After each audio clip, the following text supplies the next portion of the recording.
Sir नमस्कार नमस्कार sir. हाँ, यस कैसे हैं? Sir, good to see you after long time. Hello. Yes, मेरे आपने भेजा है क्या? हाँ, लिंक ईमेल भेजा है सर। ईमेल पे किस किस ईमेल पे आईडी से नहीं, आया है? व्हाट्सएप पे आपके व्हाट्सएप हाँ, पे। व्हाट्सएप। हाँ, अभी तो मैं हाँ, मोबाइल से जुड़ा हुआ हूँ।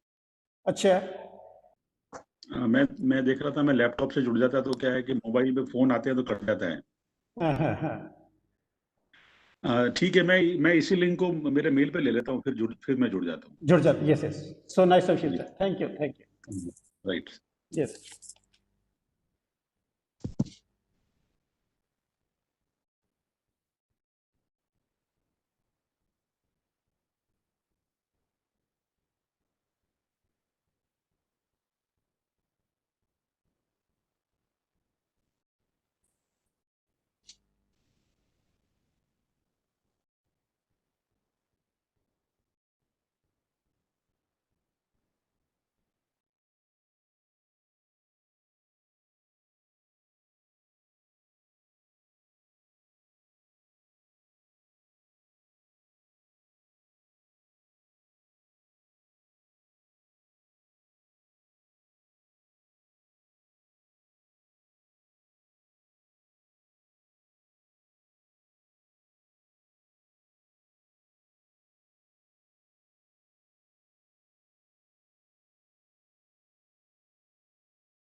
All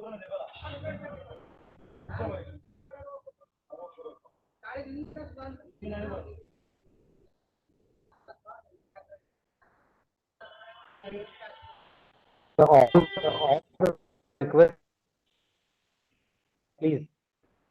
All the participants are requested to switch off your mic, please.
Hello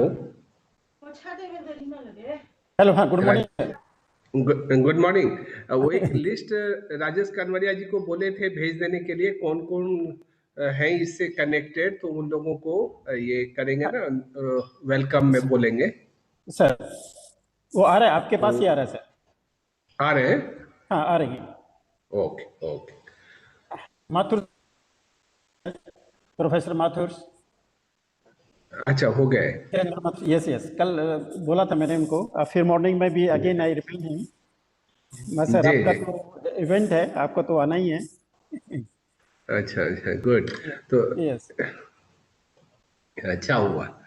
yes. अभी अभी 10-15 से शुरू करेंगे। हाँ, यस तब तक अपने लोग सब रहना चाहिए प्रेजेंट, ताकि सामने को नहीं लगना चाहिए कि हम ही लोग नहीं हैं। Yes yes. पहले आप इंट्रोडक्शन दे देंगे प्रोग्राम के लिए, सर, और फिर मुझे बोल देंगे वेलकम एड्रेस के लिए। Welcome yes. हाँ, और फिर आर्य गुप्ता जी को ही बोलना होगा, चूंकि उनकी फ्लाइट है, तो सर, वो वहीं से वो बात करेंगे एयरपोर्ट से, तो जल्दी उनसे ये मेंशन कर दीजिएगा, चूंकि वो आउट ऑफ स्टेशन है और उनकी फ्लाइट है, तो यस। इसीलिए although he is the chief guest, but I'm requesting him to uh, give his blessing with a few words. ठीक है सर। हाँ, और सबका तो नाम मालूम ही है ना, जो OSD2 गवर्नर साहब हाँ, यस हैं, yes yes yes yes. Glory madam है। मैडम है, yes. Ji ji.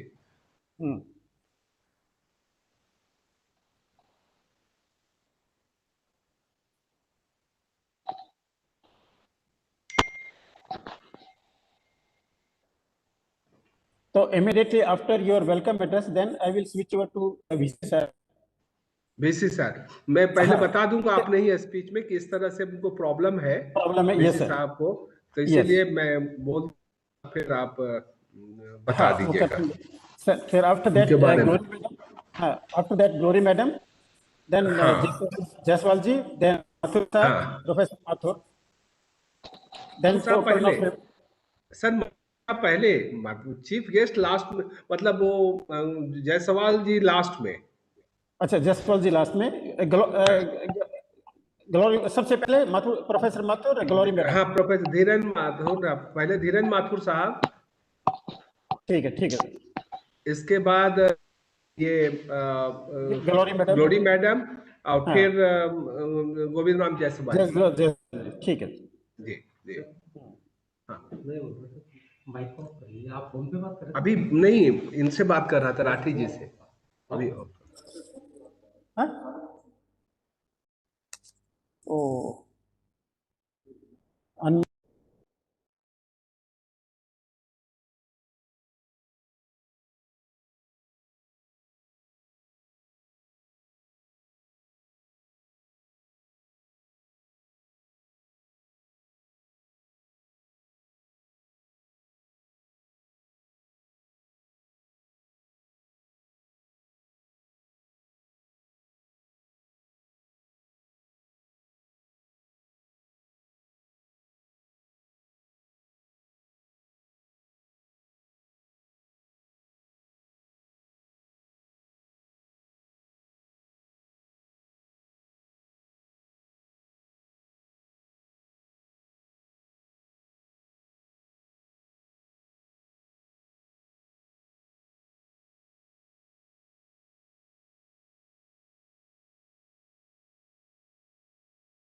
Yes, Honorable Vice Chancellor will be joining shortly.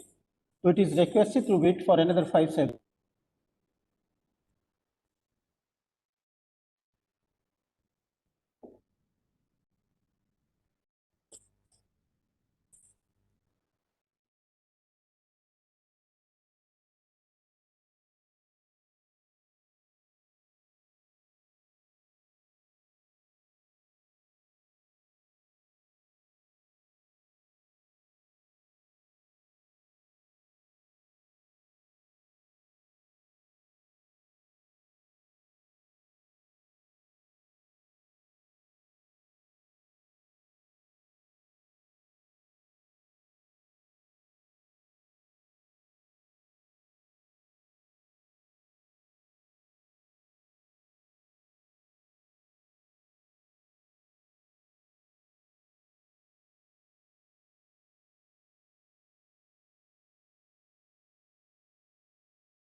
Hello, good morning to all participants.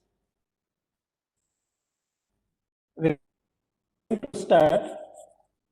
Before I just want to give a plan how Shankara Group of Institutions has made certain plans for the forthcoming events.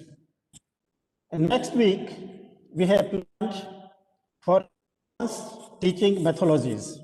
Now, because of lot of changes and most of the topics are put on online, so Shankara felt the need that there should be some advanced type of technology, advanced type of teaching methodologies, so that it is of great help to our students. So that events we have planned in the next week, commencing from coming Monday. After that, because of the higher educations, that opens a lot of opportunities for the graduates. So we also felt the needs, and Rajasthan Technical University was quite apprehensive that we should go for this type of programs so that the technical students who pass out from their respective areas, respective fields, they are properly groomed at that level so that they get proper employment opportunities. That we also felt the need because of this COVID-19, things have been affected largely. So we thought that how the employees can be engaged. Say graduates are ready for the jobs, how they can be engaged in IT industries after post-COVID periods. So we have invited experts, practical experts from the fields who will be deliberating at length what are the various HR practices and what are the various steps they have followed after post-COVID periods that employees feels at home while discharging their duties. The mega events is lined up on 19th and 20th of next month, Global Hackathon. Dear participants, this is not only academic activities, so that the students who pass out and who have got the keen interest in starting their own business enterprises, so that they become tomorrow's entrepreneurs, so that they do not depend on the jobs from private or public sector, rather create the jobs. So this we have kept a visions at our level. On 19th and 20th, global hackathon, students get lot of business so that they can come out with lot of business opportunities. We will be displaying our posters for their information so that get themselves ready and come out some business ideas. And we have also invited experts, and in case of these students they conceive some good ideas, so further scopes opportunities to business can be there. Last year also we Shankara with the corporations of Rajasthan Technical University organized hackathon where more than 500 participants they participated, and they come out with very novel ideas. And most of their ideas were appreciated, recognized. His Excellency Gaude sirs appreciated with the prize, इस तरह से suitably rewarded. तो first write down बेटा आपका क्या नाम है आपने क्या Please किया keep है off. बीएससी मैथमेटिक्स कहाँ से आप बेटा क्या नाम है आपने क्या किया हुआ है Hello. Hello, Dr. Wahbab. Kindly switch off your mic, please.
Okay.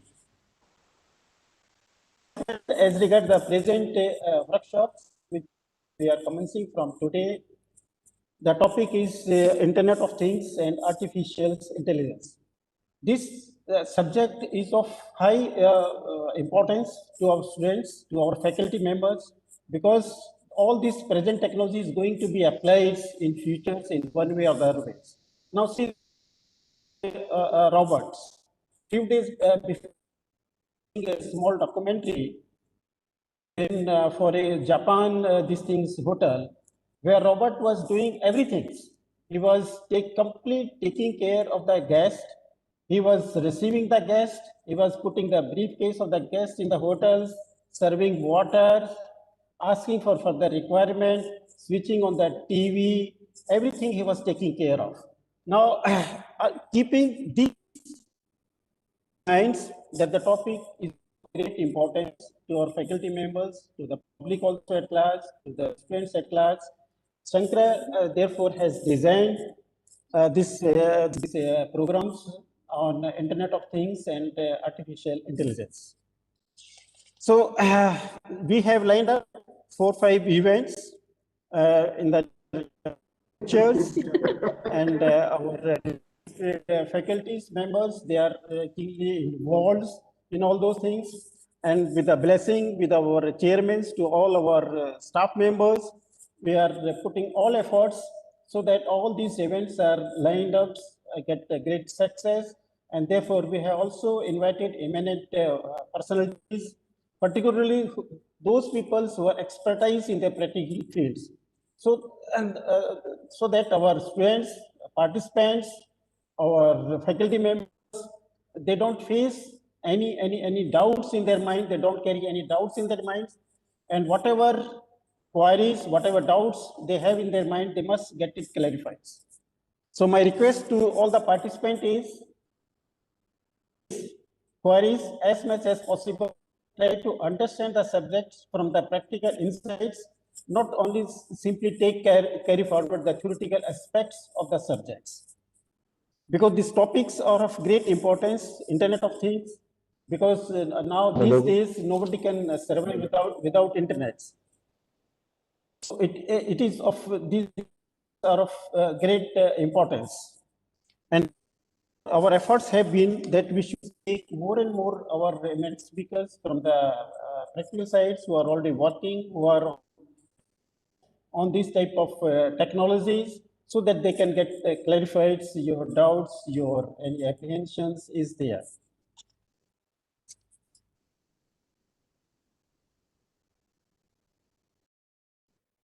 So just with us for a few minutes. Honorable Vice Chancellor will be joining us shortly.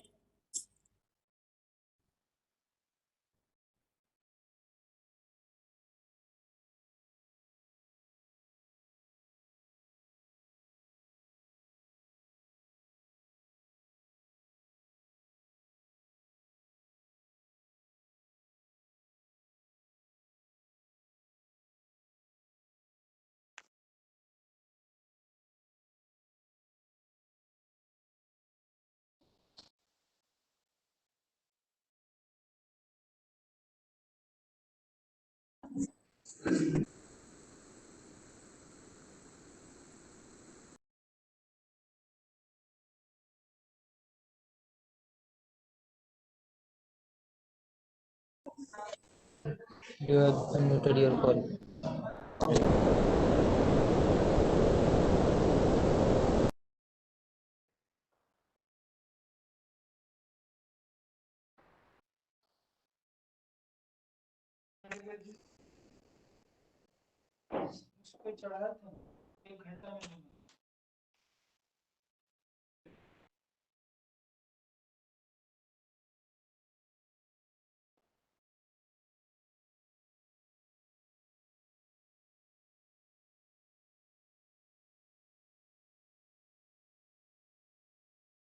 Sir, dear participants, our Honorable Vice is shortly joining with us. In the meantime, I just give it highlights to the participants that Shankara institutions has made a lot of collaboration has entered with various institutes. Recently, with Croatia, this leading university of Croatia, and most important MOU that we have entered with the National Institutes of Agriculture Marketing. This institute is stations is located here in where we have made a lot of collaborative efforts to sign this memorandum of understanding on various areas, consultancies, research, teaching, exchange programs, and because of this, many of are held on the common platforms with the NAM as well as with the Shankra. Even in the hackathons, global hackathon, which we have visualized, we have schedules in the coming months. A lot of these efforts, collaborative efforts, their nationals, their joint efforts are coming to us, and there's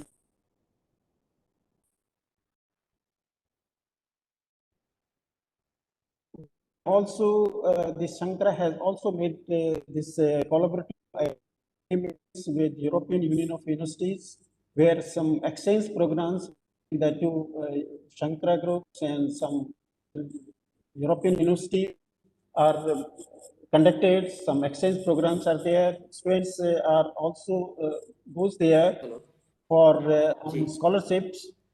जी हाँ जी Just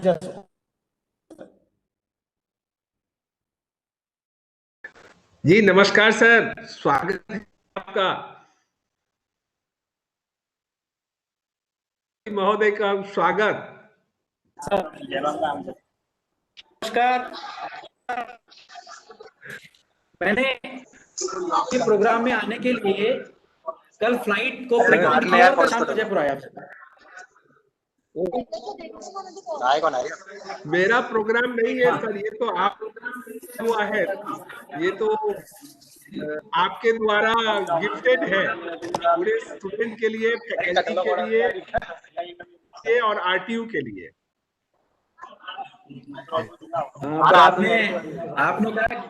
आपने कहा गोविंद जायसवाल साहब आ रहे हैं, तो फिर मैंने ensure किया कि अब तो मुझे जाना है जिससे कि मैं प्रोग्राम में रहूं। Good morning sir. जी बार बार पूछ रहे हैं। नमस्कार सर। नमस्कार।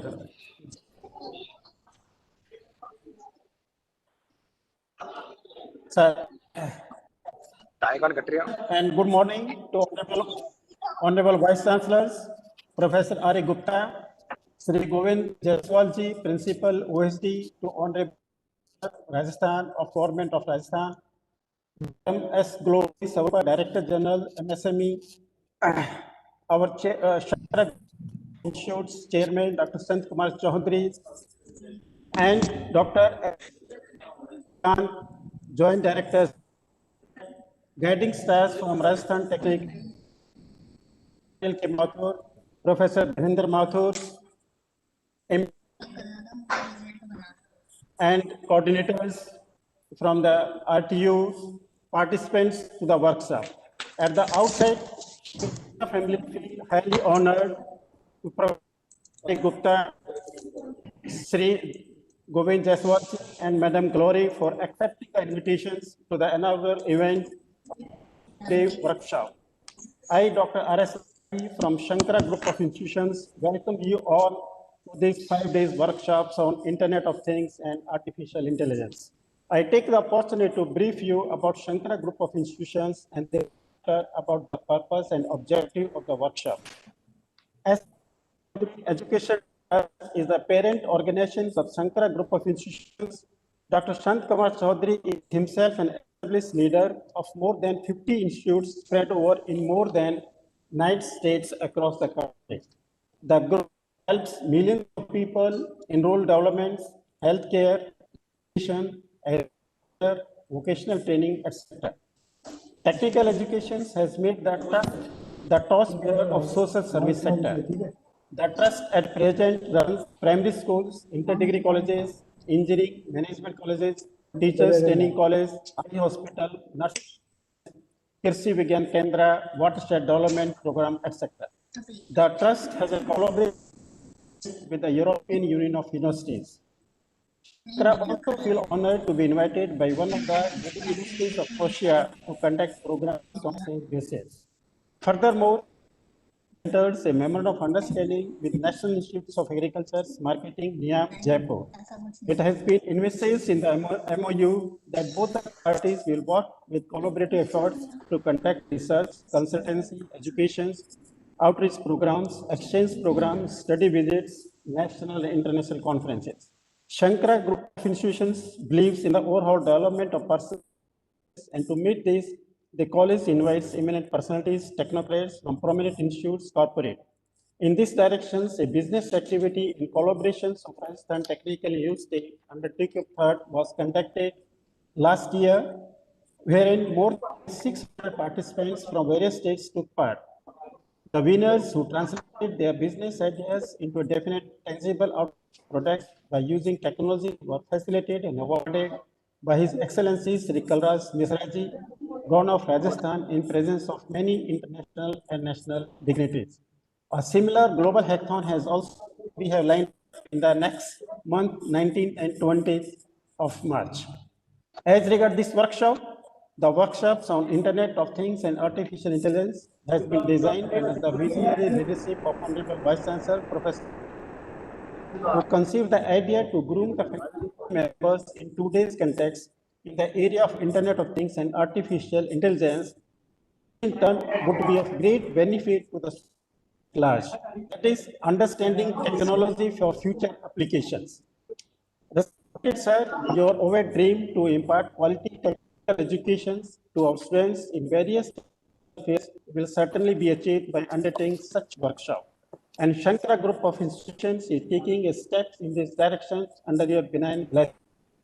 The eminent speakers for the present workshops are expertise in their fields and have practical exposures in their areas. The main purpose of this workshop is to help the participant to understand the key concepts and advance understanding on Internet of Things and artificial intelligence, and also to explore research opportunities and challenges in these areas.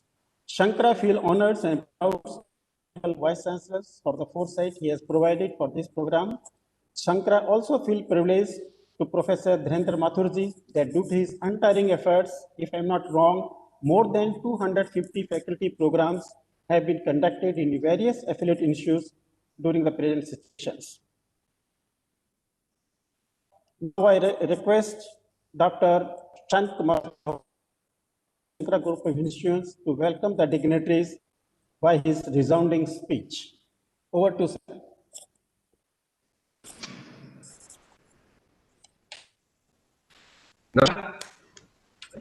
सुस्वागतम सुस्वागतम। पुनः एक बहुत ही सौभाग्य का दिन है कि कुलाधिपति महोदय श्री माननीय कलराज मिश्रा जी के से शुभकामना से एवं मेरे कुलपति professor R.A.. Gupta ji, professor Dhirendra Mathur जी और के इस आयोजन के अति विशिष्ट अतिथि के रूप में श्री गोविंद राम जायसवाल जी, जो विशेषाधिकारी है कुलाधिपति के श्री कलराज मिश्रा जी के, उन्होंने अपने बहुमूल्य समय दे करके हमें धन्य किया है। मैं तरफ से उपस्थित सभी महान अतिथियों का आज विशेषकर अति विशिष्ट अतिथि के रूप में डॉक्टर श्री मैडम, जो डायरेक्टर जनरल है MSME की, उपस्थित हुई हैं, मैं आप सबका स्वागत करता हूं। ये आयोजन आज कुलाधिपति महोदय के विशेष एवं कुलपति महोदय प्रोफेसर आर.ए. गुप्ता जी के अथक प्रयास से इस तरह का आयोजन संभव हुआ है। टेक्यूब 3 पहले भी था, लेकिन टेक्यूब 3 का आयोजन अब जो हो रहा है वो कुछ विशेष है, खास करके जो निर्माण है तकनीकी शिक्षण संस्थान, उनका राजस्थान तकनीकी विश्वविद्यालय का जो परस्पर संबंध बना है, ये अद्वितीय है, अविस्मरणीय है, और इसका कितना भी गाथा गाया जाए वो कम है। ये प्रोफेसर आर्य गुप्ता जी का अथक प्रयास है कि टेक्यूब 3 के आयोजन को 30 मार्च तक के लिए बढ़ाया गया है भारत सरकार की ओर से। और जैसा कि प्रोफेसर राठी साहब ने बोला कि लगभग 200 से भी ज्यादा इस तरह का एफडीपी का प्रोग्राम आयोजित हो चुका है। और आज पुनः राजस्थान तकनीकी विश्वविद्यालय एवं शंकरा के संयुक्त तत्वावधान में जो internet of things and artificial intelligence, ये आज की बहुत ही डिमांड है। आज का ये विषय बहुत ही चर्चित है, बहुत ही आवश्यक है। आज इस युग में जहां टेक्नोलॉजी इतना आगे गया है, मैं समझता हूं कि इस तरह का सब्जेक्ट पे एफडीपी का आयोजन होना हमारे सभी शिक्षकों के लिए, छात्रों के लिए और विशेषकर रिसर्च स्कॉलर के लिए भी जो इस क्षेत्र में कार्य कर रहे हैं काफी उपयोगी होगा। मैं प्रोफेसर अनिल माथुर जी का आभार व्यक्त करता हूं, जिनका कि सहयोग हर समय मिलता रहता है, और आरटीयू और निजी शिक्षण संस्थानों को जोड़ने में उनका भी बहुत ही अच्छा रोल रहा है और रह रहा है। आज इस आयोजन के लिए एक बार पुनः मैं कुलाधिपति महोदय श्री कलराज मिश्रा जी का आभार व्यक्त करता हूं कि उनके कार्यकाल में जितने आयोजन हो रहे हैं वो अब ये रहेगा और बहुत ही लाभप्रद हो रहा है। खास करके आर्य जो मार्गदर्शन सभी संस्थानों को, सभी शिक्षकों को, सभी छात्रों को मिल रहा है, ये काफी लाभप्रद सिद्ध हो रहा है। आप धीरेन्द्र माथुर जी उनको इस तरह से नजदीक लाने में निजी शिक्षण संस्थानों को और विश्वविद्यालय को आप जो दोनों के बीच में एक समन्वय के रूप में जो कार्य करते हैं, आप भी धन्यवाद के पात्र हैं। मैं श्री गोविंद राम का तहे दिल से शुक्रगुजार हूं कि एक छोटे से निवेदन पे आपने हमारा निमंत्रण स्वीकार किया और अपने ओजस्वी वाणी से हमारे शिक्षकों को मार्गदर्शन देंगे। प्रोफेसर आर्य का जो आशीर्वचन अपने शब्दों से होगा वो भी शिक्षकों छात्रों के लिए बहुआयामी और बहुत ही उपयोगी होगा। डॉक्टर ग्लोरी स्वरूपा मैडम, आपका जो अनुभव है और आपका जो स्नेह शंकरा परिवार से है वो भुलाया नहीं जा सकता है। और एक छोटे से रिक्वेस्ट पे आपने भी हमारा आमंत्रण स्वीकार किया, आज आप यहाँ उपस्थित हुई हैं। मैं आपका भी तहे दिल से शुक्रगुजार हूँ और उम्मीद करता हूँ कि हमारे शिक्षक, हमारे छात्र सभी आपको सुनेंगे और काफी इससे लाभान्वित होंगे। मैं इस अवसर पे डॉक्टर सीमा अग्रवाल जी, डॉक्टर एमएल मीना जी, वेंकट श्रीकांत जी, सत्यसाई जगन्नाथ नंदा जी, दलवीर दहिया जी, तपन जैन साहब, मिस्टर अजय गोदारा जी, ये सभी स्पीकर जो हमारे निमंत्रण को स्वीकार किए और इस सुअवसर पे अपना बहुमूल्य समय देने के लिए आप यहाँ उपस्थित हुए हैं। मैं तहे दिल से आपका शुक्रगुजार हूँ, आपका आभार व्यक्त करता हूँ और उम्मीद करता हूँ कि ये आयोजन सफल होगा।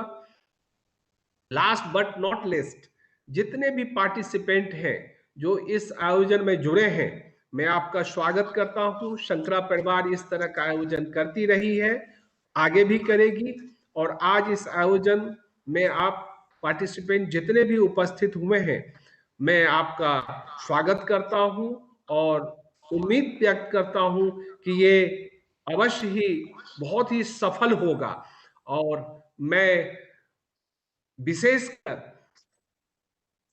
श्री कलराज मिश्रा जी का एक बार आभार व्यक्त करते हुए अपने आए हुए सभी अतिथियों का सम्मान व्यक्त करते हुए इस कार्यक्रम को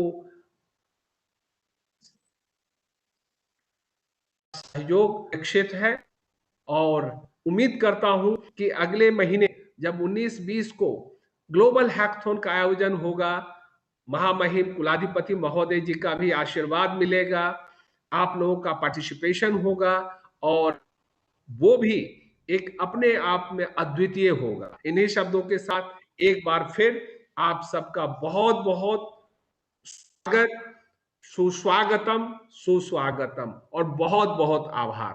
धन्यवाद।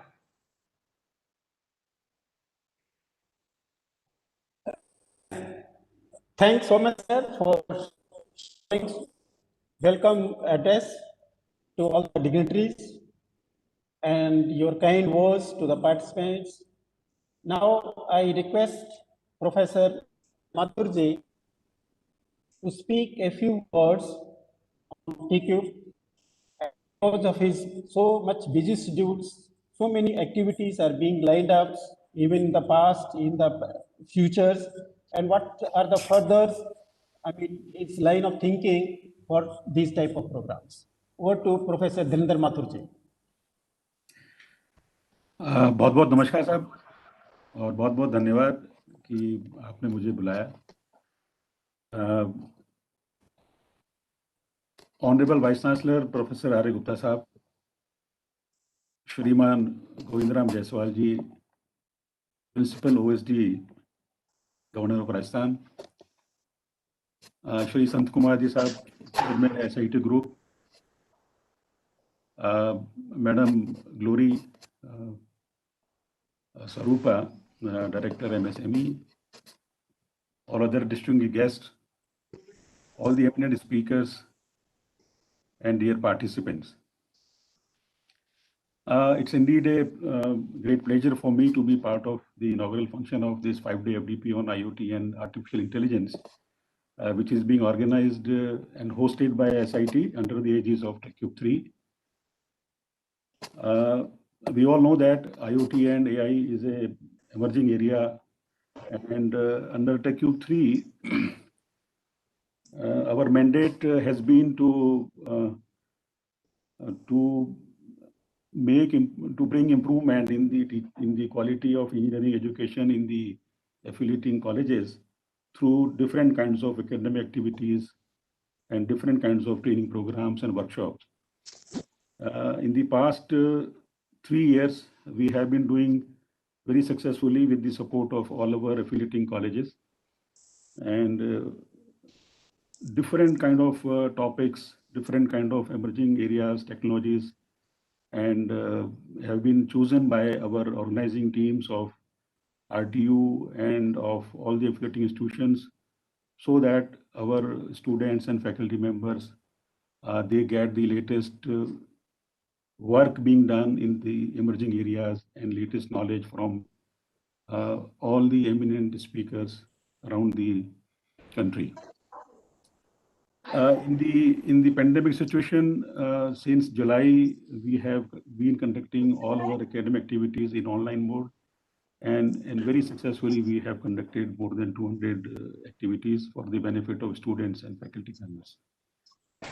We are in the last quarter of this project, and I hope that in the remaining time of the project we will be doing many more activities so that nothing is left out in the project. I must also convey that we are also developing one IoT lab and also procuring an AI server under the TechCube 3 program, and I hope that towards the end of the project we should be able to announce that we have done so. Already the procurement activities are going on, and we hope that before the project we will be able to establish these two things, and which are very important. I thank once again organizing team of RTU and of SIT for this 5-day FDP, and I also thank all the eminent speakers, distinguished guests for gracing this 5-day, the inaugural function of this 5-day FDP. And I wish that all the participants will definitely be benefited by the expertise and by the experiences being shared by our eminent speakers. Thank you very much, and I wish the success for this FDP. Thank you so much. Thank you, sir. So much, sir, that you have laid a lot Yes, of this importance on areas. Already has spoken about the importance of this current workshop that Shankara is going to is organizing from today, and our gratitude to you all. Various type of workshops on emerging areas so that our faculty members and our students can get a benefits of these workshops. And it is also a salute to you that despite your TQ, more than 200 such workshops have already been conducted. And it is nice to hear shortly 2 projects are being launched. One of the important thing is lab on Internet of Things. Thank you again, sir. Now, thank you so much. Thank you so much. To Madam Glory to be this thing, and before she take over the stage to speak, I will just give a brief profile of Madam Glory. Madam Glory is a professional in the field of entrepreneurships and skill developments with 22 years of experience. Otherwise, it does not look to be of 22 years of experience. Has worked with various union ministries like coffee boards, Ministry of Commerce, Ministry of Agriculture, etc. Her expertise in policy advocacy, program designing, research, training, consultancy. She has experience conducting more than 150 training programs on skills and entrepreneurship developments. She has handled more than research independently, published 34 papers in well-established journals. Honors with excellence in education in the 7th Principals and Teaching Awards 2018.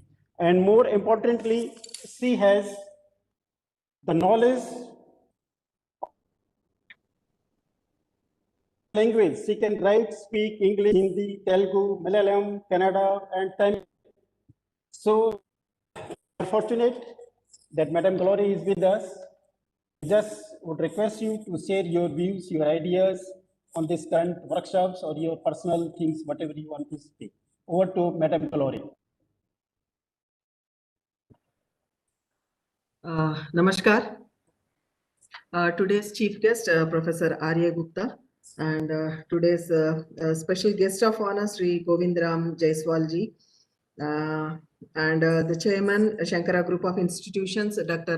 Santakumar Chaudhary, Dr. Dhirendra Madhurji, and Dr. Ranbir Rati, other eminent distinguished speakers on board, and participants, faculty members, students, and Shankara family. A very good morning to all of you, and greetings from National Institute for MSME, Hyderabad, Ministry of MSME, Government of India.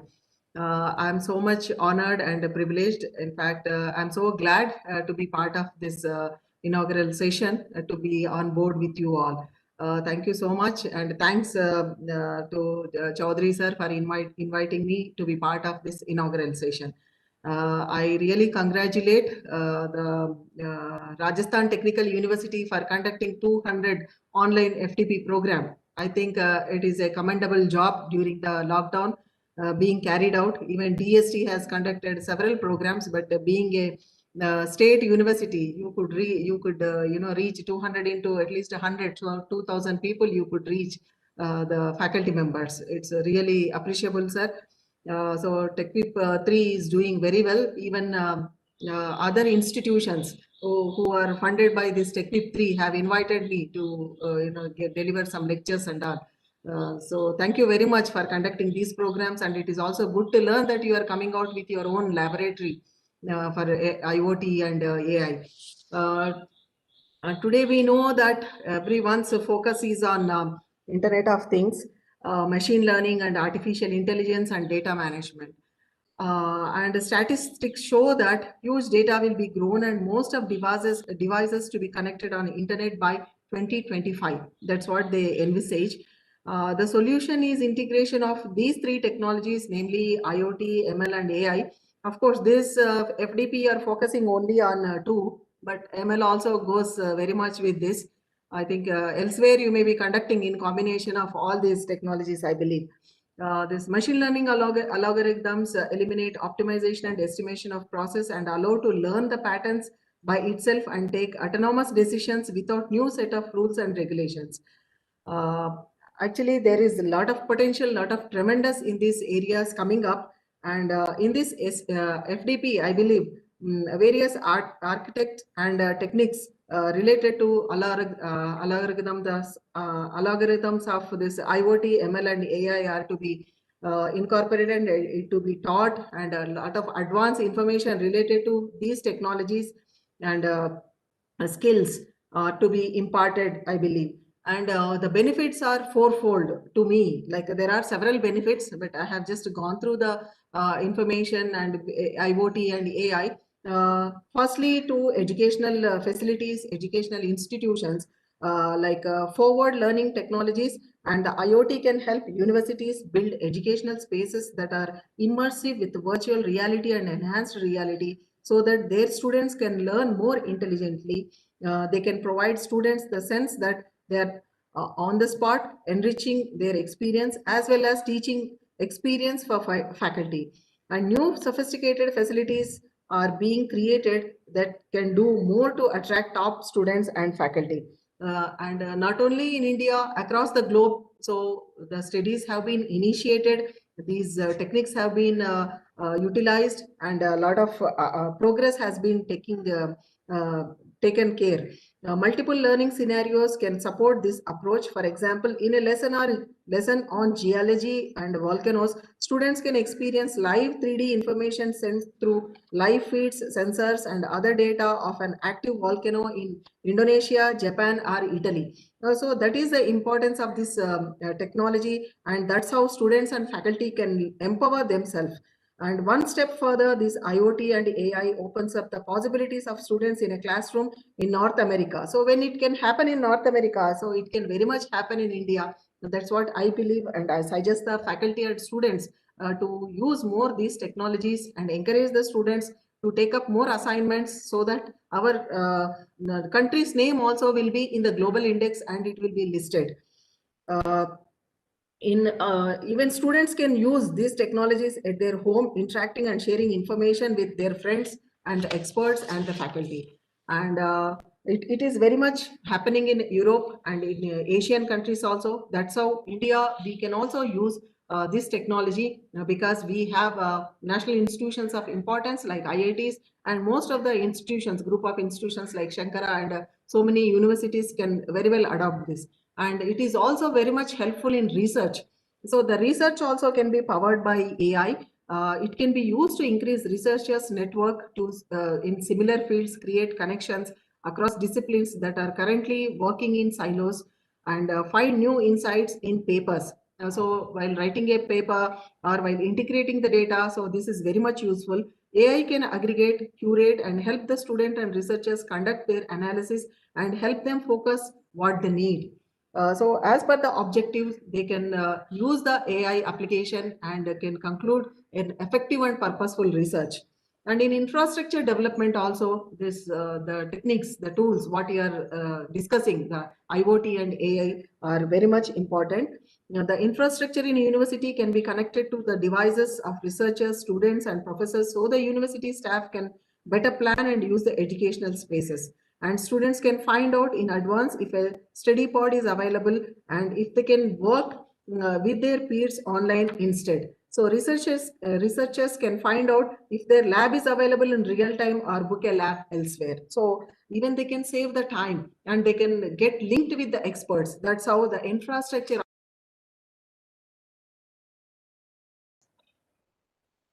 Artificial intelligent lab.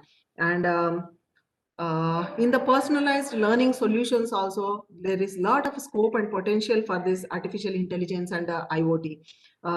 Smart interconnected sensors would be able to recognize when students are distracted by a certain lecture and change the learning solution for that lecture subject. So that's how, in a classroom situation also, we can monitor how students are finding it interesting.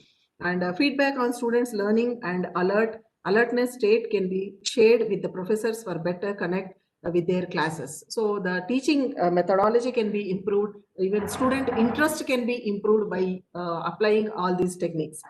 Application of AI, MOT, IoT should be extended in agriculture system also. So though students are from science and technology background, but agriculture is the backbone and it should be extended there. And most importantly, research directions in healthcare system, because of to fight this COVID-19 and to develop more and more immune related products and vaccines. So it should be looked into. An intelligent system for smart cities and home automation using Google Assistants also should be developed. So that's how we should encourage the faculty and the student community. FDP should explore various research opportunities and challenges in the field of IoT, ML, and AI and its applications.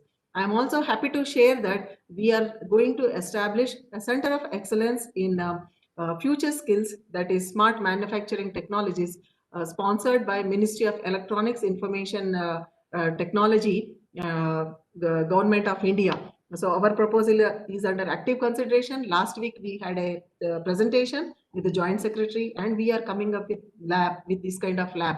And I also encourage the participating faculty. So you can also take up these kind of proposals to establish a dedicated lab in your university or in your institution, so that our country gets benefited at large, and faculty are empowered, and our students are very smart, but they should be oriented towards smarter technologies. I thank the Shankara family, the chairman sir, for giving me this opportunity to share few thoughts, and I wish all the success to this program, and my best wishes and my appreciation to the Rajasthan Technical University and Shankara Group. Thank you very much. Thank you all.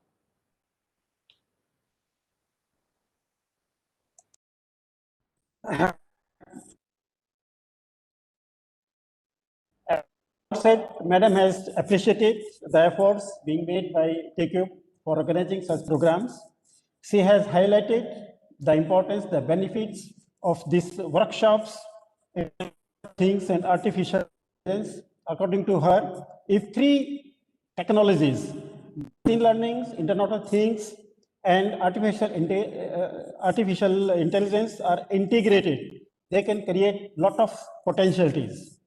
She has also referred that these technologies are at the advanced stage in many European countries, in US, but slowly, gradually, the importance of these technologies are being felt by our countries also, by our students, because the benefits which these technologies they impart in multiple learnings, research, agricultures, in various areas, these technologies can be integrated, can be applied, and there is a lot of potentialities in these technologies. Thank you very much, Madam, for highlighting the importance of these workshops. Now, I request respected Sri Govind Jaiswalji to speak a few words. I just give a brief profiles of Sri Govind Jaiswalji, who is presently OST to Honorable Governor of Rajasthan, of Government of Rajasthan. He experienced administrators and demonstrated history of working in international trade and development industries. Area of expertise, skill negotiation that you face, strategic plannings, and the leadership. Prior to your present assignment, Sri Govind Jaiswalji has worked with Government of Uttarakhand on various positions as academic administrators, officer on special duties, and senior education administrators. Sir, I request you to speak a few words on this inaugural event. Over to you, sir. Thank you, Dr. Ranbir Rathi ji. this Rajasthan Technical University Kota in association with Shankara Institute of Technology Jaipur द्वारा आयोजित इस faculty development programme जिसका subject है internet of things and artificial intelligence के chief guest professor Arya Gupta sahab, special guest of honour miss S Glory Swarupa ma'am, chairman Shankara group of institution doctor Sant Kumar Chaudhary ji, TEQIP 3 coordinator doctor Dhirendra Mathur ji, doctor Seema Agarwal, doctor Amal Meena, and other participants in this seminar. I'm honored to be invited by Chaudhary Saab again with this august presence of honorable speakers, honorable guests here. Actually, I wanted to share some thoughts on this faculty development program, especially the issue related to artificial intelligence and Internet of Things, IoT. This is the future because we are now working Industry Revolution 4.0. That's very important thing because if we see the first industrial revolution was from 1700 to 1800 when this Renaissance took place in Europe. Second industrial revolution was in the early part of 20th century, from 1900 to 1950 onwards. Third industrial revolution started in 1950s, late 50s, and it was in the first decade. It was over by first decade of 20th century. Now, we are entering into Industrial Revolution 4.0. That's very important because now in place of human beings, machines are going to talk to each other. It's a new phase in human history कि मशीनें आपस में बात करेंगी, आदमी का काम मशीनें करने लगेंगी. आर्टिफिशियल इंटेलिजेंस इस तरीके का है कि एक एक मूवमेंट आदमी का या उसकी चीजों का, उसके इंटरेस्ट का, that will be tracked by the machines, the technology. तो जो the faculties who are taking part in this workshop, they are fortunate enough to share these thoughts on Internet of Things and artificial intelligence. Because we have to take care of holistic approach to manufacturing now. It's going to be a big thing because IoT and artificial intelligence are integrated to each other. This artificial intelligence, AI, gives access to real-time data transfer to IoT. And the machines are taking decisions on its own. अब गाड़ियों का accident नहीं होगा because of IoT. They will run on their own. There will be no need of drivers. So, जो भी faculties who are taking part in this workshop, I request them to go through the real IoT and artificial intelligence and especially its application in the welfare of humankind, in the welfare of environment, and in easing out the tensions and the other aspects of human miseries, because both the technology has pros and cons. So pros and cons, we have to measure, we have to consider, we have to weigh. So with participation of our best technical university and with the assistance of Professor Arya Gupta, Professor Mathu in this FDP, and active participation of National Institute of MSME Hyderabad, I hope this workshop is going to be a grand success, and the participants in this workshop are going to be benefited a lot because it's a catchword of today's world. It's catchword of Internet of Things and industrial artificial intelligence is going to make a huge impact on the world scenario. And this Corona period has been a blessing in disguise, especially for development of this technology. This IoT and AI can be a big contributor to the development of learning management system, because now we are connected through internet, which was not possible कि एक जगह पे सारे इतने बड़े लोग और सारे टीचर्स सारे स्टूडेंट्स इस तरीके से कनेक्टेड हों और सब लोग अपने काम भी करते रहे.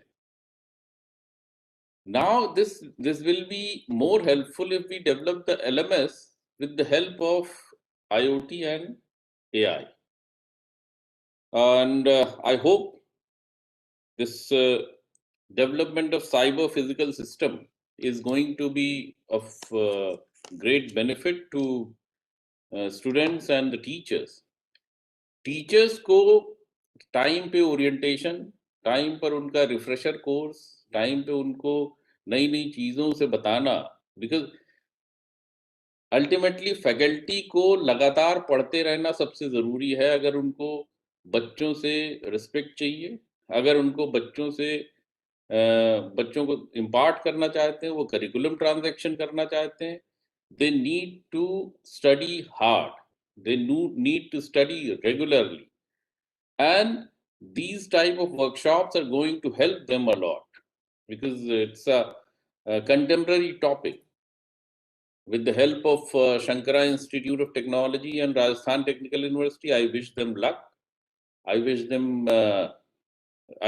Shankara Institute also. I congratulate him, congratulate Professor Chaudhary. I am thankful to Ms. S. Glory Swarupa ma'am from National Institute of MSME, Hyderabad. And I especially a special thanks to Professor Ari Gupta to come in the event and to assist you all. With these words, I again wish my luck to all the participants and thank you. Thank you, sir. Your nice words. Sir has touched and artificial intelligence. This is the future, because human being going to survive without integrations of IoT and artificial intelligence. Sir has touched that we are going through the industrial revolutions 4A at present, and machines are going to talk together. There will be less human touch. And after integrations of Internet of Things, artificial intelligence, and machine learning, this will have a great impact on humankind. The human miseries will be minimized, and this today's learning management system emphasize that through these technologies, there is a lot of opportunities and scopes in the learning management systems. And the most important words that accidents, there will be no accident. After integrations of these technologies, drivers, the persons who is driving the vehicle can in advance can know about where he is likely to accidents, and he can be more careful in driving. So thank you very much for your giving a lot of importance.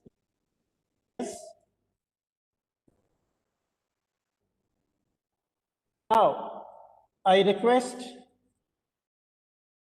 Professors Are Gupta, Honorable Vice Chancellors, before he take over, I just give a brief profile. Professor Are Gupta is Vice Chancellor, Rajasthan Technical Universities. He is an acclaimed, eminent academic scholars, but also administrator. Has worked on various positions of administrative responsibility at MNIT Jaipur. As independent director on the board of Vidyut Vikrant Nigams at Jaipur Jodhpur, and Ajmer.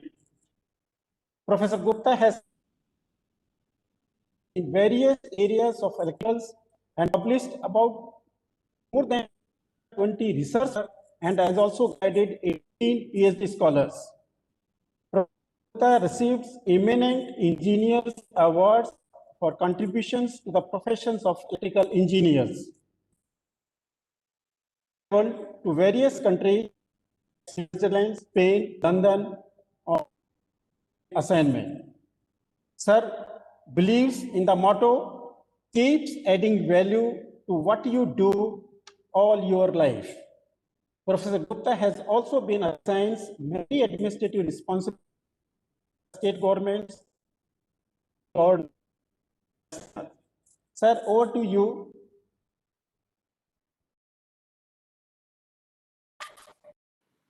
Yeah, good morning to all of you. Sir. Good morning, sir. Yeah, good morning, Rathi ji. Thank you very much for your nice introducing me. It's my pleasure. Jaiswal ji, Principal OSD to Honorable Governor of Rajasthan. Miss S. Glory Swarupa, Director General MSME, National Institute MSME. Then Dr. Santakumar Chaudhary Sahab, Chairman, Shankara Group. And you know, nowadays, he's very much busy and he's looking not only Shankara in Rajasthan, but he's looking all the institutes in Rajasthan.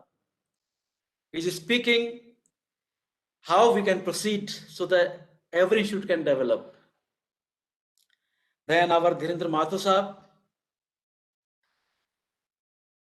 Seema Agarwal, the coordinator from RTO side, then ML Meena, and eminent speakers from Venkat Srikant from Joint Directors, CDAC Hyderabad, and then Satya Sai from MNIT Jaipur, then Tapan Jain from IIT Nagpur, then Dalveer ji, Vice President, Ansurity Technologies, and Ajay Godara ji. So, a lot of learned speakers are all there, including Madam Glory Swarupa. First of all, I want to convey that Professor Dhirendra Mathur basically doing a lot of wonderful work in RTU. Just I want to tell Govind ji, we have conducted more than 250 faculty development programs, hackathon, especially hackathon and HR conclave. Hackathon में मैं समझता हूं more than 10,000 students को हमने involve किया है और hackathon का जो बेसिक कॉन्सेप्ट है वो ये है, चौधरी साहब तो दूसरा हैकाथन करने जा रहे हैं और इन्होंने जो पहला हैकाथन किया था गोविंद जी उसमें थे, वो इतना प्रोग्रेस रहा। तो मैडम हैकाथन का जो बेसिक पर्पज है वो ये है कि स्टूडेंट्स को हम लोग इनवाइट करते हैं 3 डेज के लिए और रैंडम प्रॉब्लम्स हम इनवाइट करते हैं सोसाइटी से, गवर्नमेंट डिपार्टमेंट से एंड डिफरेंट इंडस्ट्रीज से, और वो प्रॉब्लम जो उनका होता है उसको हम फ्लोट करते हैं स्टूडेंट्स को। और आप बिलीव करेंगे कि इन 3 डेज में ये जो स्टूडेंट हैं जो हमारे इंस्टीट्यूट्स में आते हैं वो इतना वंडरफुल सॉल्यूशन हमको प्रोवाइड करते हैं जो कि वर्केबल होता है और इंडस्ट्री में बहुत यूजफुल होता है। जो हमारे स्टूडेंट्स हैं इनको हमने बहुत कनेक्ट किया ड्यूरिंग दिस पेंडेमिक सिचुएशन। जो है हमने ऑफलाइन भी किए, ऑनलाइन भी हमने बहुत हैकाथन किए हैं और अभी जो शंकरा में होने वाला है एक ऑफलाइन हैकाथन मार्च में होगा। उसके अलावा राजस्थान में दूसरी कॉलेजेस में भी हम करवा रहे हैं आर्या कॉलेज में एक शायद होना है, एक JEC-RC में होना है। तो जो हमारे माथुर साहब हैं वो लगातार इस पे काम कर रहे हैं। और उसके अलावा फैकल्टी डेवलपमेंट डिफरेंट डायरेक्शंस पे हम लोग कर रहे हैं। सबसे इंपॉर्टेंट चीज जो मैं आपको बताना चाह रहा हूं वो ये है मैडम कि राजस्थान टेक्निकल यूनिवर्सिटी और ये जो हमारे एफिलिएटेड कॉलेजेस हैं, इनको मालूम है कि इनको क्या करना है। They are aware, so we are doing everything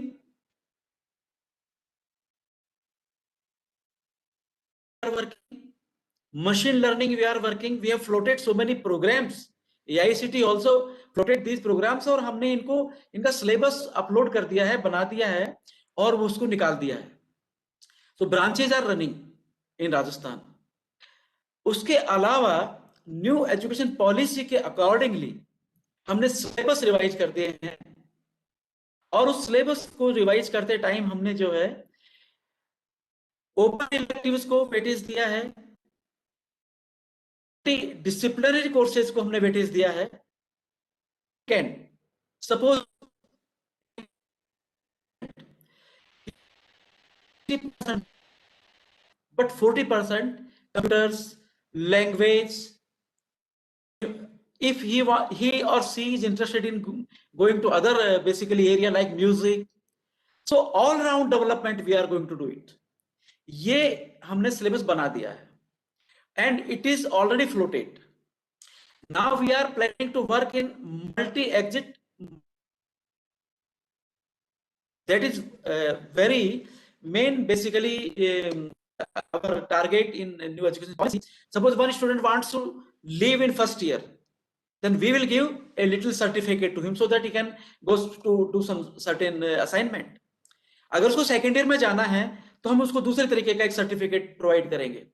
अब फर्स्ट ईयर में अगर स्टूडेंट छोड़ता है, अभी हम उसको कोई सर्टिफिकेट नहीं दे सकते, बिकॉज अभी हमारा सिलेबस डिजाइंड है कि फर्स्ट ईयर में हम पढ़ाएंगे physics, chemistry, mathematics like subject.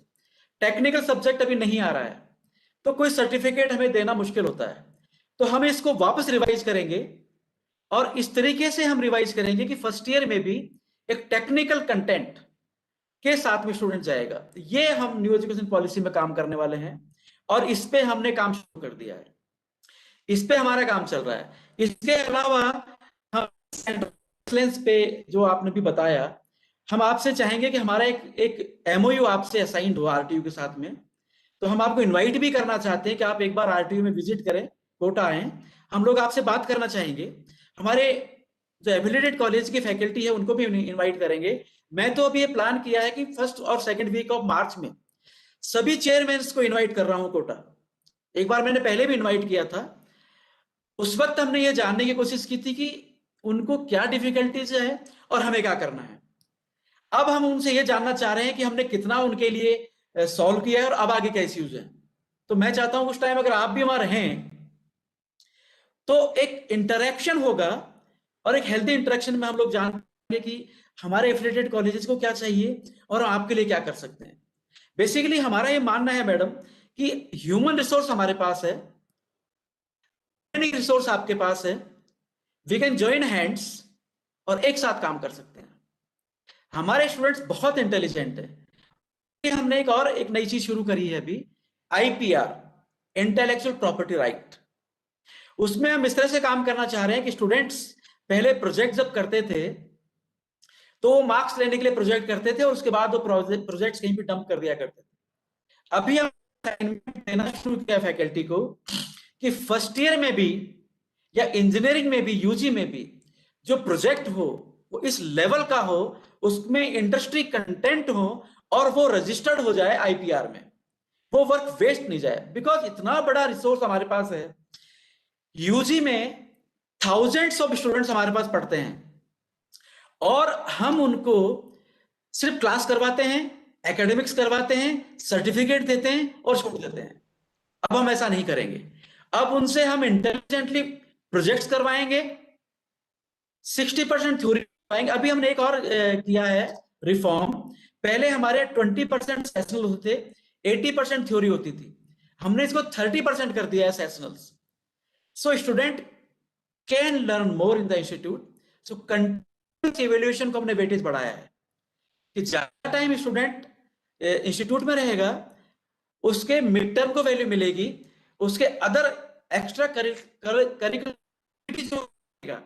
Projects करेगा, सेमिनार्स करेगा, उनको वेटेज मिलेगा, और जो साल भर जो काम करता है उसके मार्क्स को वैल्यू देंगे हम लोग। इसलिए हमने रिलेटिव ग्रेडिंग भी कर दिया है कि सेशनल थ्योरी करके स्टूडेंट पास करेगा, तो अगर उसने सेशनल में अच्छा किया है तो स्टूडेंट फेल नहीं होगा। इस तरह की हम टेक्नोलॉजी, इस तरह का तरीका हम बना रहे हैं और इस पे हम बहुत हेवीली वर्क कर रहे हैं। तो ये सारी चीजें हम कर रहे हैं। मैं I am really very much thankful कि इतने अच्छे स्पीकर्स आज हमारे पास हैं, और स्टूडेंट्स को, पार्टिसिपेंट्स को मैं कॉन्ग्रेचुलेट करना चाहता हूं कि आज इस बेसिकली पेंडेमिक की वजह से हम लोग जो कनेक्टेड हैं ऑनलाइन, उससे इतना कंटेंट हम लोगों को मिलने लगा है। मैं बताता हूं मैडम, पहले भी हम लोग, हमारे पास बहुत अच्छा लिटरेचर हुआ करता था, बट वो हमारे को मिलता ही नहीं था। हम सिर्फ क्या करते थे, जो हमारी रेगुलर बुक्स है उनको पढ़ते थे। अब इस ऑनलाइन होने से आज कोई भी बुक कहीं भी अवेलेबल है, वो हमें ऑनलाइन अवेलेबल है, स्टूडेंट्स को हम बताते हैं और he can read all these books. अभी हमने एक काम और किया है, सेंटर ऑफ एक्सीलेंस के लिए हमने एप्लीकेशंस इनवाइट कर लिए हैं हमारी एफिलिएटेड कॉलेजेस से। किसी भी कॉलेज में अगर extra facilities, extra basically equipments are available, उसको हम विजिट करेंगे, उसको रिकॉग्नाइज करेंगे, उसको हम जो है आरटीयू की तरफ से उसको बेसिकली हमारे वेबसाइट पे उसको अपलोड करेंगे, और वो फैसिलिटी जो है हमारे सभी कॉलेजेस के स्टूडेंट्स को ओपन होगी। All the boundaries between the colleges are basically, we will remove all this boundaries. एक कॉलेज में क्या हो रहा है दूसरे इंस्टीट्यूट को मालूम चलेगा। तो अगर हमारी 5 कॉलेज में बेस्ट फैसिलिटीज अवेलेबल है तो उसका बेनिफिट सभी कॉलेजेस को मिलने वाला है। हमारे स्टूडेंट्स कहीं पे सपोज आज बेस्ट एक centre of excellence Shankara college में है, रोबोटिक्स में है, तो दौसा का स्टूडेंट, बांदीकुई का स्टूडेंट वहां आकर के ट्रेनिंग ले सकता है। इंस्टीट्यूट को यह फायदा होने वाला है कि वो चाहे तो कुछ मिनिमम चार्जेस स्टूडेंट से ले सकते हैं, उनकी अर्निंग हो जाएगी, लेकिन स्टूडेंट को एक फैसिलिटी मिलेगी। तो ऐसा नहीं होगा कि उसी इंस्टीट्यूट में अगर कुछ है या नहीं है तो स्टूडेंट डिप्राइव हो जाएगा। ये हमने शुरू कर दिया है। इसके अलावा एक काम और हमने शुरू किया है कि हमारे जितने भी कॉलेजेस हैं उनसे इनवाइट कर लिया कि बेस्ट फैकल्टी अगर उनके पास है किसी एरिया में, किसी सब्जेक्ट में, तो उस फैकल्टी को हमने इनवाइट किया है और उनसे लेक्चर नोट्स बनवा रहे हैं, और वो लेक्चर नोट्स बनवा करके उनको हम चेक करवाते हैं और उसको फिर हम अपने वेबसाइट पे लोड कर रहे हैं। तो सपोज इलेक्ट्रॉनिक्स का एरिया है, उसमें कोई बेस्ट फैकल्टी अगर है, उसके नोट्स अवेलेबल होंगे और उन नोट्स को कॉलेजेस के पढ़ेंगे। तो अगर किसी इंस्टीट्यूट में बेस्ट फैकल्टी नहीं है, वहां के स्टूडेंट डिप्राइव फील नहीं करेंगे, स्टूडेंट पढ़ सकते हैं। तो कहीं पर एक्सपीरियंस फैकल्टी नहीं है तो भी हमारे स्टूडेंट और फैकल्टी को कोई उस लॉस नहीं होगा। ये बाउंड्रीज भी हमने ब्रेक की है और इस तरह से हमने एक ओपन एनवायरनमेंट किया है। अभी हम जो है चेयरमैन को इनवाइट करने वाले हैं। मैं तो बेसिकली गोविंद राम जी से भी रिक्वेस्ट करूंगा कि गोविंद वहां पे आए, क्योंकि हमारे गवर्नर हाउस से भी इतने अच्छे काम हो रहे हैं। हमारे जो माननीय कुलाधिपति महोदय हैं वो इतने कनेक्टेड हैं, और आज उन्होंने जो है हम लोगों को नए नए लेने के लिए कहा है और अच्छा काम कर रहे हैं। रोज मोटिवेट हमको करते हैं। सोलर के लिए कितना मोटिवेट हम लोगों को किया है गवर्नर हाउस से कि सभी कॉलेजेस में सोलर की फैसिलिटीज अवेलेबल हो। आरटीओ हमने 600 किलोवाट का सोलर लगा दिया है, और कॉन्स्टिट्यूशनल पार्क गवर्नर साहब कितना हम लोगों को कह रहे हैं, हर इंस्टीट्यूट में हम पार्क बना रहे हैं। तो ये जो हमारे स्टूडेंट हैं जिनको पहले नहीं मालूम था, यही स्टूडेंट कंट्री है एक्चुअली में, क्योंकि इंडिया के हर कॉर्नर से स्टूडेंट आ रहे हैं जो हमारे कॉलेजेज में है। इनको कॉन्स्टिट्यूशनल पार्क के बारे में पता लगेगा, कॉन्स्टिट्यूशन के बारे में पता लगेगा, और इससे हमारा कंट्री बहुत रिच होगा। ये सारा काम हमारे गवर्नर हाउस से हो रहा है। तो मैं तो गोविंद जी से रिक्वेस्ट करूंगा कि जब हम चेयरमैन को बुलाएं तो आप भी हमारे यहाँ आए, आपसे भी एक संवाद जब बनेगा तो बाउंड्रीज ब्रेक होंगे और हमारे कॉलेजेस के लोग जो है वो आपसे भी कनेक्ट करेंगे। तो इस तरह की चीजें, बेसिकली बहुत सारी चीजें हैं हम लोग करना चाह रहे हैं। टाइम कम है और मेरे पास कंटेंट बहुत है बोलने के लिए, तो अभी मैं बहुत बहुत धन्यवाद देना चाहता हूं आप लोगों का, और पार्टिसिपेंट्स को मैं रिक्वेस्ट करता हूं कि वो जब इस तरह की एक्टिविटी को अटेंड करें तो कुछ ना कुछ कंटेंट लेके जाएं। देखिए, ये मैं आपको बता रहा हूं मैडम, ये सभी के लिए बहुत इंपॉर्टेंट मैसेज है कि एकेडमिक्स कराना ये बहुत प्राइमरी चीज है। इससे हमारी पॉपुलैरिटी नहीं होने वाली है, हमें रिसर्च करानी पड़ेगी। हम किस लेवल के पेपर पब्लिश करते हैं, किस लेवल के प्रोजेक्ट्स करते हैं, क्या इंपैक्ट फैक्टर है आउटसाइड वर्ल्ड। अगर हम एनबीए नहीं कराते हैं, एक्रेडिटेशन नहीं कराते हैं, अगर हम नेक नहीं कराते हैं, हमें कोई नहीं जानेगा। आने वाला टाइम जो है सेंटर ऑफ एक्सीलेंस का है, नेक का है, एनबीए का है, इसलिए पब्लिकेशन करने पड़ेंगे, नए नए प्रोजेक्ट्स करने पड़ेंगे। और फैकल्टी को, चौधरी साहब, इतना इतना मनी अवेलेबल है कि एआईसीटी में एक बार जब मैं बैठा हुआ था तो उन्होंने कहा कि इतना पैसा है कि साउथ के लोग लेके जा रहे हैं और नॉर्थ से प्रोजेक्ट ही नहीं है, प्रोजेक्ट ही नहीं है, हमारी फैकल्टी प्रोजेक्ट सबमिट नहीं करती है। ये अवेयरनेस उनको लानी है। डीएसटी में बहुत पैसा पड़ा हुआ है, जब तक हम प्रोजेक्ट नहीं बनाएंगे। और ये बता दूं आपको कि अगर प्रोजेक्ट नहीं आता, प्रोजेक्ट पे काम नहीं करते, रिसर्च पे काम नहीं करते हैं, आपको आने वाले टाइम में रिकॉग्निशन नहीं मिलने वाली है। तो ये सारे काम हम लोगों को करने पड़ेंगे। और ये मैं मानता हूं कि राजस्थान टेक्निकल यूनिवर्सिटी जो है वो अवेयर है, वो जानती है उनको क्या करना है, उनको किस तरह से अपने एफिलिएटेड कॉलेज को मोटिवेट करना है, उस काम में हम लगे हुए हैं।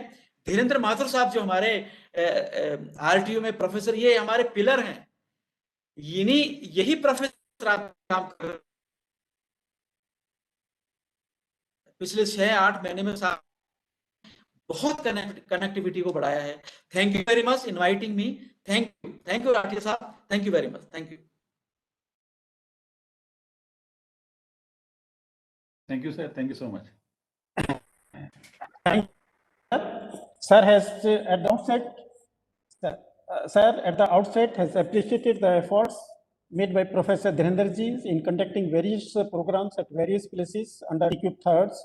Sir has also appreciated the effort that Shankara organized hackathon in a very befitting manner, where a number of business ideas were conceived. Also highlight education policy syllabus have been revised so that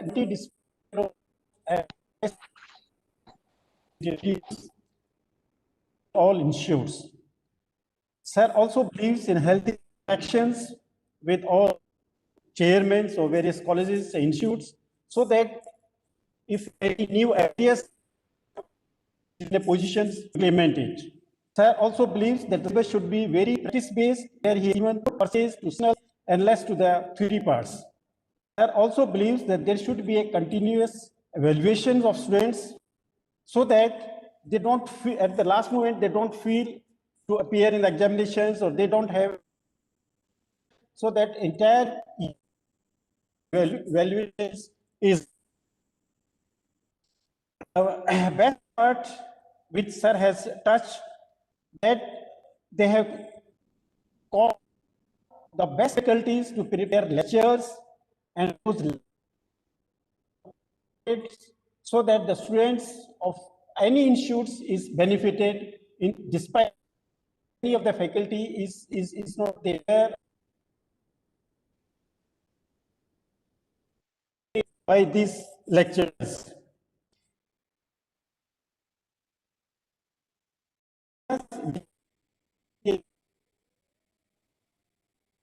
Establish constitutional so that understand their rights under the constitutions. Sir has also emphasized that the future is for those where projects are there, research are there, and accreditation is there. Without research, very difficult, according to him, very difficult. These areas, lot of money is lying for those pursue their doctorates in various areas. Sir, thank you very much for your nice, inspirational, motivational words. Sir, Dr. Rati sir, if you permit me, I'll just speak for 1 minute. Hello. Welcome. If you permit, just I want to Most respond welcome, for madam. 1 You minute. can, with the Yes, kind permission of Govind Ram Jaiswal ji and Professor Arek. Yeah. Thank you. Yeah, Professor Gupta ji, thank you very much for once again sharing many things. And Yes. you were mentioning about IPR. So likewise, anything you name related to MSMEs, we have a national level facilitation centers established in our institution. So you have rightly mentioned about that. So maybe in TechWip next time you can plan for a series of programs to build the skills of the faculty related to IPR. We have a center here established by Government of India. So how to file the patents, trademarks, all the IP related products, and how to get the subsidy from Government of India. So likewise, you name any center like GST or EDC, business incubations, everything we have. And thank you for extending your cooperation to sign an MOU with our institution. So definitely we'll work out and we'll see that we make it possible so that, we can work together. So thank you very much for that offer also. Yeah, thank you, madam. And definitely we will basically members immediately we will contact to you. Yeah. और हम इसको करना ही चाहेंगे, ये हमारे लिए बहुत जरूरी भी है. So and I am really thankful to Chaudhary साहब कि आपसे यहाँ मुलाकात हो गई. And चौधरी साहब वैसे तो क्या है कि जब भी कोई प्रोग्राम करते हैं तो बहुत अच्छे लर्नेड लोगों से हमारी मुलाकात करवाते हैं. इनकी ये तारीफ है, हम इसलिए चाहते हैं कि ये कुछ ना कुछ प्रोग्राम करते रहें, तो जिससे कि हम अच्छे लोगों से कनेक्ट होते रहते हैं. थैंक यू चौधरी साहब एंड थैंक यू मैडम. आपसे बहुत जल्दी कनेक्ट करेंगे. Thank you. Thank you very much.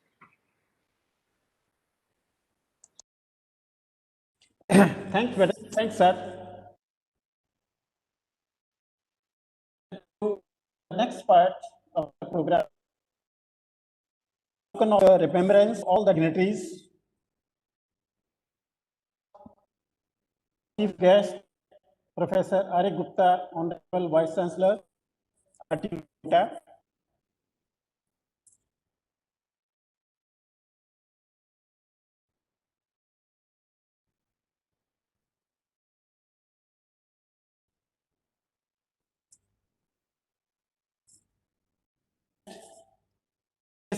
Guest of honor, Sri Govind Ram ji, Principal OST to God.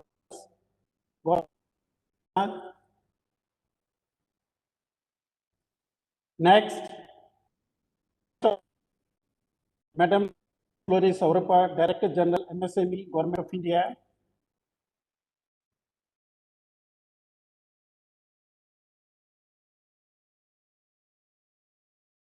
Professor Dhirendra Mathurs, RU, thirds coordinators.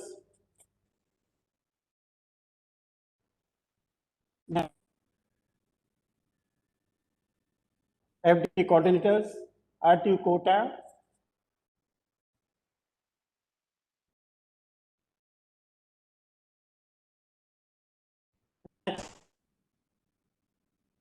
Dr. ML Meena, FDP coordinators, RTU quota.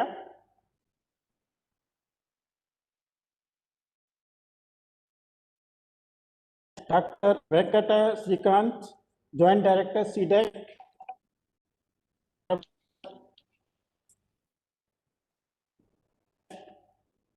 Dr. S.J. Nand, Assistant Professors, MNIT.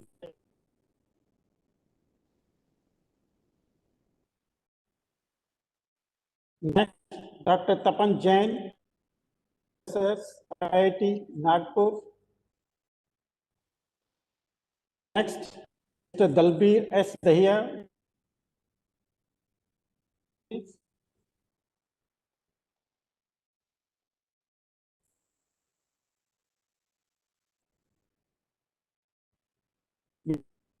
Ajay Godra, founder, Innovate Skills.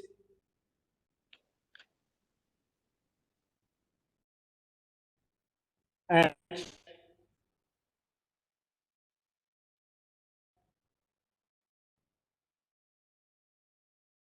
and Shankara Group of Institutions.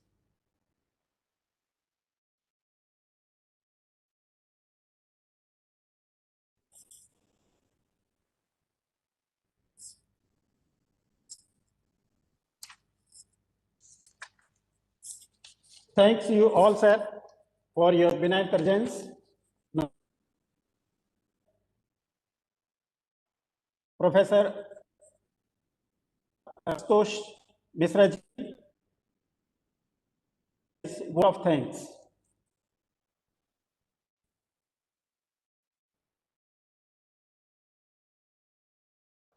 मंचासीन सभी प्रबुद्ध जनों को मेरा सादर नमन।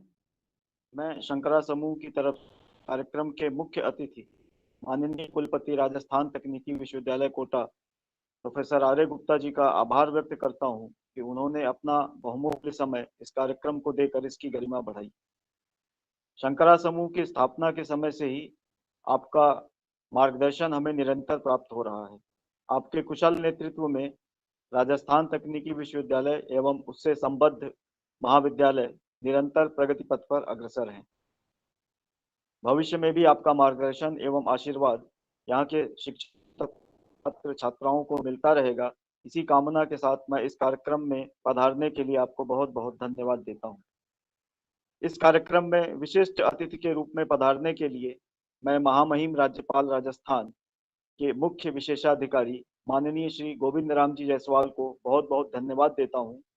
इस कार्यक्रम में ही नहीं अपितु पूर्व में भी शंकरा समूह द्वारा आयोजित कार्यक्रमों में आपकी उपस्थिति ने हमारी गरिमा में जो वृद्धि की है उसके लिए हम सदैव आपके आभारी रहेंगे। अतिथि के रूप में पधारी NIMSME भारत सरकार की महानिदेशक श्रीमती S ग्लोरी स्वरूपा जी का भी आभार व्यक्त करता हूँ। आपके द्वारा निरंतर मिलने वाले दर्शन एवं सहयोग के लिए हम आपके आभारी हैं। सम्मानीय अतिथि के रूप में उपस्थित RTU TechTube 3 के कोऑर्डिनेटर प्रोफेसर धीरेन्द्र माथुर जी को भी बहुत बहुत धन्यवाद देता हूँ। के कुशल नेतृत्व में TechTube के अंतर्गत राजस्थान के तकनीकी संस्थानों में अनेकों कार्यक्रम अनवरत हो रहे हैं। इस FDP में समय देने के लिए मैं आपका आभार व्यक्त करता हूँ। सम्मानीय अतिथि के रूप में उपस्थित इस FDP के कोऑर्डिनेटर्स राजस्थान तकनीकी विश्वविद्यालय की डॉक्टर सीमा अग्रवाल जी और डॉक्टर M देता हूँ और इस आयोजन निमित्त आपके द्वारा दिए मार्गदर्शन एवं सहयोग के आभार व्यक्त करता हूँ। मैं विषय विशेषज्ञ के रूप में इस कार्यक्रम से जुड़ने के लिए doctor SV Srikanth, joint director CDAC Hyderabad, doctor SJ Nanda, assistant professor MNIT Jaipur, doctor Tapan Hyderabad, doctor Tapan assistant professor IIIT Hyderabad, vice president Ensurity technologies, founder and CEO इस कार्यक्रम को सफल बनाने के लिए राजस्थान तकनीकी विश्वविद्यालय के सभी शिक्षकों एवं अधिकारियों को धन्यवाद ज्ञापित करता हूँ। मैं राजस्थान के सभी अधिकारियों और कर्मचारियों उनके सहयोग के लिए आभारी हूँ। मैं इस कार्यक्रम में देश के संस्थानों से सम्मिलित सभी को भी धन्यवाद देता हूँ। अंत में इस मंच के सम्मुख धन्यवाद ज्ञापित करने का अवसर देने के लिए और इस FDP में अपना बहुमूल्य समय देने के लिए मैं माननीय डॉक्टर संत कुमार चौधरी जी का भी बहुत बहुत आभार व्यक्त करता हूँ। मैं शंकरा समूह के सभी शिक्षकों, अधिकारियों, कर्मचारियों को भी इस कार्यक्रम के सफल आयोजन कामनाएं देता हूँ। आप सभी का बहुत बहुत आभार और धन्यवाद। जय Hind.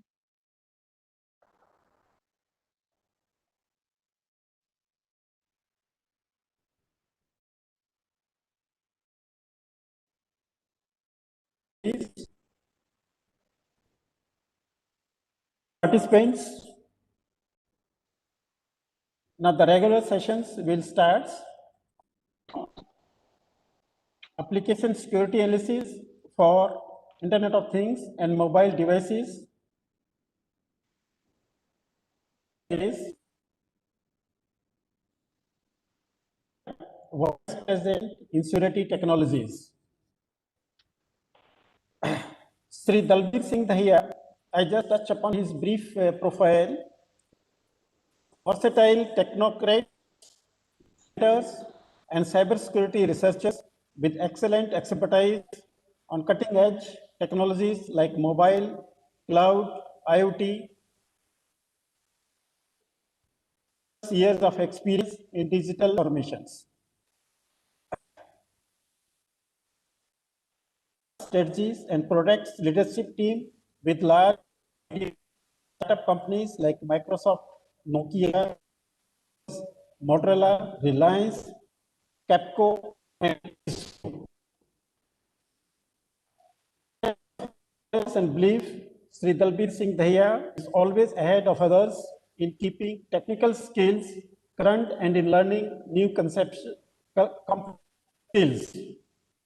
He has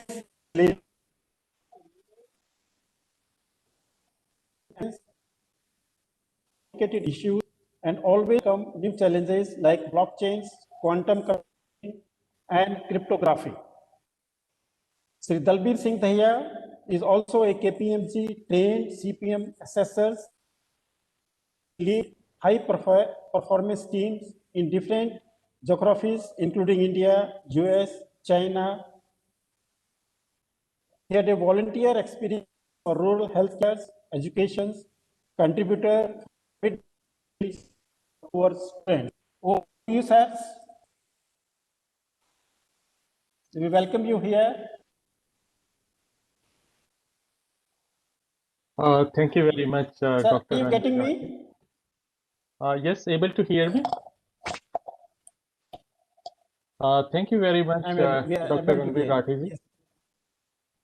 And I'm very much honored to participate in this FDP program. And thanks a lot to all the eminent personalities who were part of this program, especially Professor R.A. Gupta. He mentioned a couple of things. One thing which I liked is IPR and research-based studies. That's the need of the hour at this point of time. And creating the center of excellence in specific technologies at different institutes at RDU.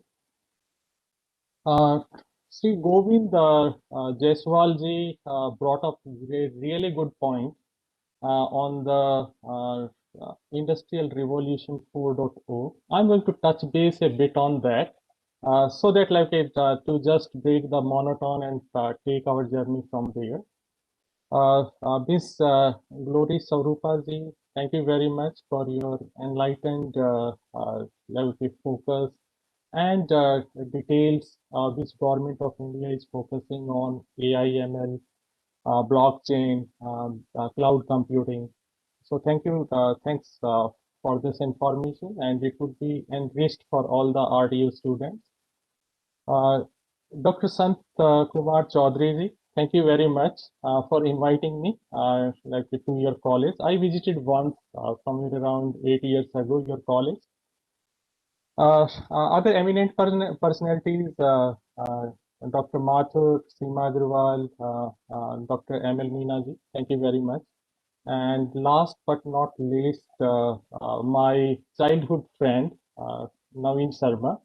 So he's also, he's always so much helpful. And he called me up a couple of weeks ago and he wanted someone to present some thoughts on IoT. And I'm there. Thank you very much, Naveen. Okay, so I'm going to, sir, just I want to know one thing, that the time scheduled for this meeting is 1.5 hours, I think. Yes. Okay, so what we can do is 1 o'clock, sir. Okay, thank you, sir. So what we can do is maybe somewhere around 1 hour plus, I will touch base on different technologies specific to IoT, and then we will keep 10 minutes for your questions. But I request all of you just maybe you can type your questions under the chat box so that we can take those queries during my session. And if anything going to get left out or maybe something which I want to maybe address in detail, I'm going to take one more session on Friday. please feel free. Like, okay, I can take that session maybe during that time on that specific topic. So please let me know once you're able to see. I'm sharing my screen.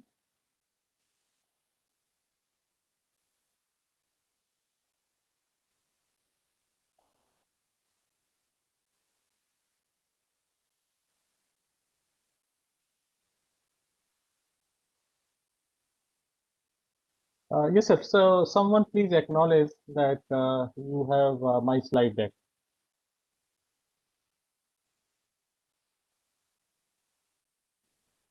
Dr. Ranveer, sir, are you able to see my slide deck?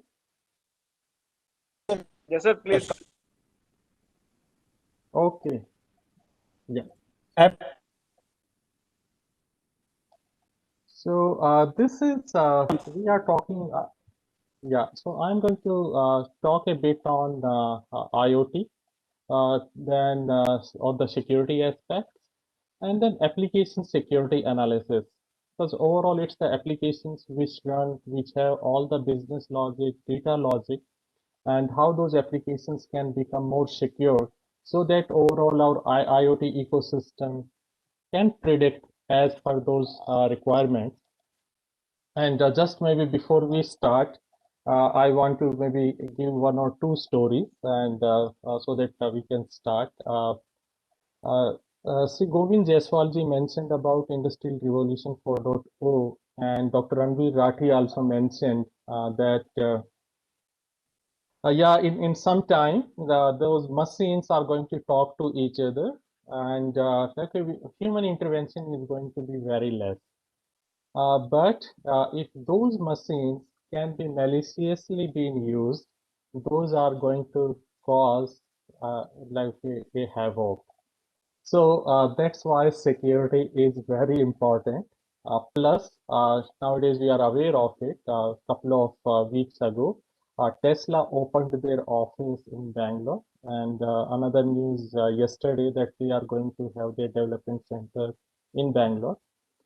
So Tesla is, they are coming up with electrical vehicles, plus those are automated vehicles. And in automated vehicles, it's not so that, okay, maybe it's going to be really a good convenience. The driver need not to drive, he or she can go through the newspaper.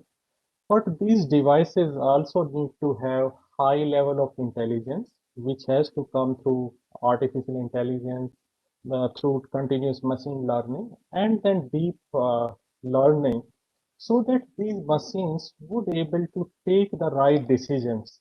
And taking right decisions, still I can say human being is the best decision maker. Thanks to Elon Musk, because okay, he got really worried much, like worried, and he started a new company with the name Neuralink. What Neuralink is doing, it's working on human brain intelligence clouding. So if I'm thinking something, but instead of me, there are 20 people, 100 people, 1,000 people who can think like on one topic in a bigger way. So that's what Neuralink is going to work. And again, its overall thought is, in case if machines are going to become intelligent than human beings, so this human knowledge base or human knowledge lake should be able to supersede that. So these are maybe some of the hi-fi things which are happening. So let's come on to our topic. So few of our going to be our agenda items are, we are going to touch base, we are going to start our things with the digital transformation. All of you have heard a lot about digital transformation. I'm going to touch base on that because that's the base for Internet of Things. We are going to talk of some basic, what the mean of Internet of Things, what's its architecture, what are the different enablers for Internet of Things. Then we are going to take our path toward the cyber security, that how we are going to make sure that our IoT devices are going to be secure enough. So we are going to touch base on some security frameworks, and then we are going to come on the main topic, which is application security. So in the application security, I'm going to touch base on what are the different things can be done and last session is going to be Q&A. Before we proceed, let me introduce myself. So after working with many MNCs, few of them are Huawei Technologies. I was their main architect for one of the soft switch. Then at Google, I was part of their Android team, and at Microsoft Nokia, I led the first Android phone. I was the R&D head for Reliance. So with all those companies, what I learned is that digital transformation is very important. So from there, now I'm working with multiple startups. Insurity is one of them. Another company is AC, and working with some universities also, so that to work on some of the key government projects. And my projects are mainly on the cyber security, embedded devices, and IoT specific. So always I start my most of my discussions with digital transformation. So what is the meaning of digital transformation?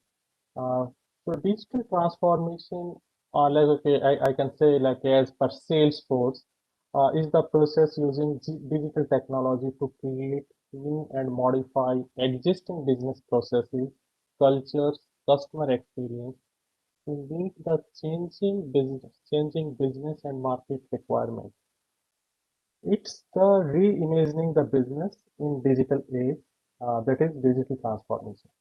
So these are the words, but if you have observed, there are very key part is customer experience. So everything in the today's world, if any product is coming up, if any IPR is coming up, or if any research is happening, that research is happening on the customer base. Customer is not like a who is consuming, but overall how it's going to impact a bigger aspect of our society, human beings, how it's going to enhance human life experience, how it's going to reduce the human miseries. So this is what nowadays included in digital transformation. So digital transformation uses new, fast, frequently changing digital technology to solve the problems. Maybe in the if you people observe every 3 months there is change in some terminology. That something new is coming up in the technology, and that's because we like the whole world is focusing to provide a greater customer experience, to provide the better services to society, to human beings, or to the business. So just go back, like, okay, what is the meaning of technology and how it is touching our human life? In the like, if we know that okay, total human population in 1800 was nearly 1 billion, and in 21, like okay, going to be now it's somewhere around 8 billion, or in 2100 it's going to be 11 billion. If you see in last 300 years, there is an explosion in the number of our level, our population outburst happened. But with that one, another interesting factor, if you people have to say, in year 1800, 94% of the people were there in extreme poverty. Extreme poverty means they were not able to have the food. There was no security. Security means again the life security I'm talking of. Healthcare was nowhere there during that time. And in 2015, at this point of time, it's only the 9% of the people on this earth are at the extreme poverty. And still everyone, like all the people are trying so that their life level or their life expectancy and the poverty level also to be like it can get reduced. Human life expectancy in 1700, it was 35 years. In year 2000, it is nearly 72 years, or maybe like if we take India, it's somewhere around 60 plus years. So this is what technology has brought us up now. Okay, this is what technology impacted. And here Internet of Things is also like, which is going to enhance our life expectancy, which is going to reduce the poverty. Another important factor, and I can say as Indians, we should be proud of it. And this data, both the data are from McKinsey. In year 1000, then 1500, 1820, the Earth economy epicenter was there over India, was crossing India and China, and major deflector was India in that. And that's why we were always saying that, okay, we were golden bird during that time. Yes, maybe due to, again, different region, Renaissance happened in Europe, and due to that, industrial revolution started coming in. Somehow in India, we were not getting much impacted by industrial revolution during that time, and hence the economy center of gravity got moved from India and China, from Asia, it moved towards Europe, and after First and Second World War, like we said, toward 1950s, because US was impacting the whole world a lot, so economic fulcrum moved towards, it was between Europe and US. But okay, after that, once India and China again woke up, our economic fulcrum is again moving towards Asia. It is expected again in by 2050, we are going to be again epicenter of center of economy, center of gravity.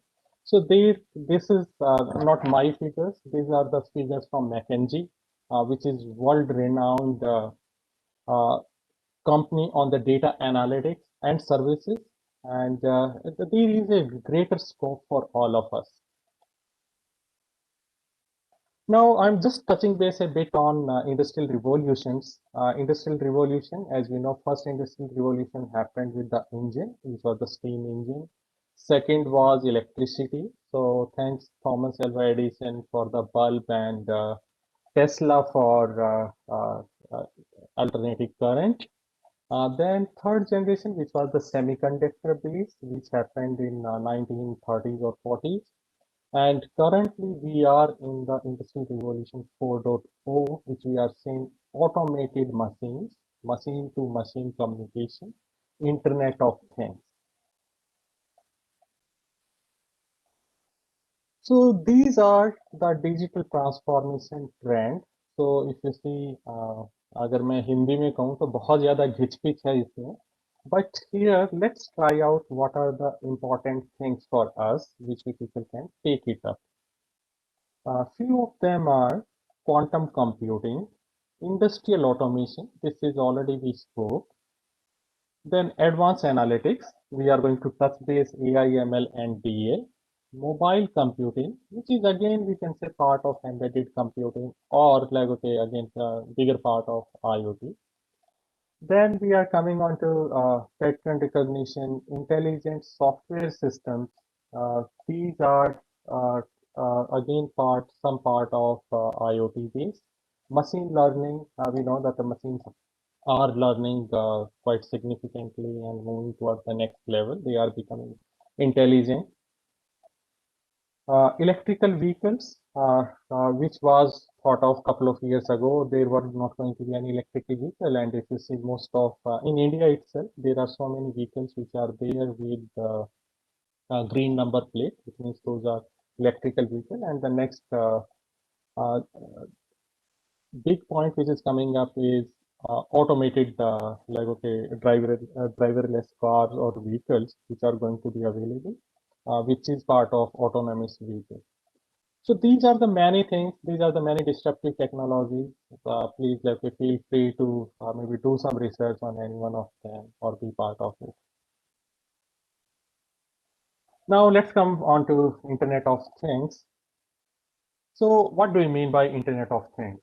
So it is described as the network of physical objects, things made up of silicon that are embedded with sensors, having software and other technology for the purpose of connecting and exchanging data with the other devices. So for everyone's interest, now we have talked of three things here. We have spoken of things. Things means these are made up of silicon. So silicon means we know that, okay, the terminology is SOC. which is system on chip. So there is going to be only one chip, which is going to have all the system, which is including the controller, which is going to be the decision maker, the memory, the IO part of it. So those are going to be embedded in the same one silicon chip. Plus there are going to be sensors. So sensors are used to get the data, to receive the data. As we know, human beings are like we people also have sensors, like we have 5 sensors, and in the same way, these sensing devices also have their own sensors. Then a software so that it can control which is going to be decision maker for that embedded device.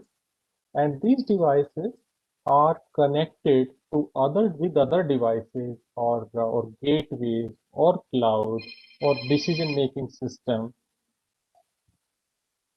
to make the right decision or to share the data with other entities. So this is what our IoT world consists of, which is going to be a system on chip. That's going to be, it can be very simple device. It can be a mobile device, which is having a bigger display and a bigger compute power. Then these devices are having softwares. These devices are having applications, and these devices are connected over air or over air, over air to different devices, or wire or wireless, we can say. Wireless means it can be Ethernet. Wireless means it can be any of the wireless protocol. We are going to touch base on those. Now come on to the applications of IoT. So IoT applications, as per Wikipedia, if I have to take, there are many applications. But I think we can correlate with the consumer applications. So consumer applications which are related to smart homes, elderly care. So smart home, I can just quote maybe few examples.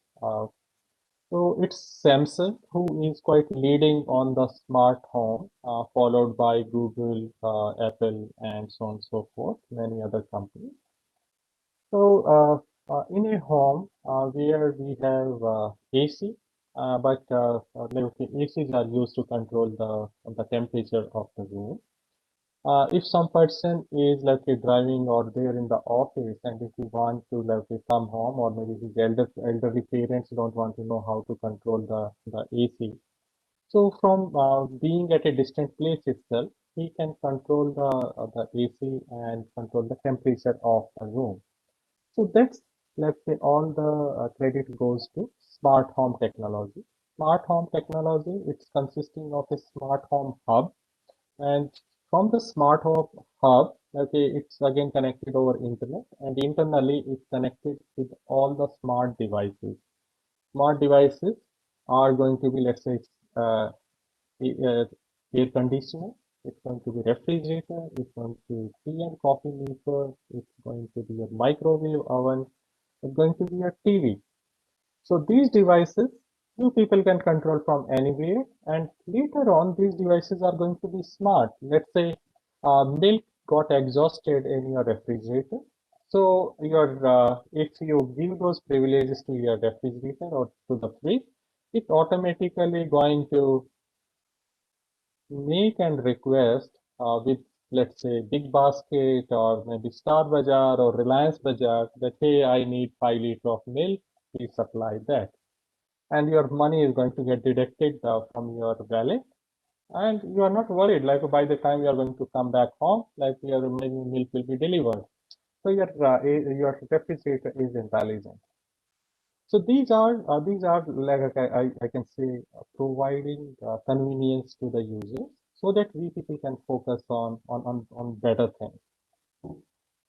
Another thing which is in the home automation or entertainment is Alexa. You can use Alexa. And that's a voice-enabled engine, I can say, voice-enabled device.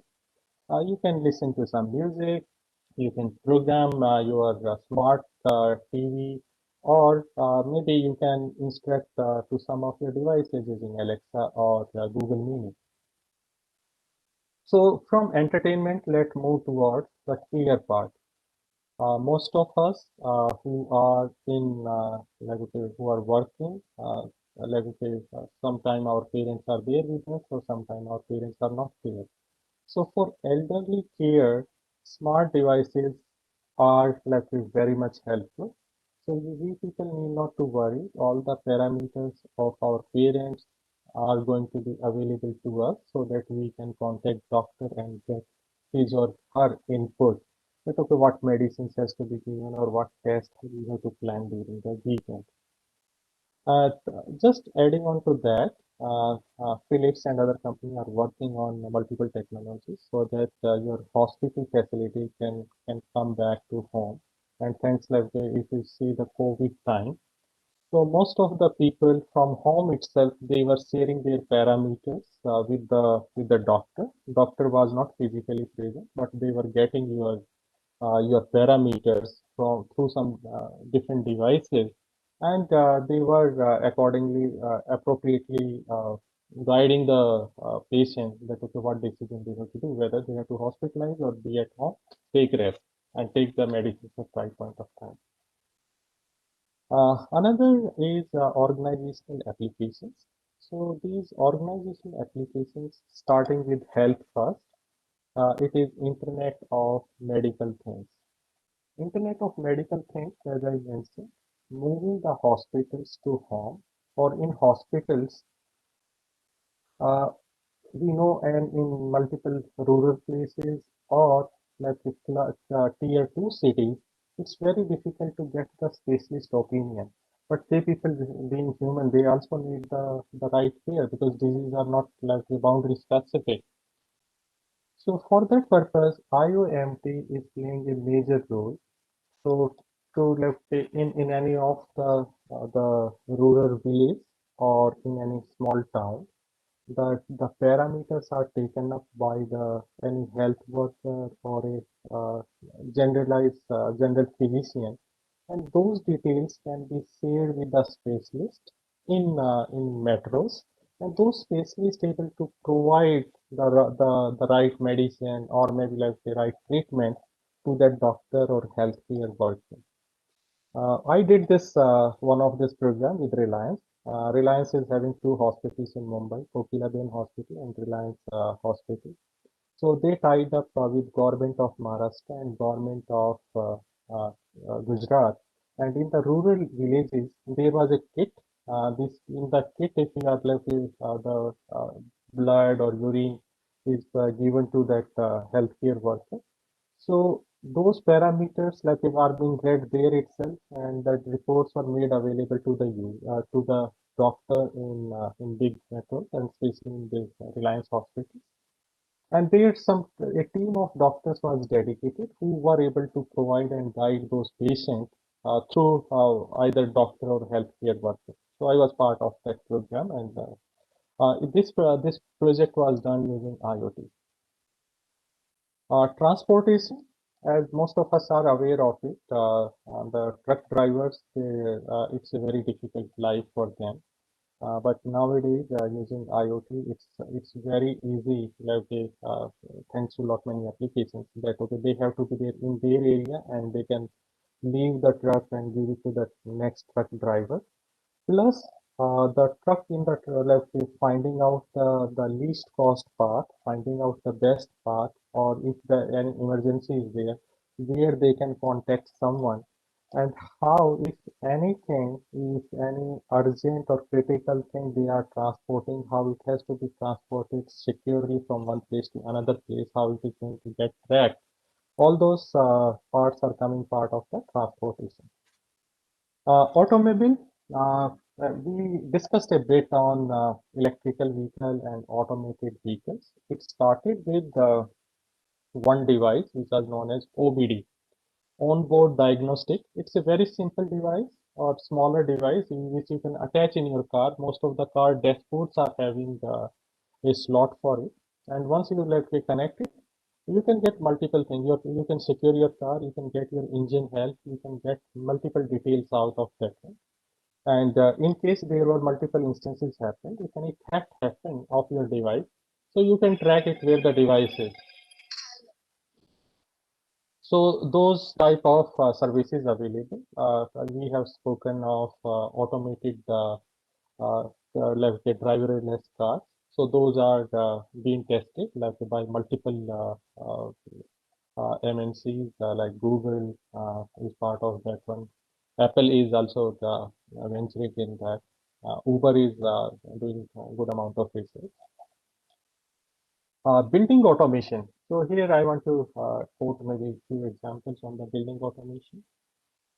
There are, I'm in Bangalore, and in Bangalore there are many buildings which are awarded as the green buildings. So in the green means like there are not so many fauna flora available, but that means like they are working to save environment. Saving environment means lower consumption of power or electricity. Second is using consume like less water recycling. So these are the two parameters on that multiple MNCs or multiple buildings are working. So that based on the human movement, the lights are getting on. Based on if no one is present in any level in office, so lights are automatically going to get switched off. If sunlight is there, like sun blinds are going to go up, and then maybe appropriate sunlight can come, and accordingly you can have the power at your desk. If sunlight goes off or if sunlight is very high, then maybe blinds will come at one layer or two layers. So this type of intelligence being provided using IoT. And these are like very much maybe in most of the cities these are available. But in Bangalore, I'm able to see multiple buildings are having these facilities. Industrial applications. Industrial applications start with the manufacturing. I think we already touched base on like Industrial Revolution 4.0. So in industrial, before Industrial Revolution 4.0, machines, they were embedded machines, they were robots. Robots means they were doing some of the routine work, which like for a machine can routinely work for multiple hours, but human needs a break. So robots replaced human beings, but with that one, now these robots are getting intelligent. So if they found out robots have right sensors, if they found out the product is not of the right color or size, then they are stopping that product. So a quality check also happens for that. And these robots talk to each other, and based on that, a person who is controlling, like in the control center, able to see that how many products are going to come out, why is that, let's say some of the spurious products are coming in, which robot has to take care of what entity. So that intelligence is there, and it has enhanced, like in this Industrial Revolution 4.0, the productivity becomes very, very high. Next, coming on to agriculture, and agriculture is at this point of time, many or much more focus is there nowadays on agriculture, but maybe the data which is available to us before Green Revolution, India was a very poor country. We were not able to feed our people. Yeah, thanks to Green Revolution, but it was not only Green Revolution, with that lot much of technology also associated with that. Thanks to ISRO, that ISRO satellites uh, help the overall this agriculture ministry that okay which crop people should go for, how going to be weather forecast. Like if any disease comes up, like that can easily be find out by these satellites. Easily they capture the color of the leaves of that crop and able to analyze maybe like okay, what are the deficiency or maybe some uh, uh, like okay some I can say worms or any other issues are there with that crop, some pesticide are needed or some fertilizers are required. And that has enhanced our productivity of the food grains. Next is the maritime. In case of like maritime, we know that okay nowadays most of like in sea sea journeys were not so safe. They become much more safer. People are more connected using the IoT. Another is in the sea depth, there are much more minerals are available. There are many other explorations are happening, and for that, the robots and IoT devices are being used. If you know that tsunami, now we are easily able to predict the tsunami. Recently we had tsunami, but there were not so many casualties, which happened near to, I think, Australia, if I'm not wrong. But we all of us remember one tsunami which came on 26th January, many years ago, and hit the east part of India, and it impacted Tamil Nadu a lot. So from industrial applications, let's move towards the infrastructure applications, which are related to government, which are metropolitan IoT services. Here I want to quote some of the examples from Bangalore. In Bangalore, there is one place with name, it's a big area named Electronic City. So Electronic City is using IoT extensively. It starts with the garbage collection. So there is this garbage collection. Like the movement of that is available with most of the companies. It's in Electronic City. Majorly companies there is Infosys, Wipro, and many other multinationals are there, including Robert Bosch. So one is the garbage collection. If the garbage collection truck starts, like it provides that what time it's going to be available at which company or which housing residential complex, so that people need not to wait. They can put their garbage, and the garbage is also collected. Then the garbage segregation also happens through some of the IoT devices. These are really great initiatives. Second is Bangalore is known for bad traffic and potholes. The reason is Bangalore, lot much of rain is there, and asphalt roads are not having so much of life. To know that okay, there are so many potholes, there are ways which I think National Highway is using. So there are sensors which are put on the road, and if any vehicle is making the vibrations are very high, it means there are many potholes, like there are potholes are there. So these vibrations are being captured, and the authorities, right authorities, are being informed that the potholes are there. But maybe on a lighter note, Bangalore is having so many potholes that the vehicle are not able to run so fast. Another energy management, environmental monitoring. These things are also being done using our IoT devices. Military applications. I'm not going to touch base on many.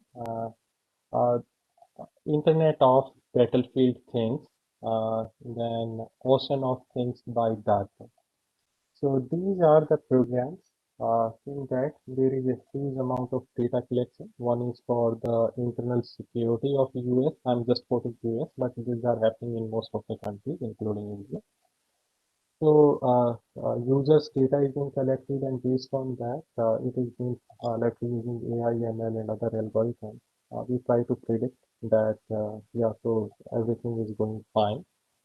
In the battlefield also, instead of devices, we are aware of the drones, which is quite happening thing. So drones are again a form of IoT devices, which are being used instead of sending the fighter pilot and like hitting some area. It's very easy to go there. Maybe first you can have the reconnaissance, and then maybe if the target has to be hit, the target can get easily being a single target can easily be hit. Just maybe for a story perspective, one information, not so great information, but just to share. Maybe most of us are aware of it. It was, I think, one of Iranian nuclear scientists got died or murdered, and that happened seems to be through a drone, and that his wife and the driver, like okay, none of the other person got impacted. It was only a single person dedicated attack was there. So those are the things that it's world like okay, but yeah, these devices are used in battlefield also.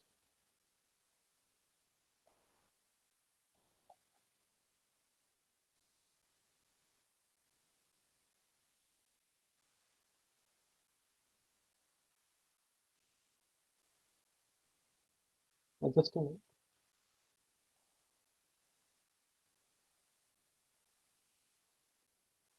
Okay. Now coming on to IoT architecture, how IoT systems are made up of. IoT devices are consisting of, as initially we discussed, are connected of a device, the edge gateway for the connectivity purpose, and the third one is the cloud. So first, sensors or actuators are getting the information. So that information comes to the device process it, get connect itself with the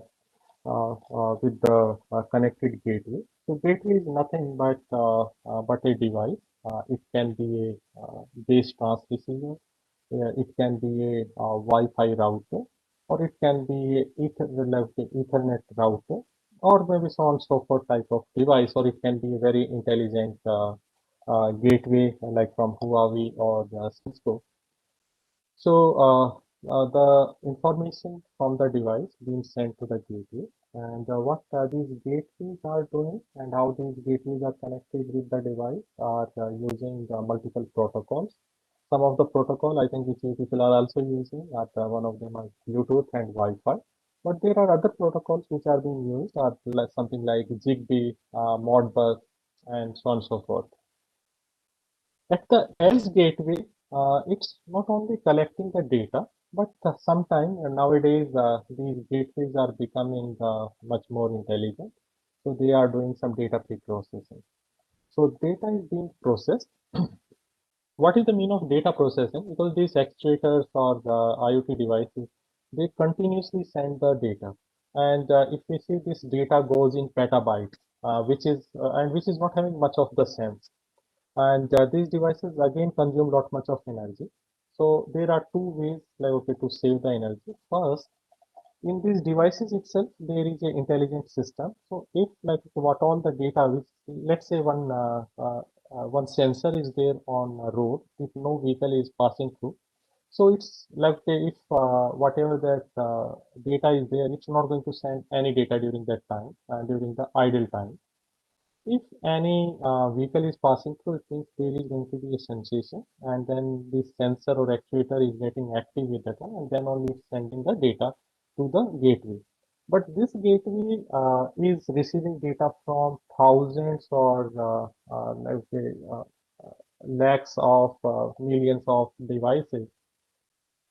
So this device also, this gateway also is becoming intelligent. What it does is that it again pre-process the data. It only takes the right amount of data, and that data is being like again processed and then sent to the cloud. So that on cloud it is going to get stored and right decision can be taken. Then comes the cloud. So when we spoke of digital technology, so cloud is very important part of digital technology. So what cloud is providing us is storage place. It started with that, but nowadays it's providing us very powerful computes, really powerful artificial intelligence algorithms, and a intelligent way data can be stored, and cloud security provides the security over the data which we have received from the IoT devices. So there is one microservices architecture. I can talk of that one maybe in some other forum. So microservices architecture is used in cloud technology so that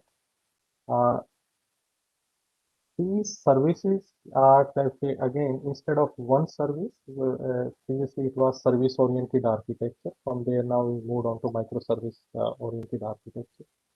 One is if any service goes down, so other services can take it up, because okay, each service there is a multiplicity of services. Plus, like each service is capable enough to store its own data to make the right decision. So in that way, we can process the multiple requests simultaneously. The databases which are used are vary, but these nowadays the data which are used are the NoSQL databases for IoT. NoSQL database means these databases are not in the form of rows and columns. These data, whatever we are getting, we are dumping it there. and we are using NoSQL database, which are known as column-based database also. Like from there, the right information is fetched out. So this comes under part of big data Hadoop, which we are not touching this at this point of time, but people who are interested, they can go to big data Hadoop. Now comes, there are IoT enablers are there. So what are the different IoT enablers? So these IoT enablers help the IoT ecosystem to complete the parts out of the inner circuit. So IoT enablers are consisting of network architecture. We discussed that these IoT devices has to get connected with the network. So how they are going to get connected? So they are going to get connected using IPv6 protocol. As we know, IPv4, the number of devices can address is very less, and the IoT devices are in billions and trillions. Hence, IPv6 come into picture, and IPv6 based low power wireless personal area network protocol is being used normally for the network architecture. Second is the power, size, and space considerations. Most of these IoT devices, most of them are very small in size, and these small in size means they have to kept at some place. Like okay, we see sometimes we see bugs also, so they are very small and maybe can vary. But these smaller devices has to kept at such a place so that they should be safe there. Then comes up like their size. Their size also vary, and the power consumption. IoT devices uses battery most of the time. So battery also, it means the battery would like you have to use, or the power has to be used very optimally. And the devices which are there on outside, so their batteries or maybe power can't be replaced on daily basis, or batteries can't be replaced in every 3 or 4 months basis. So those battery replacement happen. The device has to be intelligent enough so that it should consume less power. Here I want to give one example. Maybe most of you are aware of Shell as a company. So Shell is there in crude oil exploration, and the crude oil, their crude wells are there across the globe.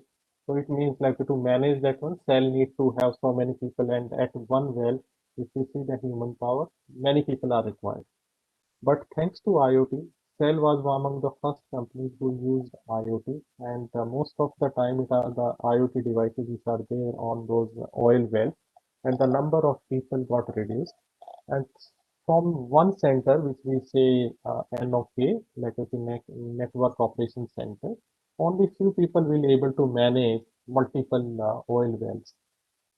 So all the data is available from actuators, sensors, measurers, in the NOC, and in the NOC, based on based on the data which is being made available through the sensor, right decision is being taken up by these few people. Then comes before going to application layer. So there are different virus protocols are there which are being used by these IoT devices. Bluetooth low power, light fidelity, Li-Fi, network field communication, RFID, Wi-Fi, Zigbee. So just to name them, I think most of you are using nowadays the credit card which are touchless. So that take your card which is having NFC and take it near to the NFC enabled let's say uh, uh, credit card reader, and it able to deduct that amount from your credit card. So most of the protocols which are used in IoT are consuming low power. Then comes the wireless protocol for the medium range. So for medium range, devices like mobile devices, electrical vehicles or automobiles, they are using LTE and 5G to connect because there is a huge amount of data transfer happens. Other protocols which are long range, So these protocols are satellite-based or wide area network-based. Most of the IoT devices are not using it, but there are still some devices are there, especially the shipping industry as I was talking of oil wells. So they people are using these long-range protocols. Data storage and access. So the data security, data consent, and data minimizations are the major concerns for any of the IoT device. Last but not least is the security. So when we are like here, I want to just take you through these diagrams. Like one layer is the perception layer, like where the sensors and actuators are getting the information. Then the network layer, which is routers and gateway, getting information from there. And application layer is the layer where that there are multiple applications are running either on the cloud or on the on-premise, and the decisions are being taken up based on the data which is coming from the actuators or IoT devices. So these are the sign of different IoT protocols. Maybe if you people have observed some of them, you people able to see in your cities also. LoRa is one of the protocol. In Bangalore, I think Bangalore is connected with the LoRa protocol. But these other protocols are also very much available. NFCs are your mobile devices and cards are having NFC. Wi-Fi is very much common. Bluetooth is many Bluetooth devices are available. Cellular, we are aware of it. So we know what are IoT devices. In IoT devices, data is being taken up, and this provides to the application layer. Application layer is going to do the processing. So because our main topic was cyber security, so let's discuss what is the security. So security is the protection of computer systems or networks from the theft or damage of their hardware, software, or electronic data. So we are talking of three things, like hardware and software and the data. So these should be secure, as well as the disruption or misdirection of services shouldn't be there. So there are different type of attacks which happen in cybersecurity. Before that, in cybersecurity, if we have to talk of, we are talking of three things, which is known as CIA, confidentiality, which is provided by cryptography, integrity. So the right people will able to get the right amount of data. Availability, systems are always available. So based on this, there are a few things which let's discuss them. So there are multiple attacks are happening, which we say cyber security attack, and I think most of you are not new to this. These are happening on daily basis. This is distributed denial of service, backdoor entry, eavesdropping, phishing, smishing, let's say multi-vector attacks, privileged escalations, social engineering, spoofing. So maybe most of you are aware of it that in this attack we are getting some information. Yeah, that from this bank some phishing attack happens and let's say the money got spent off from let's say some person's account. Most of the banks are talking of that don't share your OTP or your bank account details with anyone else. Then, I think yesterday itself, it was Netflix has lost, like in Netflix, some attack happened, and the user data, including their credit card and payment information, is made available by by some of the hackers. And which is and these hackers they can use that information for any of the malicious money transfer. Security measures which are available are user access management, which is very important. This I think most of us are aware of it. It's user access, which is through login and password. From there, we are talking of two-factor authentication. The OTP also comes up, or captcha reCAPTCHA also comes up. And now new technology have come up, which we say passwordless access. So I'm going to touch base on that one in some later time. Firewalls, DMZ, and demilitarized zone, honey trap are another way to provide security. Intrusion detection and prevention system, IDPS systems are being used by multiple big organizations. Sandboxing. So sandboxing, your Android is using sandboxing to save multiple applications so that they won't save data, or malicious application don't impact other applications. Incident response planning. Let's say if any cyber attack happen, what we have to do. First is at a country level, there are CRD, like that those are response teams are there. India is also having CRD. That if any attack happens at some government portals or across the government organization, how the government is going to respond to that. In the same way, the organization, how they are going to respond to that. In the same way as individuals, how we are going to respond to that.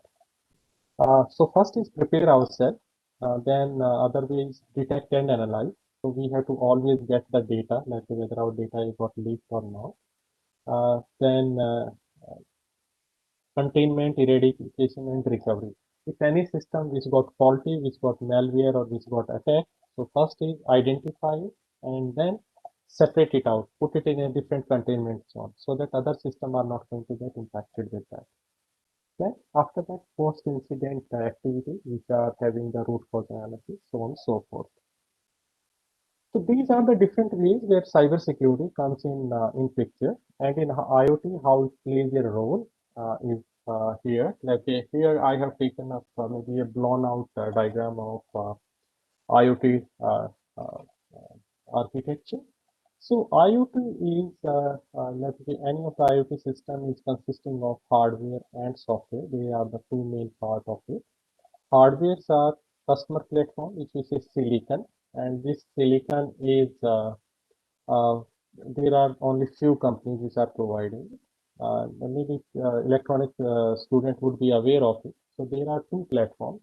One is ARM-based architecture, which is used in these embedded or smart devices. But x86, which is Intel from Intel, so that also is providing the solution for IoT devices. But ARM is still it's prevailing. The reason for that are three. Because okay, ARM, one is it's much faster. Second is the power consumption is low, and third one is it's very much optimized. So Intel is also copying up with it. So first we have hardware. Now to control the hardware, we need to have a firmware. So in firmware, first thing which comes up is the boot. Maybe if you observe the some of the mobile devices, if your mobile device is not coming up, so then if you take it to any of the I can say repair center, then they will say, oh, its BIOS got corrupted, or maybe its OS got corrupted. So BIOS are like maybe the computer students are aware of it. So BIOS are the first level of drivers which interact with hardware to bring up the services or APIs, which using that we able to access the silicon chip input output device and memory or interrupts. Then we have different drivers.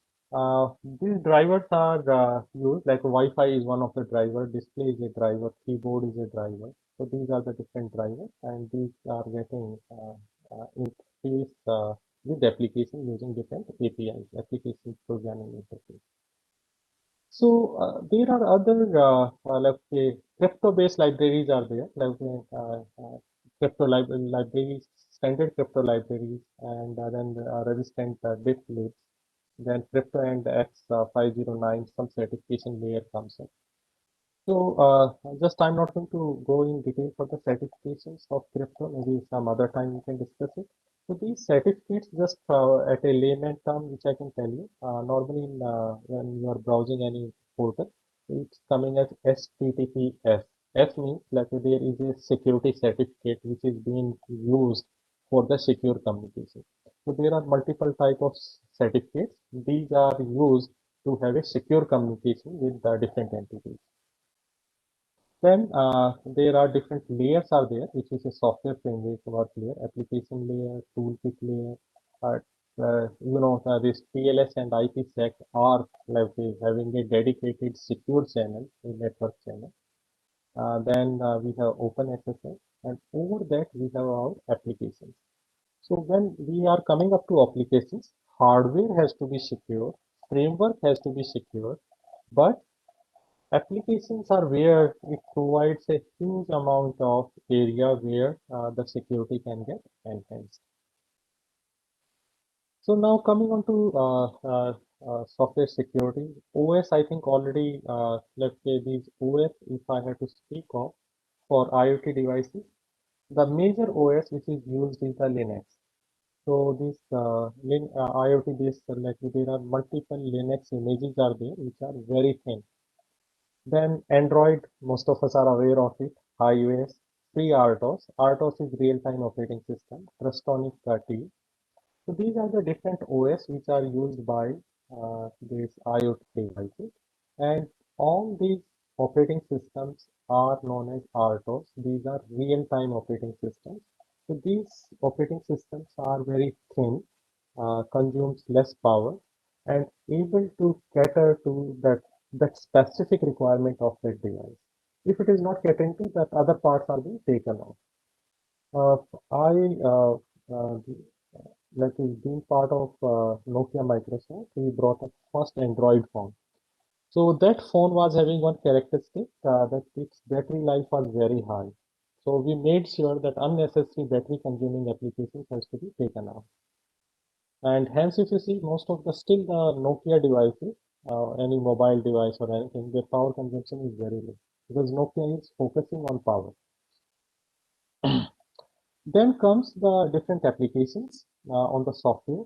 We are going to talk a bit on applications more. Communication protocol, we touched base.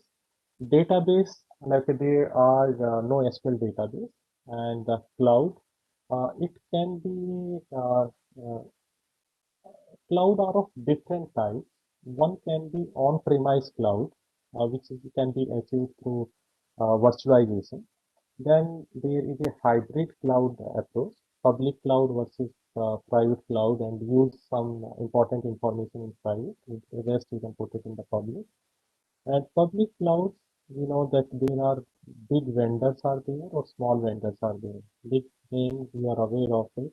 It is AWS, Amazon Web Services, Microsoft Azure Cloud, Google Cloud, Alibaba Cloud. You name the big company, they have cloud.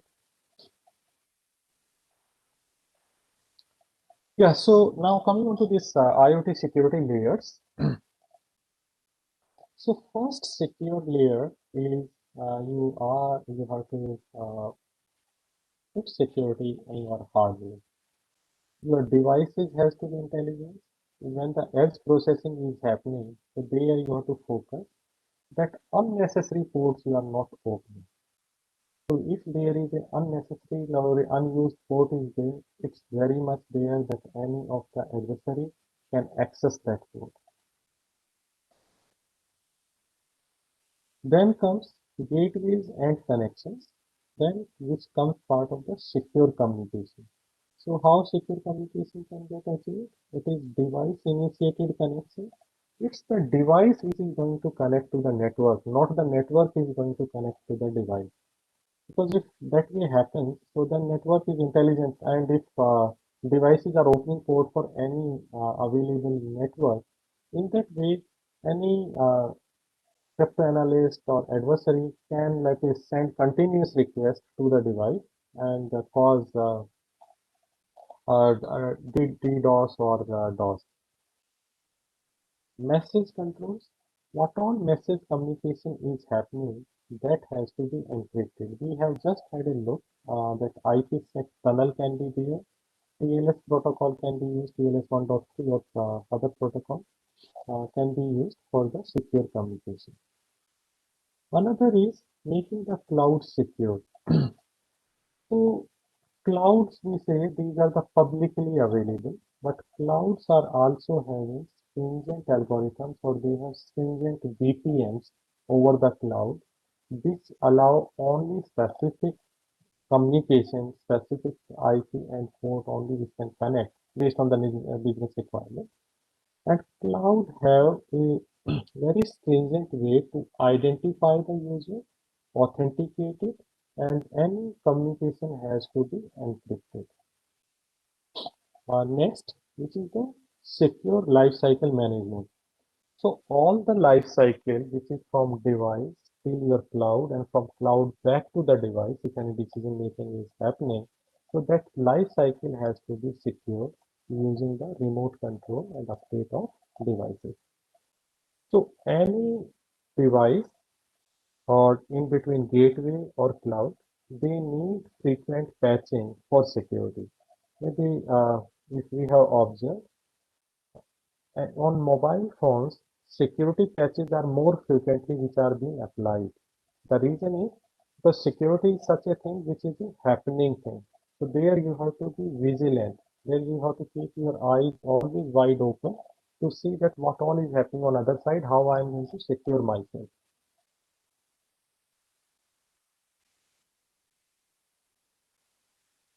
Okay, so we spoke of OS and now let's have a look on the application.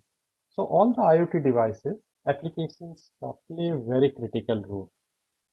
So if any application is there, so what all things we have to take care of it. So first is applications should have a secure architecture, design and development. To achieve that, we should follow the security framework. There are multiple security frameworks available. One of them very widely used is from the IBM security framework. That security framework focuses on identifying any of the security risks, protect the system, recover the system, detect if any leakages are happening, and respond to the leakages. So this is, I can say, this is a process level framework. But in this, there are at different layers, we have to provide the security. Like identity, IAM has to be used. Nowadays, FIDO protocol is there, which has to be used. FIDO 2.0, which is passwordless protocol. How we can protect ourselves? Like using the right encryption algorithm, and data has to be using TLS or the IPsec algorithm. How we can detect it? For detection, there are different AI/ML-based pattern matching algorithms. How we are going to recover, how we are going to respond is isolation. How we are going to recover is use the backup data. Another important part is DevSecOps. When we are developing the system and operationalizing it, we have to consider the security part of it. I think DevOps is a quite well-known terminology in computer science and in IT engineering. So during the development itself, our focus area should be on security. When we are going to code, when we are going to build, when we are going to test, we have to always make sure that security is also being tested. When the product is being released, deployed, operated, and monitored, we have to have a focus on security. Next, when we are doing the coding, coding has to be secure coding. So coding is where multiple times the developers make mistakes or they are in a hurry due to some different pressure. Their manager is sitting on their head and asking them to develop, to provide the functionality by end of the day. And then they make some mistakes. What type of mistakes? Exceptions are not properly being handled. There are some hard coding happening in the code. Then database is not properly locked. So these three are the main issues. There are multiple other open points are there. OS talks of that open web security applications. Like it's talk of 10 vulnerabilities for mobile, 10 vulnerabilities for web and applications, which developers can do and we can touch base on that later. Now coming on to application security analysis. So application is being developed, it is being deployed, but we need to have a constant check on the application. So that check can happen during the development, during the delivery, or during execution time. So we need to have a static analysis of that application. static analysis is, I'm going to have, there is a next slide which is going to talk of it. Dynamic analysis is when the application is being executed. So when it's there in the processing, how it's behaving. So the different parameters are collected out of it. And based on that, we found out that okay, whether security vulnerabilities are there or not. Interactive analysis, when an application is starting interacting with other system, database or network, so then how it is behaving. So the parameters are being collected and analyzed. Crypto analysis, so how different crypto functions are being used and how the different communication, the secure communication are being initiated by your application that are being analyzed. IP network analysis. IP traffic is such a thing that maybe here I can quote one example for all of you. It was Reliance Jio. Initially, they have started their chat application. It was competitor to WhatsApp. But just I think after the launch of within some 5 to 6 days, it was being found out the data from that application is being stored in China. In one of the Chinese server, data is going there. And it's been observed that why that reason was because there was a one application or one software company which was being bought over by Jio, and they contributed heavily in this application. So some of the threads kept open, and that those servers were in China, and still this application was sending the data in the Chinese server. So that was a huge risk because okay, Indian data we are losing to one of our competing countries. You know, most of the mobile devices they are from China and or manufactured in China. So if needed, the data can move from our country to China. Maybe it can go in different ways. Then we are talking of 5G, Huawei, and different routers. So that is also most of the companies are now worried, like US and Europe, some countries they have banned Huawei technology that they can't bid for 5G. There is a reason because they have apprehensions based on that.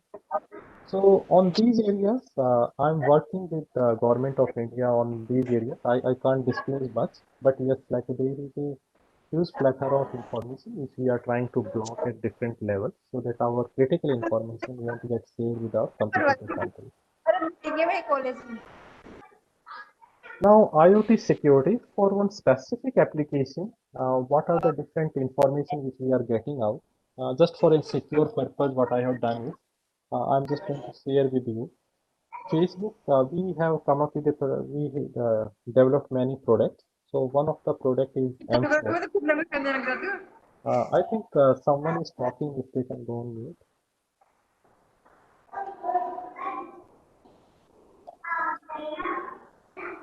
Ranbir sir, can you mute the person?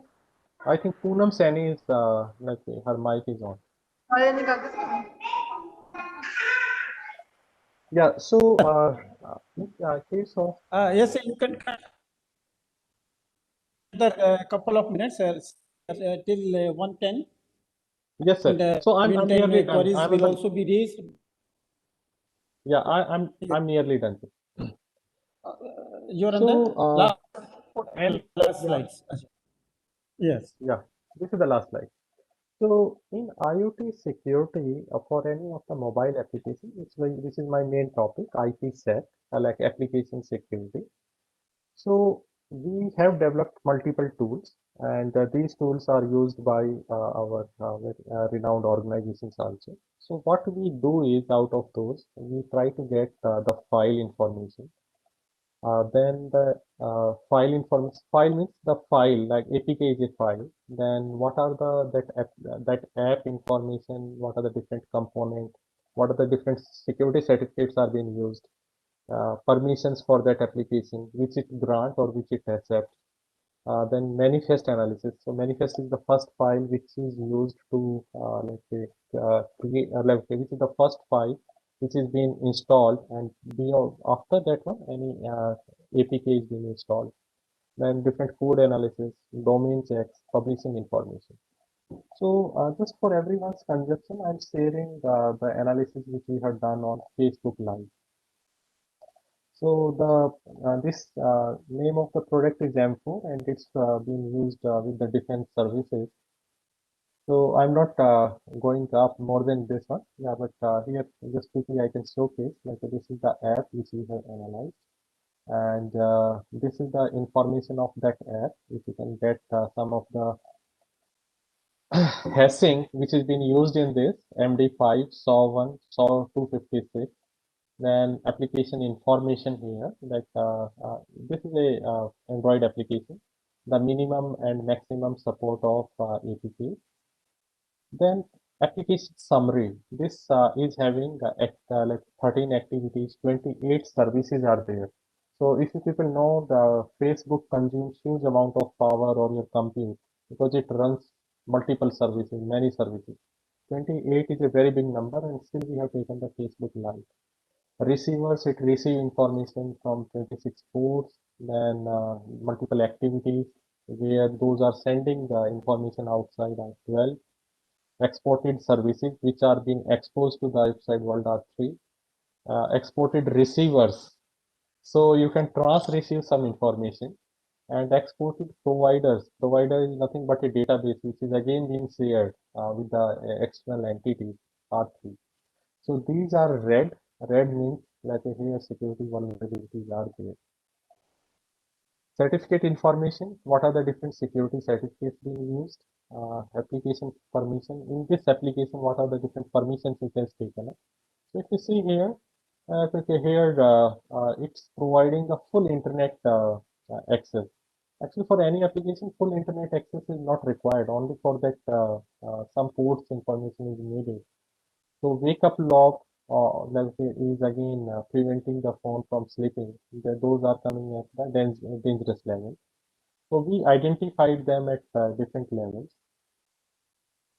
So this is then different activities. Activities are nothing but okay. These are the tasks or threads which are open to execute some work. Then the manifest file analysis.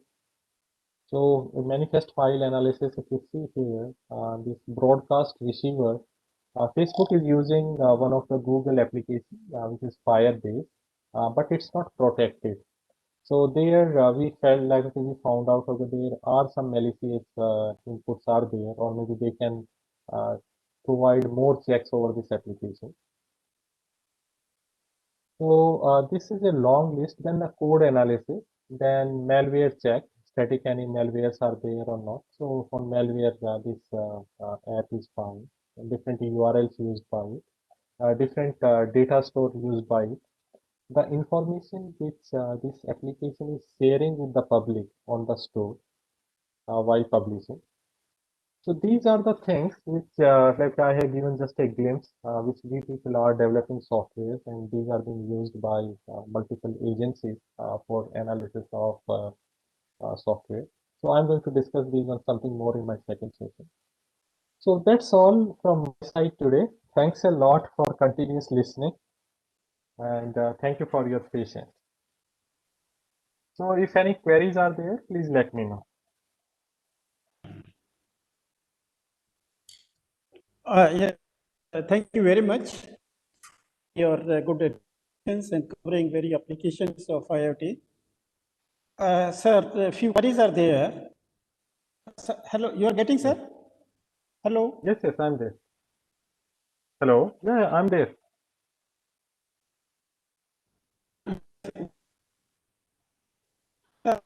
Databases for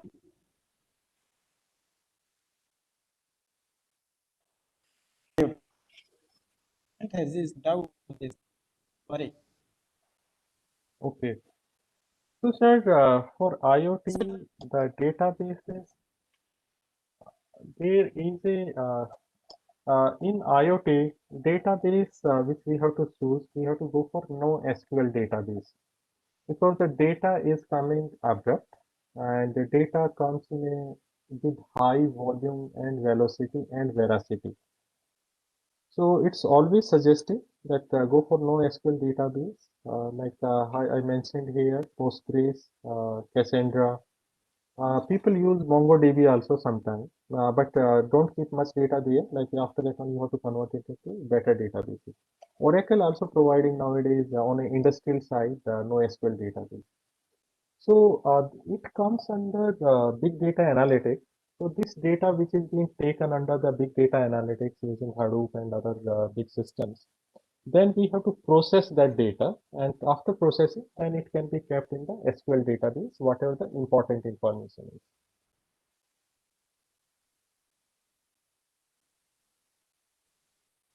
Hello. Yes, sir. Any other query? Sir, how Internet of Things and architectures are related?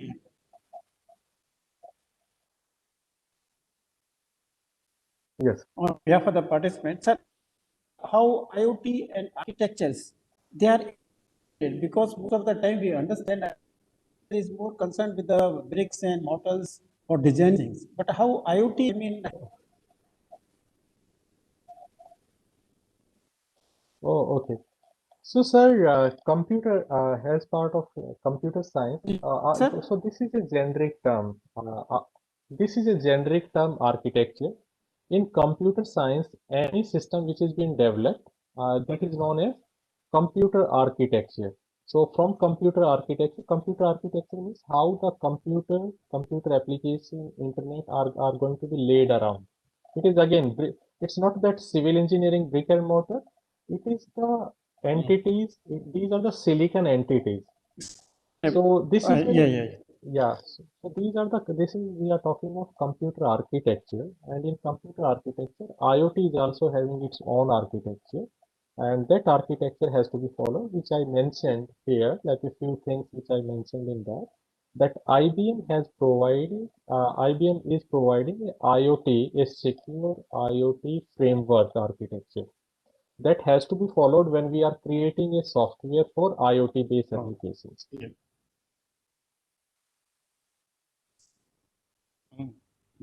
Yeah.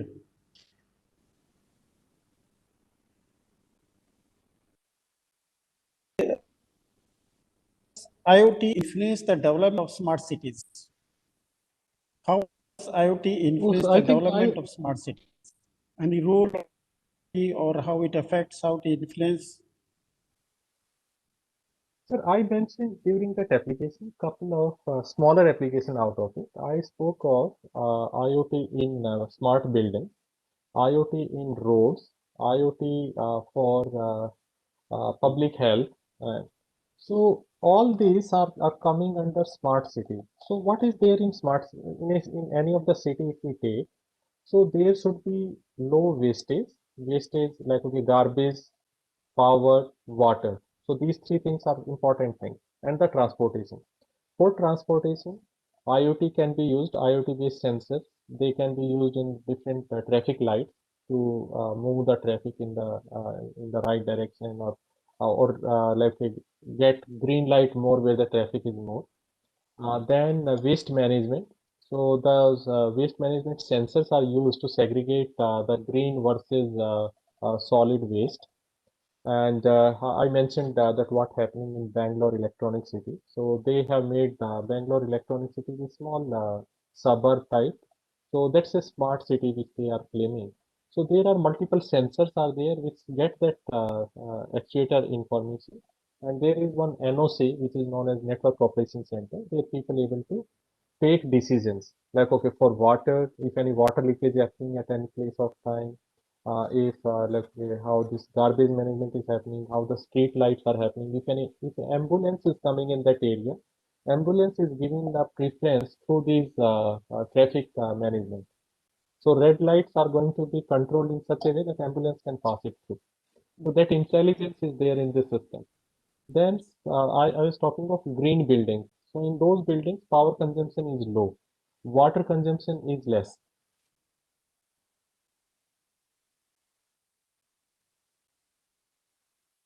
So again, if gardening we take, so based on normally that like when to water those plants, so that decision can be taken up by the machine.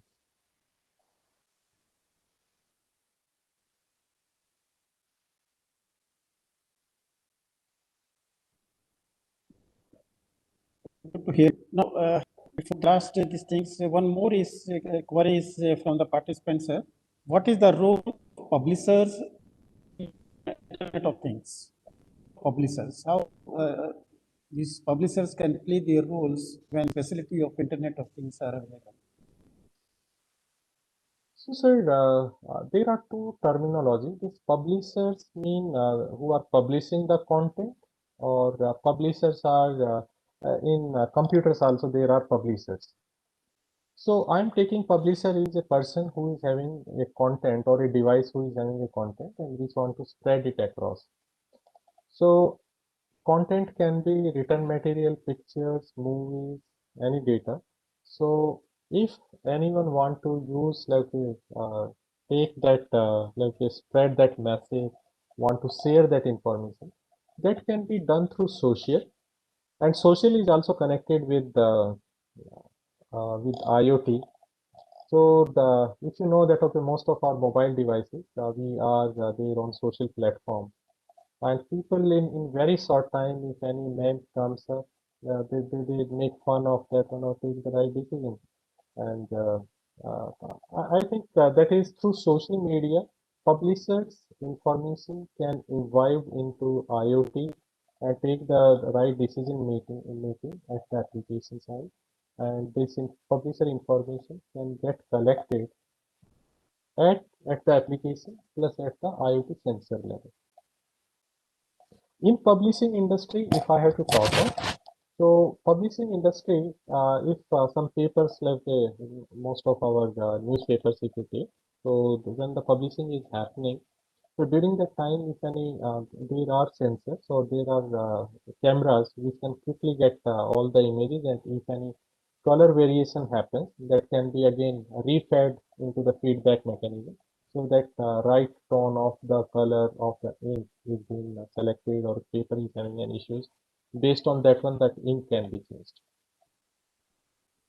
So all the feedback mechanisms in the publishing industry can be taken care through the IoT devices. I can talk of one more thing, not only here in the food industry or agriculture industry. Maybe if you know that okay, there are some food packets are coming up where they say, yeah, that these grains are filtered using this. Like there are couple of companies are there. Okay, this is filtered through that. So there are big machines which filter out each grain for you. If the grain is of right size, right color, then only that grain is going to come in your plate. Otherwise, that grain of dal, grain of wheat, or grain of rice is going to get rejected. So those grains are very expensive. So those food items are very expensive. But yes, those are certified. Yes, like this grain is filtered by this machine, and those machines are IoT-based machines.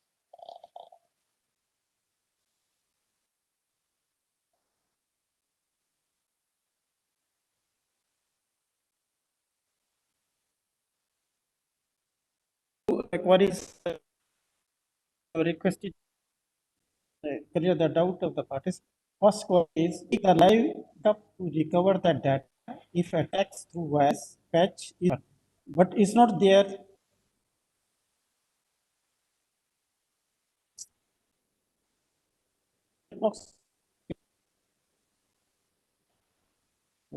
It's not there chance that both live backup will be affected at the same. Is a 3-4 lines query. Yeah, let me have a look. What is the role of publisher in IoT? Yeah. Smita Agarwal. Sweta, I don't know whether maybe what I spoke is right, or maybe if you're talking of the publisher, maybe you can take with me on specific. We can take live backup to recover the data if attack through virus or patch is happening, but it is not clear sensitive that both live server and backup server are affected by the same. Yes, it can happen. Yeah. Multiple time it happens. So then there would be a loss of some hours of data. So these where the backups happen, live backup happen. It's not so that okay, only in one server it happened. It happened in multiple servers, and these servers are isolated at different point of times. In 24 hours, one server take the backup for 1 hour, and another will take for another hour. So we will have the backup of another server, another 1 hour before data that can be taken up. So it never happens. So backup is properly being planned, how the backup is going to happen. So the opportunity is there, like okay, there are chances that we are going to lose some hours of data, but whole data can't be lost. What about the job opportunity as an IoT developer? Yes, very much like you can start as an IoT developer. You can work on the silicon side, you can work on OS side, or you can work on the application networking or application development itself. So IoT is what happening, and just wait. Tesla is going to come up with one of the best jobs available. They are going to be the highest paid company in India. Feedback link will be shared in the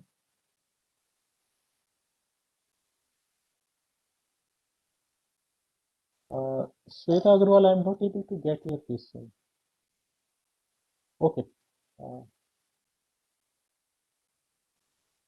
Yes, sir. Any other queries?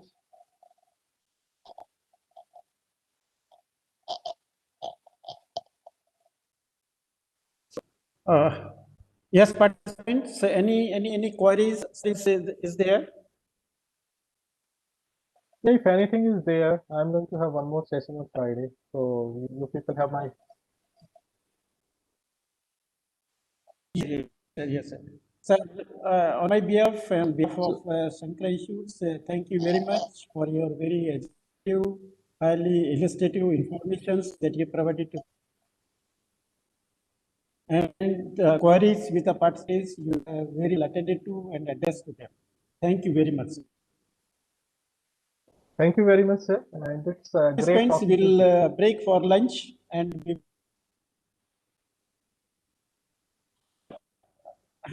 yes, sir. Thank you very much. So participants, we Okay, are breaking for the lunch and will be here at 2 o'clock. thank you very much.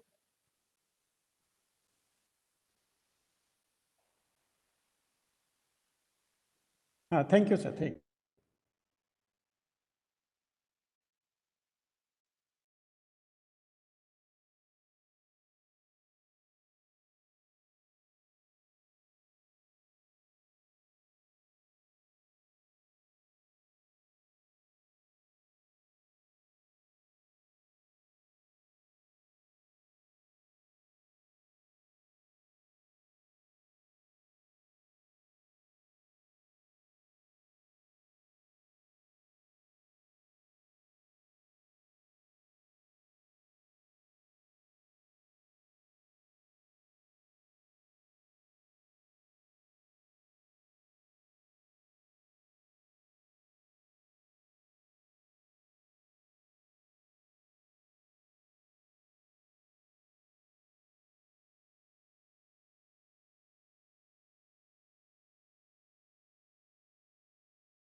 Yes, good afternoon to all participants.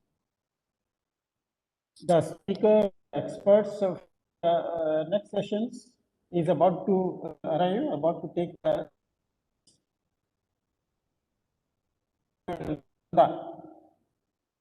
he will be joining us very shortly.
Hello.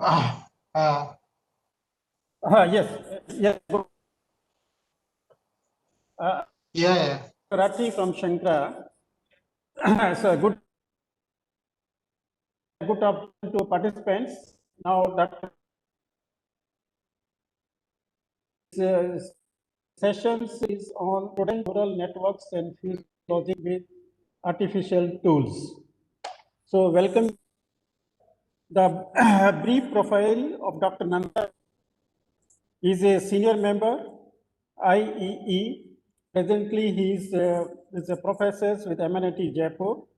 He received his PhD from School of Electrical IIT Bhubaneswar, and was the Indian Research Fellowship from Department of Foreign Affairs, Government of Canada in the year 2009-10. Also, he worked at the University of Western Ontario, Canada. Nanda was awarded Best PhD Thesis Awards by IIT Roorkee. He also received the Best Research Papers Awards at SMIT Sikkim, at IIT Bhubaneswar, and also IIT BHU and Spinger's OWT 2017 at MNIT. Dr. Nanda is president of prestigious IE Young in Electronic Telecommunications for the year 2018 and 19. He has received travels and research at the UGC, INSA.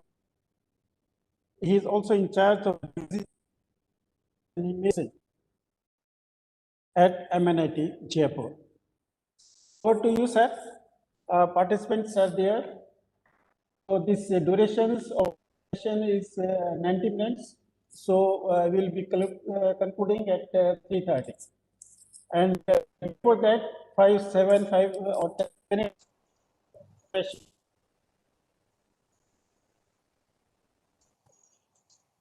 Inquiries. So over to you, sir. Yeah.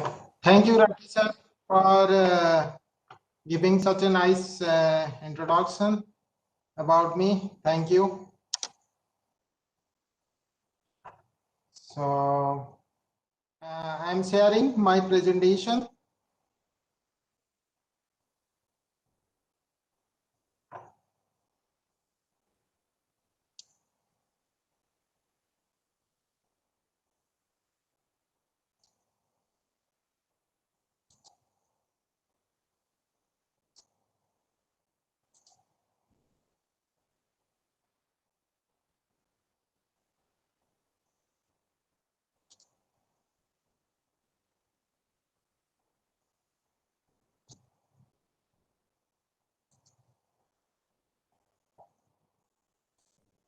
I believe my screen, audio, video, everything is perfect.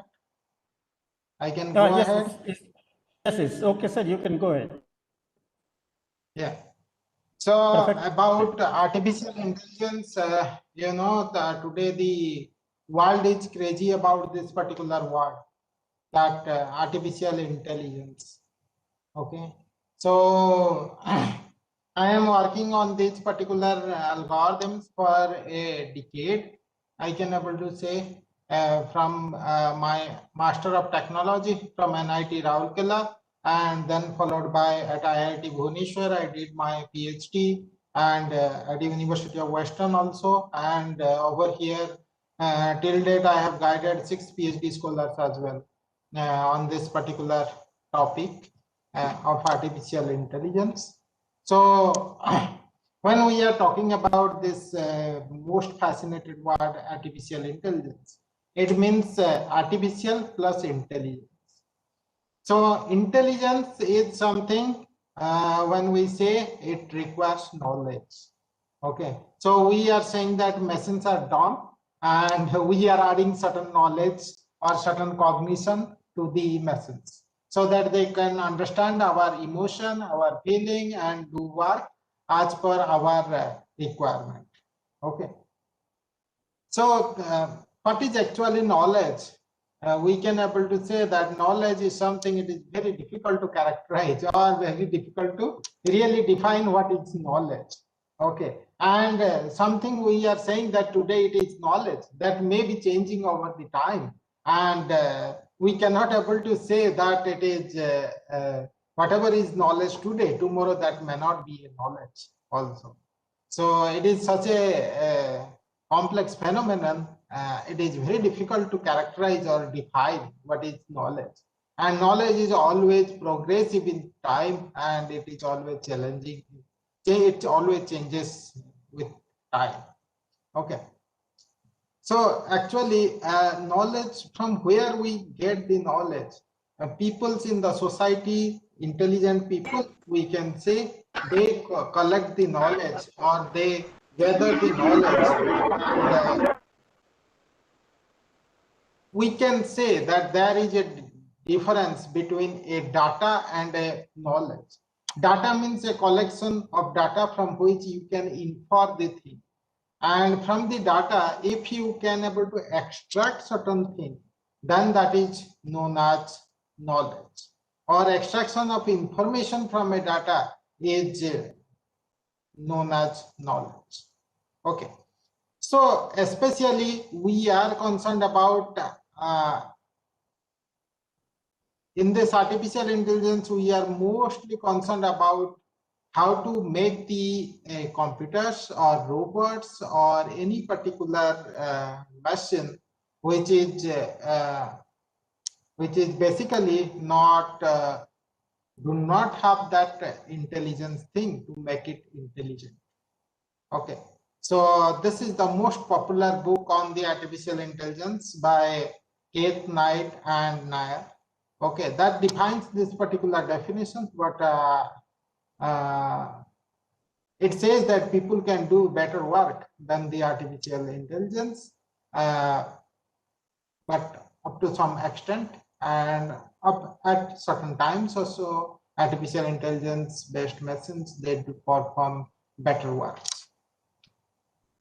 So especially when we are saying about the artificial intelligence or computational intelligence, on these 3 parts mostly comes into account.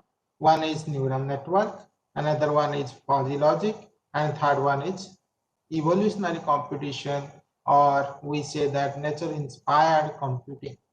So these 3 aspects, I will give you a brief glimpse about all these 3 aspects today, as well as my session tomorrow. So anything when you say about artificial intelligence or computational intelligence, it belongs to any of either any of these particular 3 concepts, I can able to say. So IEEE, you know, Institute of Electrical and Electronics Engineers, it is a global brand.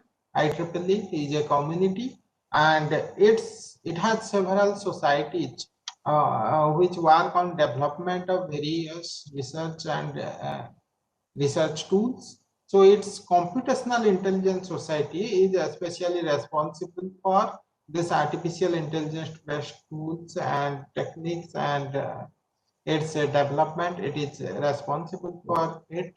And I am a senior member of this particular IEEE Computational Intelligence Society. So it has several journals like IEEE Journal on Neural Networks, Fuzzy Logic, and Evolutionary Computation. They all publish the research works on which the various scientists, they publish their works on these particular IEEE transactions.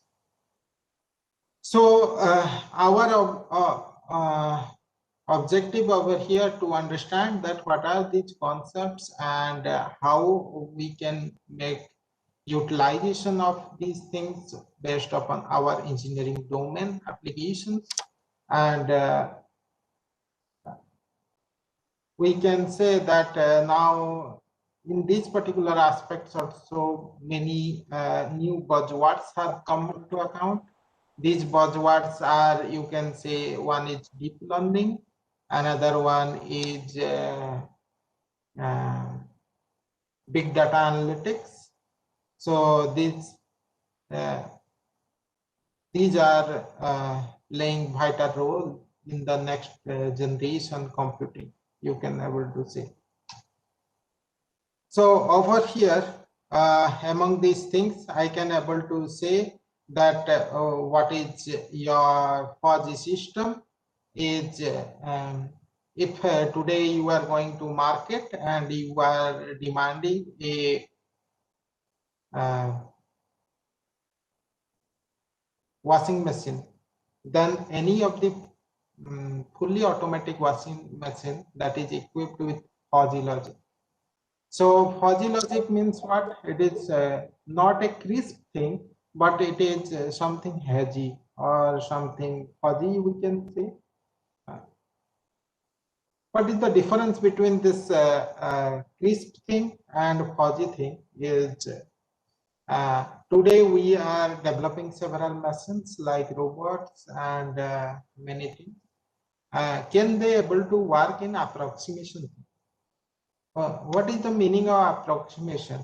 Meaning of approximation, we can say that, just giving you an example, is when we were children, in our childhood days, we went to the mango groves and throw stones at the mango trees, and we pluck the mangoes. Okay, we never used to calculate that at with the physics and with the scientific phenomenon, at a 45-degree angle you have to throw the stone so that it will go to the maximum thing, and with this much velocity, this much precision you have to throw so that your mango will plug it. We never, as a small child, we do not have any idea about those calculations. We used to throw the stones and the mango gets plugged in. That was because of our approximations were good. So can the machines do the approximations? Like today also, if you are going to any particular clumsy market and you are parking your car, okay, so you are looking at the car space where it is available and you want to put your car over there. Okay, so are you going to calculate that this is my dimension of the car is this much, and I am going to park? You will go and measure that this much dimension it is fitting or not, and within that you will park your car? No, you are going to do it with approximation. Okay, oh, this much space, it may be good enough for my car, and let me park it. Okay, so that is what is approximation. So today most of the washing machines you are observing, they are LG washing machines. They are equipped with fuzzy logic. Also, all other washing machines also they are equipped with this fuzzy logic based thing. So So what we are saying over here is something, don't make it as so concrete about it, and make it representative in the form of whether the machines, what is the job of the washing machine? It has to clean the clothes, right? So for that one, how much amount of how dirty your clothes are, first thing that has to be measured with the help of certain sensors. So once the sensor detects that this cloth is less dirty, or it is totally dirty, or how much amount of dirt is there. So based upon that, we can able to calculate the amount of water required for cleaning that particular clothes, as well as the amount of detergent required for cleaning that particular cloth. So all these things calculation we need to do. So once the machine does this all calculation, that takes them, and then finally decides that how much amount of spin it has to do, whether it has to rotate at a 100 rpm or 50 rpm, or how much amount of how much revolution per minute it has to give, and whether it has to move very fast or very slow. Based upon that, based upon the rotation, it can give us a perfect cleaning, we can able to say, by optimizing all the things, because we want that lesser amount of detergent to be used, but the good quality of cleanliness we are going to obtain. Also, we want less water consumption and optimal usage of all the resources we want. So for that one, this is one of the perfect tool, we can say. And these are the developments in this particular research area, like fuzzy test, fuzzy systems, fuzzy controllers. These all things you need to understand to how the fuzzy logic works. Okay. So over here, there is a very simple example has been given, that snail, we are saying that it is the slowest creature, and tortoise is bit slow, dog is little bit fast, and your leopard is very fast. So based upon that, how to solve a problem, that I will discuss with you with the fuzzy systems. Then another interesting thing is evolutionary computation. So evolutionary computing is also known as nature-inspired computing. We are now deriving many algorithms from the natural phenomenon.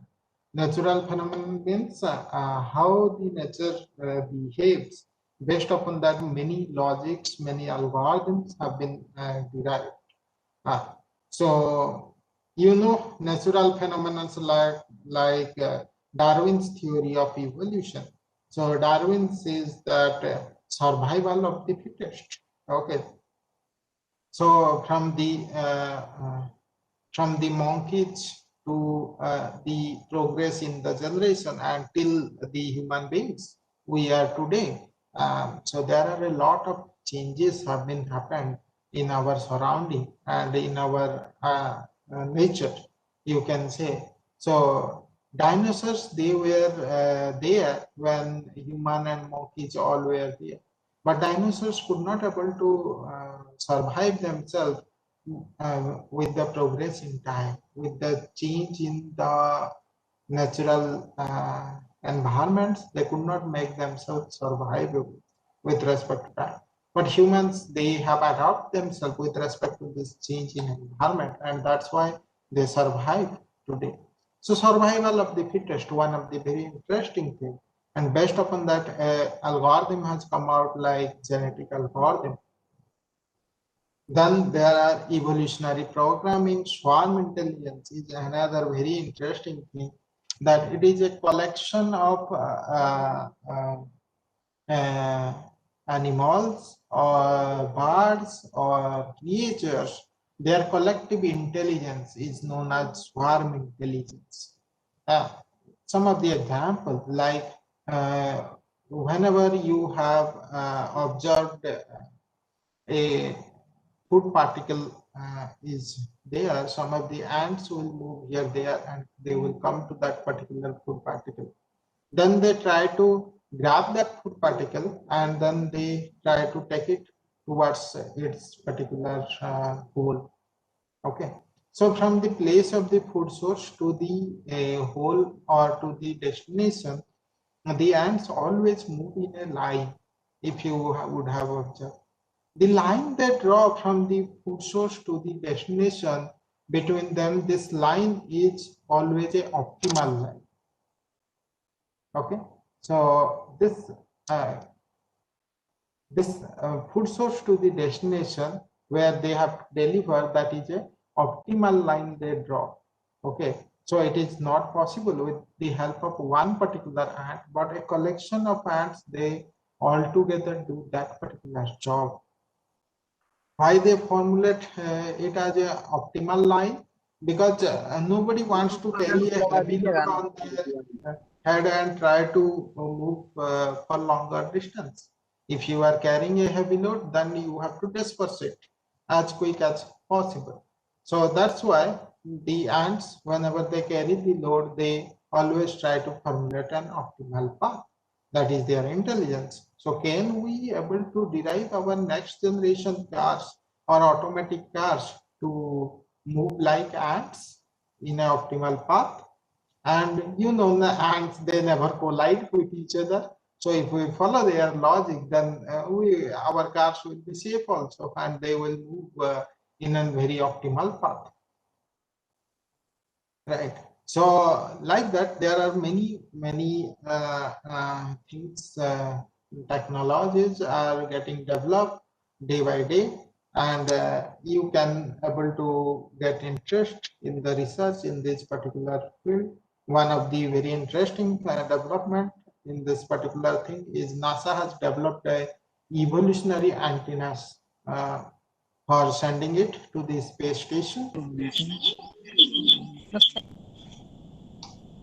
And the last and the third one, that is the most interesting thing on which we are going to discuss, is artificial neural network.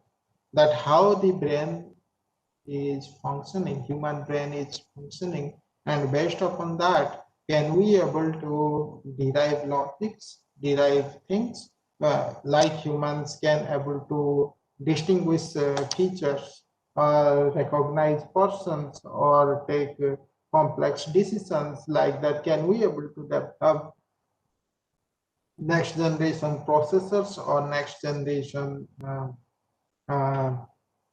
intelligence with the neural network with deep learning tools? So that is the thing that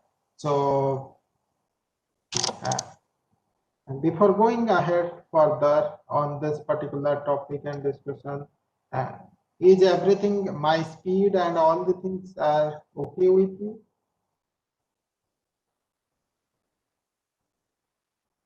Yes, sir. And till the thing, whatever I have discussed, do you have any queries? Do you want to ask something?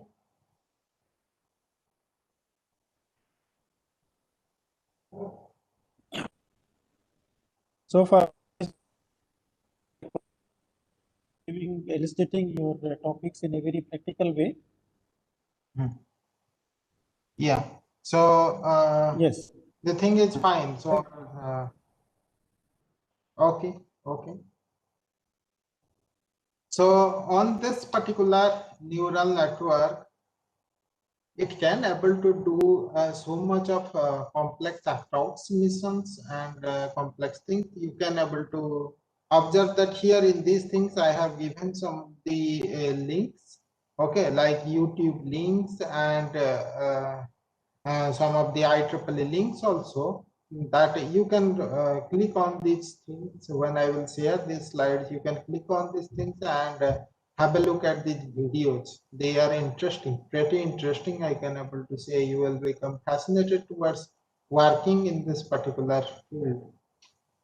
So actually in this neural network, it can able to do solve many engineering applications like signal processing, pattern recognition, approximation, many of the engineering problems it can able to solve.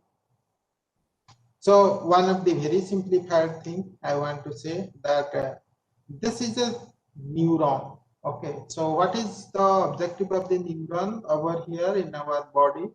That neuron collects several inputs, okay, and it pass on to the next neurons, and several neurons in the brain, they collectively process the information and give us the output to perform certain tasks, like and they are always active, we can able to say.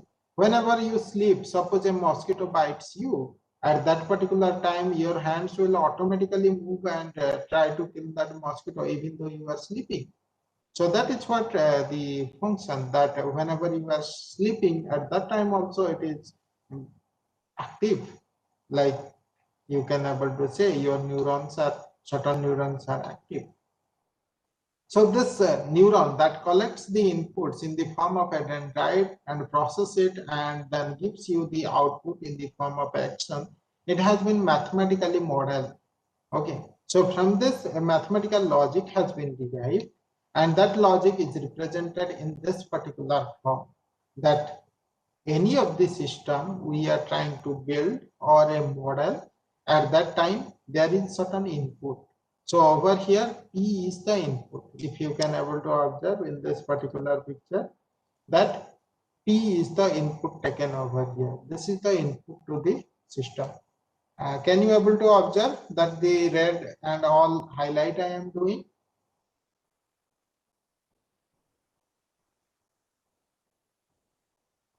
In this particular thing, I believe you people can able to understand that this P is the input to any particular system, and this system is get multiplied with a weight, that weight vector is W, and there is a bias over here B, and this P as a input and this +1 as another input. These two inputs multiplied with this weight and bias, they formulate the system as N, as one of the output. N is equal to nothing but W into P plus B into 1.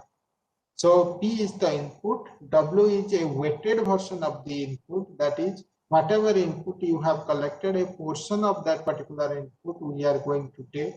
+1 is a fixed voltage over here, 1 is a fixed voltage, and B is a portion of that +1 we are going to take, and thus it makes a N. N is equal to P into W plus B into 1, and F is a non-linear thing, and A is the output of the network. So output of the network is nothing but collection of the input multiplied with weighted sum and then a non-linearity. So F is the non-linearity with which we are taking non-linear decision. So whenever we are saying about neural network based modeling, at that time we are concerned about non-linearities. And there are many other type of modeling techniques are also there, but they normally are good for linear type of approximation, whereas neural network is especially good for nonlinear based approximation, and many of the real life problems are nonlinear in nature. So over here, this transfer function or activation function that does the work of the cell body, the weight, that is how much portion of the input we are going to take, that takes care of the synapse of our thing, and the output, that is the A, that takes care about the signal on the axon. That is how a new biological neuron and a artificially modeled neuron, both of the things are similar.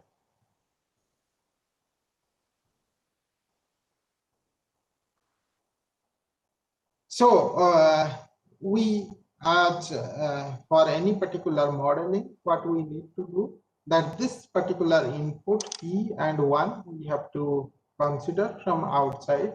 What are the input for a system that we have to consider? then this weight and bias value we have that we are going to obtain. We are going to obtain the perfect output A. So you just have a look that over here there this nonlinear function f. I told you about this nonlinear function f. So what its value we are going to take this nonlinear function value. There are many values can be taken, like you can observe over here that hard limit is a function in which hard limit, symmetrical hard limit, linear type of function. There are non-linear type of function as well as linear type of function. Both type of functions have been taken over here. There is log sigmoid, that is A is equal to 1 by 1 plus e to the power minus n. You can observe over here A is equal to 1 by 1 plus e to the power minus n. That is a non-linear function. Again, hyperbolic tangent sigmoid, that is another non-linear function, that is A is equal to e to the power n minus e to the power minus n divided by e to the power n plus e to the power minus n. Like that, such type of non-linear functions we are going to take to model the neural networks. Okay. So in many of the real life problems, we do not have only a single type of input. We do have many inputs. For example, suppose I want to take a problem like I want to classify the apple and the bananas. Okay, I have been given 10 apples and 10 bananas, and I have to design a robot that will segregate the apples and the bananas. Okay, then what I need to do? First thing is my robot should take the inputs from the apples as well as inputs from the bananas. So what are the inputs it has to take? First thing is it has to sense that particular thing, the width and height, width height of the apple as well as width height of the bananas. So width and height are two inputs. Along with that, we can able to take the color of the thing. Okay, apple is somewhat round shape and banana has its different shape. Okay, as well as the color. The color is almost red and almost yellowish. So that is another input. Like that, for there are many other inputs. Weight of apple and weight of banana also we can able to take that will act as another input. So considering all these 4-5 inputs, my robot has to take a decision that whether the particular item it is grasping, that is an apple or a banana. So for these 4 and 5 inputs, what we have to do? We have to take all these 4 and 5 inputs together. So over here you observe that here there are R number of inputs are there. Okay, instead of a single input, over here there are R number of inputs are there. So one of the input is like apple's color and banana's color. Another one is apple's height and banana's height, like that. Each of the input gets multiplied with this weight, W11 to W1R. You observe, compared to the previous structure, previously what we have done, that one input and one weight. Okay, in this particular structure, one input and one weight. This is a simplified model. Then from this we have elongated it to many inputs and many weights, like R number of input and each input is multiplied with one weight. There are R number of weights we have multiplied, and there is a 1 and a bias term. Why we want a 1 and a bias term? Because in many of the cases our signals are not always having mean value 0. That means a signal can have certain fixed bias value. Like in our electronics, there is a fixed bias of 5 5 volt or 10 volt that derives our circuits. So like that, a constant fixed voltage that has been applied over here, like +1 and the B. So if we are taking the B is 1.5, then 1.5 into 1, that is that becomes the set threshold over there. So when we are considering about a DC term or a fixed term, that can be modeled with this B and 1 value.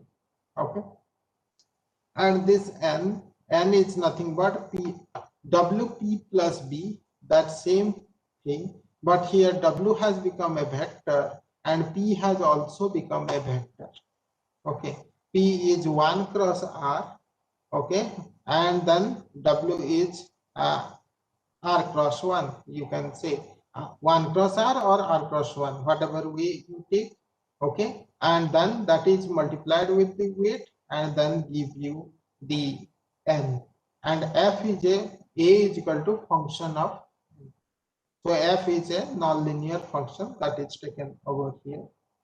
So along with this, let's make this particular neural network structure still more complicated little bit, because here we have only one output. Try to understand, only one output. Only one output can segregate me two type of things. That is, whenever your output is one, then you can say it is a apple. When it is 0, then it is a banana. Here it is a two-class classification problem. In the example we have taken, one is apple, another one is banana. So one is highlighted, that means it is apple. If 0 we have obtained at the output A, then it is a banana. But whenever we have more than two-class classification problem, more than two-class classification means, suppose we have a gathering, okay, and in the gathering there are how many type of people are there, and suppose we can say some of the age, those who are of less than 15 year of age, we can able to say them as children, or less than 10 year of age, we can able to say them as children. That is one group. Then adult is another group. Then middle aged, we can say, then aged. Like that, 4 group of classification we can able to do to a mass gathering, okay, based upon their age. So when we have 4 things, okay, 4 type of groups, then to represent 4 type of groups, how many outputs we require? We require at least 2 outputs. Why? Because with 2 outputs in binary, we can able to represent it over 4 class, like 0, 0, 0, 1, 1, 0, and 1, 1. With that combination, we can able to represent 4 class easily with 2 outputs. So we require multiple output neurons. Over here, there are multiple inputs are there. Many inputs we can take for everything, but from many, after processing, one output is good enough to make only 2 classifications. For 4 class, we require 2 outputs. For 8 class, we require 3 outputs. Like that, in the form of 2 to the power n, you can able to make it. So over here, it is a layer of neuron. Okay. So over here, there are many inputs are there. Try to have a look that this particular structure, there are many inputs are there. I told you earlier, many inputs, and here there are many outputs are there. S number of outputs are there. So like I told you, 4 class, for that one 2 outputs. So over here, like A1, A2, 2 outputs are there. Over here, S number of outputs are there. Okay. So all the inputs are connected with weights, and here there are many neurons are there. S number of neurons are there. How many outputs are there? That many number of neurons are also available over here. So all the inputs are connected with the with the weights to the corresponding neurons. Like all inputs are connected with the W11, W21, W31 like that to the first neuron, then to the second neuron, then to the SF neuron. So your ultimate output A is nothing but a function of WP plus B. That means weight multiplied with the input plus the bias. Whereas this weight now has become a matrix. Okay, here weight is a vector. Try to observe the key point I am telling, that here your weight is a vector. Okay, why it is a vector? Because it is a 1 cross R, means R number of inputs are there, and for each input one weight is there. Okay, and they all are connected to one neuron. Okay, but here the weight is a matrix because all the inputs multiplied with weights coming to first neuron. All the inputs again multiplied with weights, they are coming to the second neuron. Like that, here how many neurons are there? There are S number of neurons are there. Okay, so first, second, like that, S number of neurons. So you can correspondingly do the approximation. It will be a very simple matrix algebra that the output is same F of WP plus B, where W is a matrix and P is a vector, input vector. Now this is one layer of neuron. Okay, so maybe for a complicated problem there may be multiple layers of neurons. Okay, multiple layers of neurons, like one layer connected with another layer, connected with another layer, like that, like the cascaded structures we have studied in our basic electronics, that one stage of the thing will be connected to another stage output connected to another stage, thereby that performs amplification type of thing. So like that, over here one network, this is one structure of complete network that is connected to another layer, that is connected to another layer, like that going on. So over here you see I have made it further complicated. This is one layer, so I will replicate it 3 times, so that will become a multiple layer of neurons. That is, all the inputs have been collected to the first layer. You can observe here there are 3 layers: first layer, second layer, and third layer. So inputs are collected to the first layer, then first layer output is connected as input to the second layer, then second layer output is connected to the third layer input.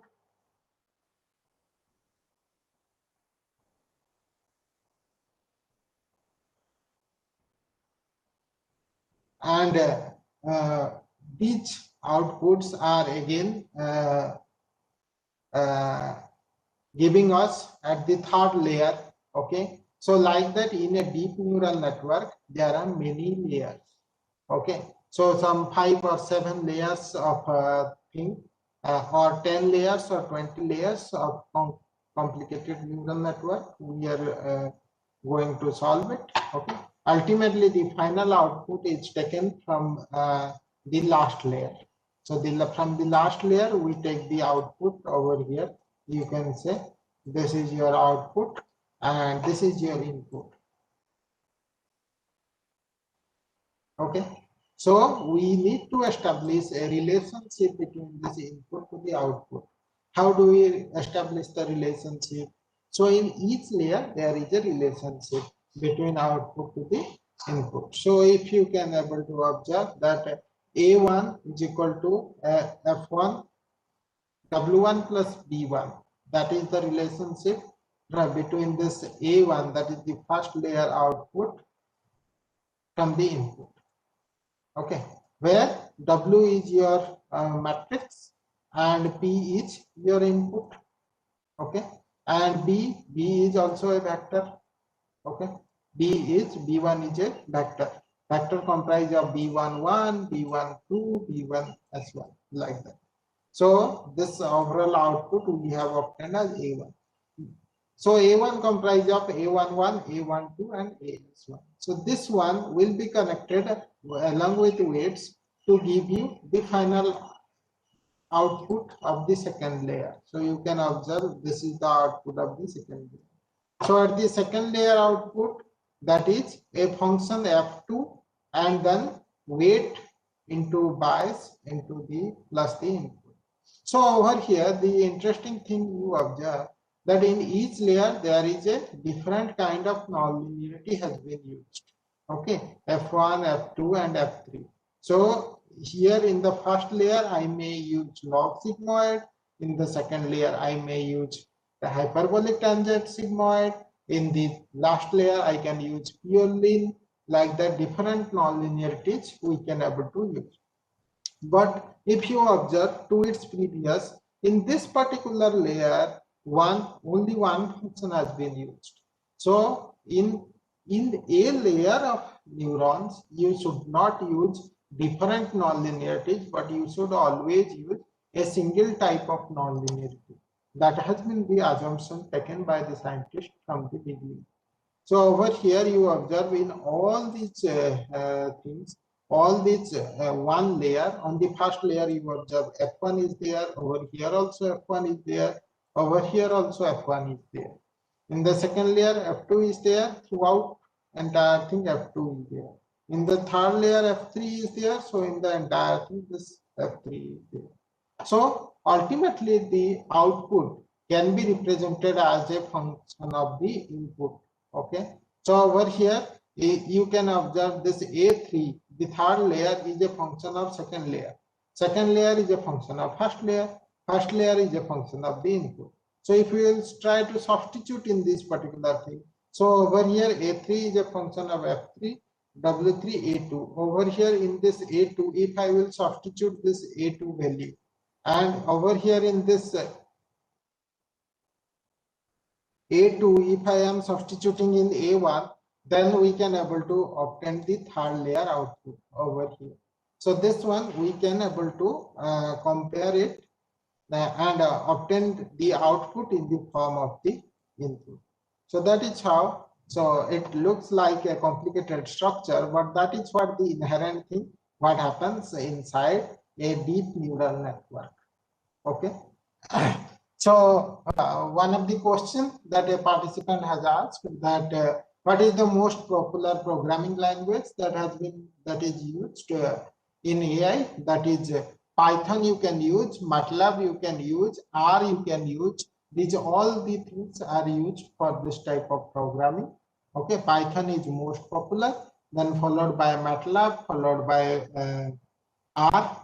There are many other language software you can able to use. There is no constraint in doing the programming in which software you are the best. You can do your programming in that particular thing. Ultimately, you have to understand the concept and you have to do the programming as per your need.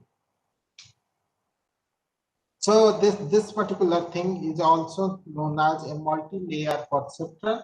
So over here, your challenge is this weight and bias, W and B, these all values, if you can able to set them effectively, then this neural network will get trained effectively. So how to set the weight and bias, that is a challenging task.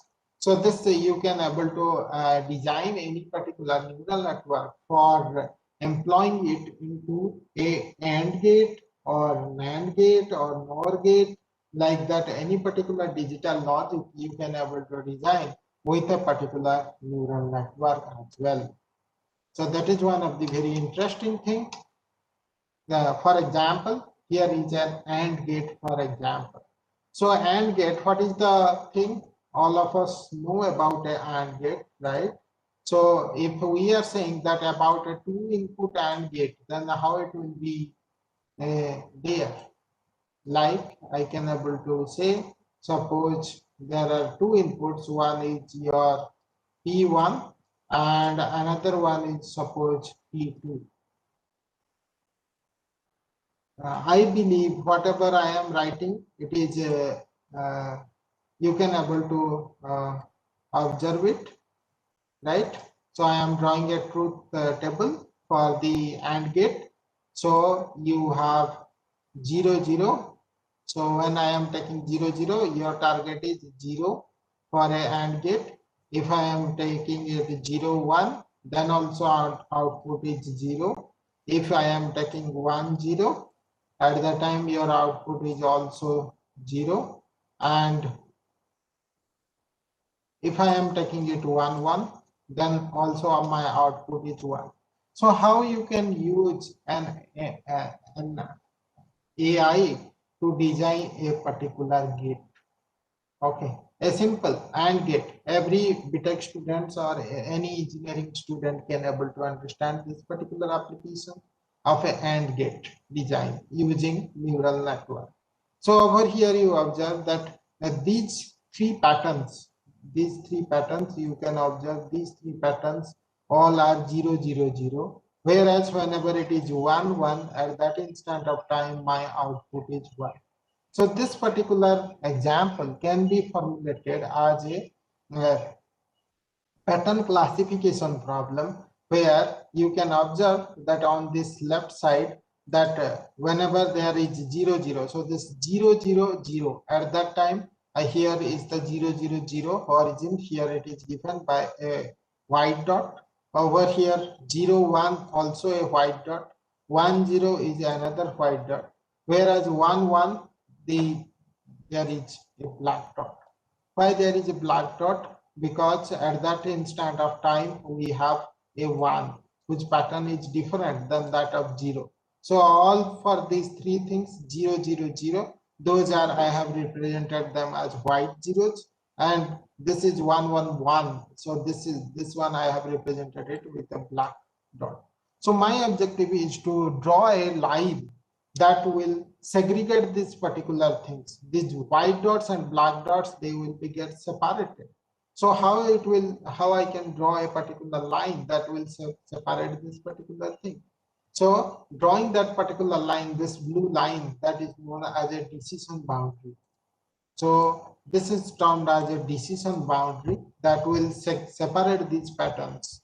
Okay. So neural network is very, very effective for drawing nonlinear decision boundaries. That means within the, if data sets, there are haphazard data sets, then you can able to effectively formulate nonlinear lines. Also, they can able to separate. Here, the problem is a linear one. One straight line can able to classify this particular patterns, that is of an AND gate. But if we are considering it as an XOR gate, then what will happen? XOR gate, then it will be XOR gate. At that particular instant of time, that will become a nonlinear pattern. Why nonlinear pattern? Because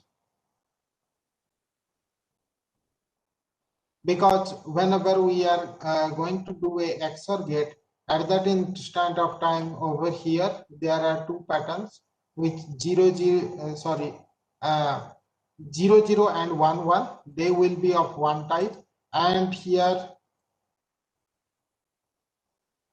1, 0 and 1, 1, they will be of another type. So under these circumstances, we need to draw a decision boundary which will be like this type, a nonlinear type. So a nonlinear boundary can be drawn for solving XOR gate problem using neural network. Okay. So like that, many of the real life problems you can able to solve using neural network. So for this, this is a simple neural network giving you an example, 2 inputs and 1 target, okay, like XOR or like AND gate. So for this, you need a neural network like this, very simple, 2 inputs. Over here you can able to observe that there are 2 inputs, P1 and P2.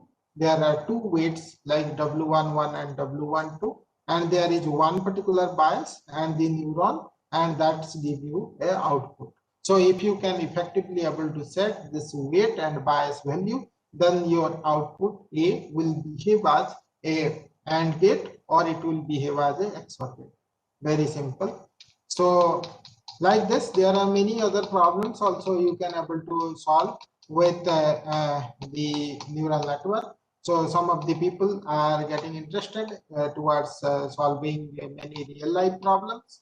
So over here, giving you an example of a active noise canceller. So you observe that in many of the real life applications, like it finds very good application in inside your car or inside your aeroplane. You can able to understand that your noise level is very low, but compared to that of the outside. So under that circumstances, why it is low? Because it has been designed in such a way that it becomes low. So over here, the design, you can able to effectively use neural network for this active noise cancellation application. So there is a noise source you can able to observe in this particular application. There is a noise source like your outside noise inside in the aeroplane. There are several noises from the propellers and from other things, and those noise comes inside. Okay, so you can take the noise with the with respect to a reference microphone over here. Okay, so whatever is the amount of noise that is entering, and we have to ultimately create a silence zone over here. What is the objective of silence zone? The silence zone will make the passengers comfortably sit inside the aeroplane or inside the car, or you can able to say inside the uh, first class AC trains. Also this particular system is available. Okay, so with considering that particular input, you take an adaptive controller that is designed with the neural network, and you apply the thing. You apply a inverse modeling. That means over here, suppose the noise has a characteristics like this. That means it has a characteristic like a sine wave. For giving you a just simple example, like a sine wave, and the noise has the characteristics, then here I want to add a noise that will have opposite characteristics as that of sine wave. That means it will have a characteristics like this, totally completely opposite in phase, and means same magnitude and opposite in phase, so that both these particular signals will cancel each other. Okay, so when these two signals, they will cancel each other, at that time only there will be a noise-free zone will be created over here. Okay, so our objective is to train the neural network with the adaptive controller unit over here. This is my neural network unit. That this is the mathematical modeling of this particular system.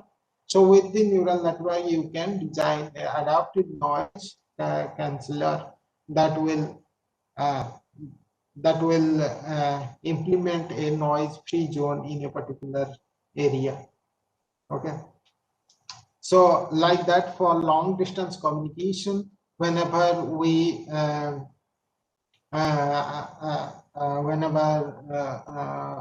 used to talk to our relatives which are abroad, at that time there is actually a delay between the things whenever we are talking to them. This delay can be effectively suppressed with that of a neural network based adaptive filter. So that is another interesting application. I can able to say that you can neutralize the effect of the delay in communication. That means whenever we are speaking to our friends who are abroad, then there is a time gap. That means whenever we are speaking and they are listening, there is a time delay gap. So this time delay gap we want to minimize by applying the neural network based equalizer, so that the communication becomes effectively better for them. So like that, there are numerous biomedical applications also for the neural network. So over here, the thing is that whenever we felt some pain in our chest, then doctor immediately tells us to go for an electrocardiogram or ECG for recording about whether your heart is functioning perfectly or not. So at that instant of time, whenever we go for the ECG things, then ECG is a very low magnitude signals. We can able to say ECG has very low magnitude and it has its magnitude. You can say its frequency. Its frequency varies between 20 hertz to around 100 hertz. That is lower frequency signal. So whenever the wall socket which is used for powering that particular ECG machine, that has also the wall socket has the 50 hertz or 60 hertz our wall socket regular sinusoidal signal is there. So that one gets interfere with the ECG signal of the particular patient. So we need to design an neural network based adaptive filter or intelligent model that will remove the particular ECG recording and give us a perfect perfect recording of that particular patient. So you can observe over here in this particular example, the patient is sleeping over here, and that this is the ECG is getting recorded, and here our neural network neurons are there, and here adaptive algorithms are there. So with the neural network and the adaptive algorithm, we are trying to remove this particular 50 hertz wall outlet thing we want to remove, so that the perfect output of the perfect ECG recording of the patient will be recorded over here. Okay, so you can able to observe over here that this particular electrocardiogram has got contaminated with this wall reference input of 50 hertz.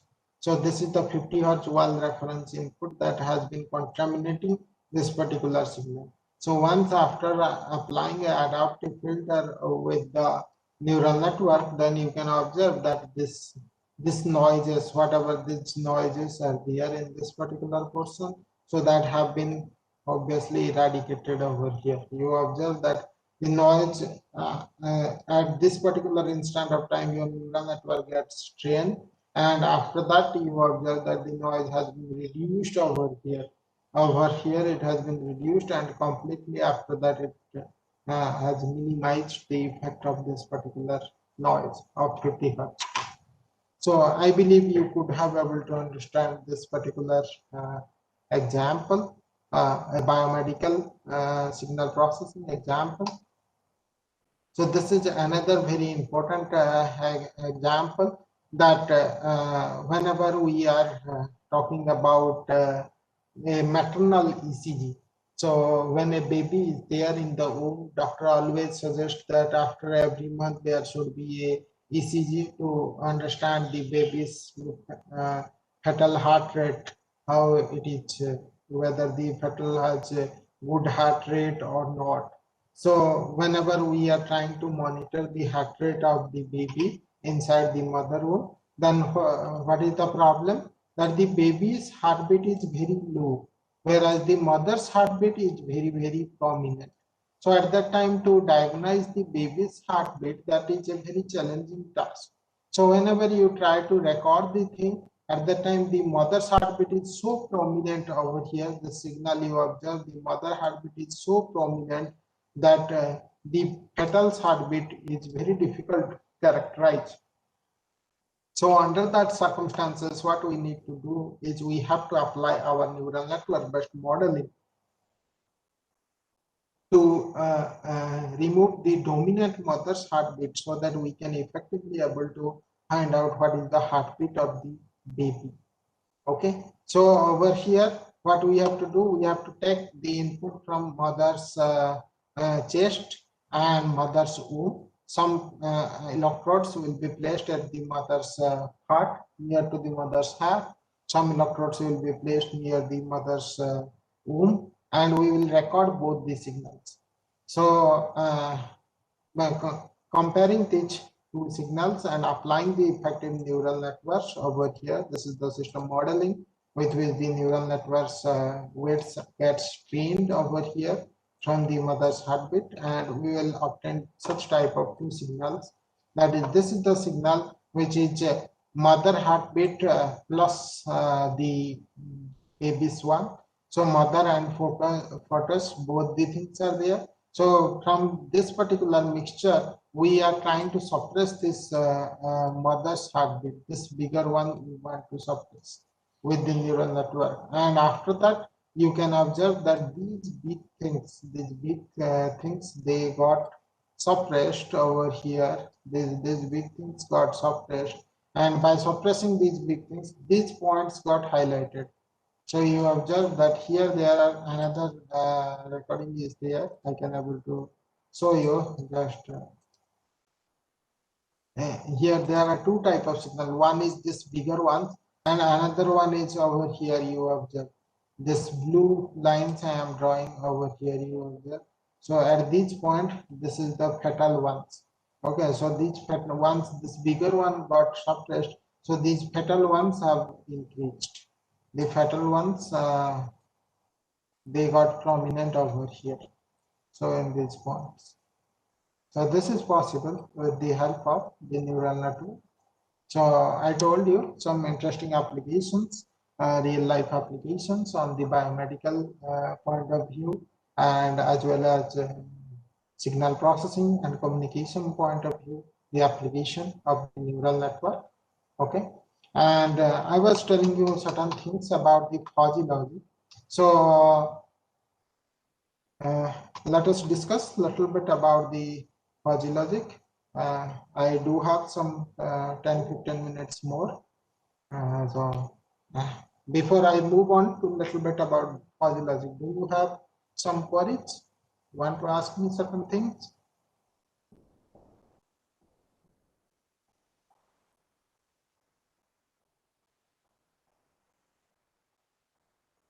Any of the participants want to ask me certain thing for clarification on the neural network and its application I cover?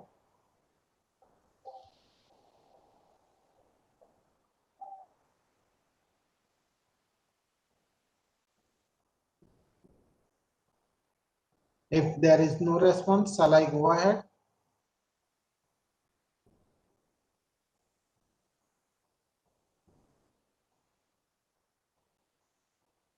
Okay, let me go ahead and complete it.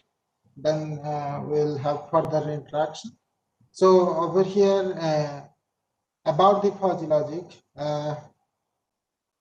so it is a form of representation which we can say it is not so clear. Okay, so if something is not so clear, that means that is flawed. We can able to say. So I was telling you about this speed example. That is whenever we are talking about a snail that is very small creature that is moving very slow, and we can say it as speed is equal to 0 almost.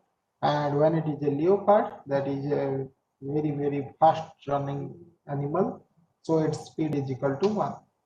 But every problem we cannot able to say it as 0 or 1 or slow or fast. We can able to say that when we are talking about the fuzzy based representation, again, if there are more creatures are there, then we can say that snail is the slowest, then tortoise is slow, dog is fast, and leopard is fastest. So based upon their thing, we got segregated into 0 to 0 0.25, 0 0.25 to 0.5, 0.5 to 0.75, and 0.75 to 1. Like that we have segregated.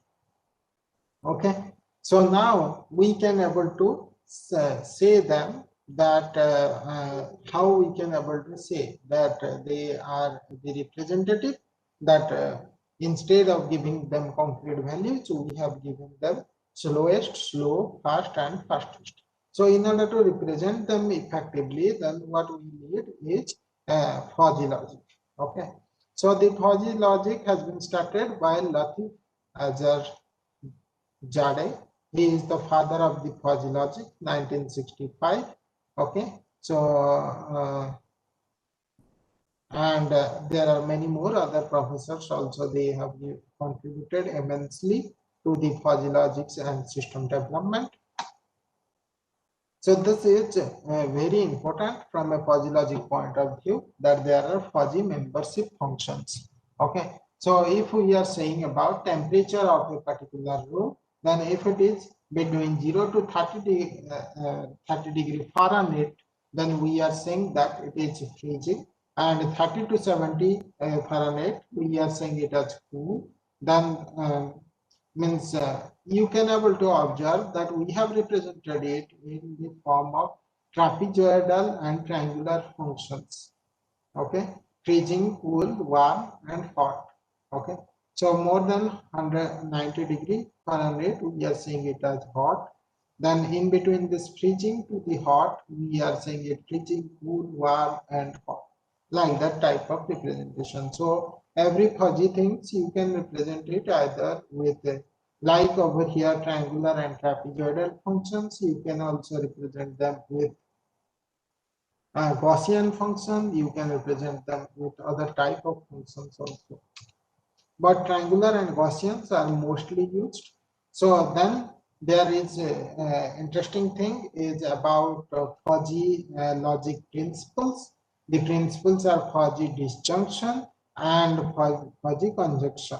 Okay, so these two rules you need to understand, that if we are saying about, if we are representing them with this type of representation like cool, warm, hot, then there are membership we are defining, then there are probabilistic values, and from those values we need to calculate the things.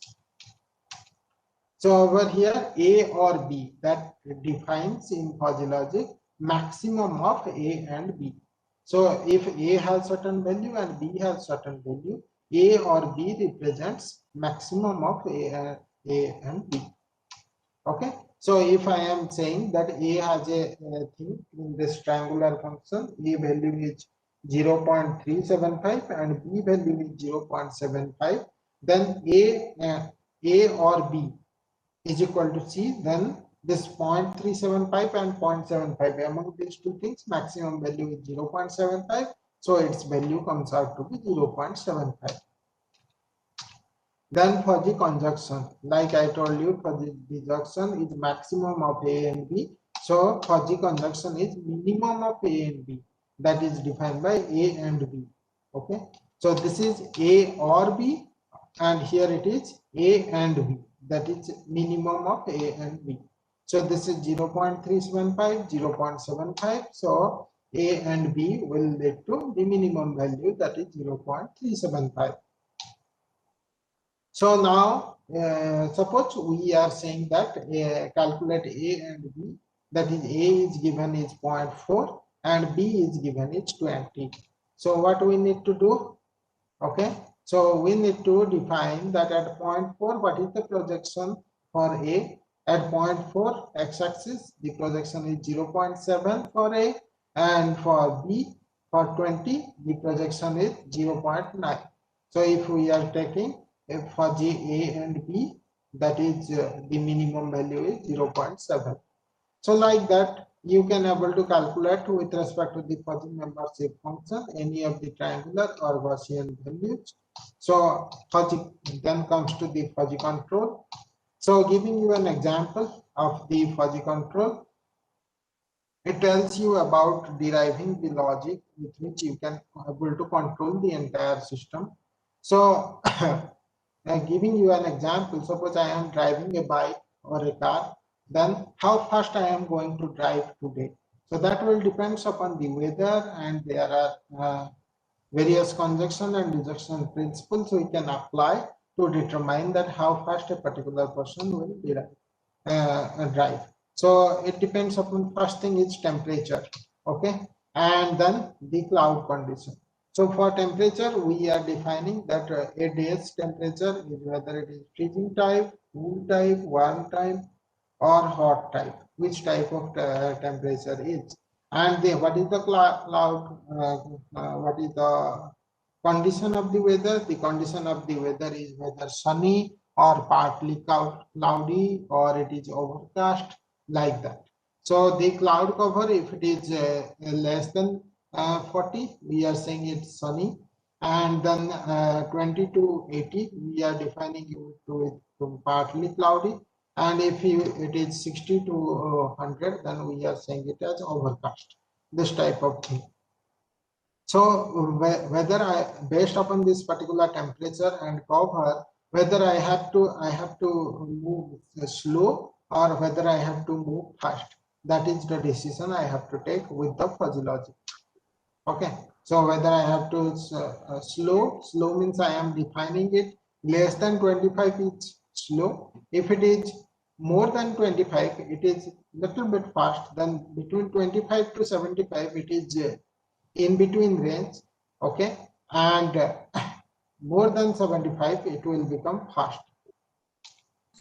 So these are the rules. So whenever you will tell about the fuzzy logic, then you will always be telling about fuzzy rules. So if it is, we have defined certain rules, like if it is a sunny and it is a warm thing, then you should drive fast. If it is a cloudy and cool thing, then you should drive slow. So this is what between fuzzy conjunction and fuzzy disjunction, we are defining the rules. Okay, in fuzzy logic, everything is based upon such type of formulation of rules. Okay, so driving speed, your ultimate driving speed would be a combination of output of these rules. Okay, we are saying that if it is sunny and warm, then you should drive fast. If it is cloudy and cool, you should drive slow. Okay, so how now the question is, just giving you an example, how now the question has come that a given condition that at 65, how fast I will go if it is 65°F and 25% cloud coverage. Okay, now my fuzzy controller will give me an answer that how fast I have to drive that if this particular condition is given. Okay, so for this solving this particular problem, what I need to do, 65°F and 25% cloud coverage. 65°F, so at 65 I have drawn this sketch. Okay, so that is defining it is 0.4 cool and 0.7 warm. You can observe. Okay, now 25% cloud coverage. 25% cloud coverage means what? When I have drawn a line from 25% cloud coverage, you observe that it is sunny is 0.8 and cloudy is 0.2. So you can able to observe in this particular thing when I have derived 65, this is 65. Okay, so at 65 when I have drawn these lines, so this is cool is equal to this is touching this cool over here, and this is touching this warm at this particular point. So corresponding to this, if we are observing, the cool is 0.4, okay, and this warm is 0.7. And if I am taking it cloudy, it's 25%, this is 25. Okay, so 25% coverage if I am taking, so corresponding to this, over here you observe that the sunny is 0.8, over here this is 0.8, and over here this is 0.2. So for this particular thing, now we can able to calculate the conditions that if it is sunny and warm, fast, and if it is cloudy and cool, then slow. So this is fast, you have to so we have applied the conjunction principle, so we have to I have to drive 70% fast and 20% slow. So what is the inference of this? 70% fast and 20% slow. So that one we have to infer with defuzzification rule. Okay, so 70% fast and 20% slow. So over here, you now understand that 100% is 25. Over here, fast 100% is 75. So over here, 20% fast and 70% slow. So that means 2 into 25 plus 7 into 75 divided by 2 plus 7. So that is how we have defogified the things, and I have to drive with a speed of 63.8 meter per hour. Okay, so this is a very simplified example with which I have discussed with you this fuzzification and defuzzification process. Okay, I hope you would have got some idea about the fuzzification, fast and slow based upon this temperature. Okay, control. I have given you this example. So if you have some queries, I will happy to be answering them over here.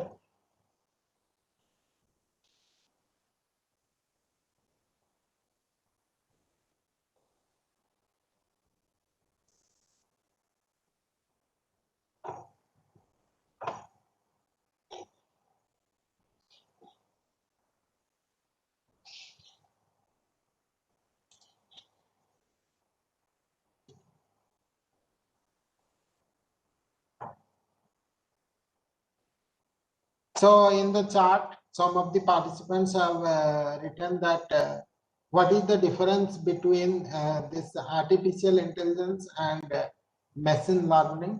So this machine learning, we can able to say that machine learning is a way of training the machines. You can say there are many logics, many concepts, they are there to train the machines. Artificial intelligence is a portion of intelligent techniques to be applied for the machines. So besides the intelligence techniques, there are classical things are also there which can be applied for the machine learning. Okay, statistical techniques are also there, they can be used for machine learning. Artificial intelligence just is a type with which we can perform the machine learning. Besides artificial intelligence, other techniques can also be used.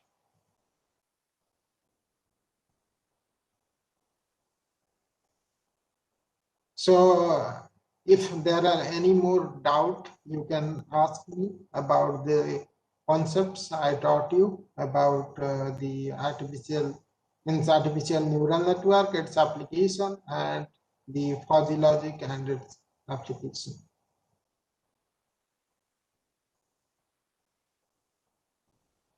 Or you can write in this chart also. I can have a look at this chart and I can able to reply you.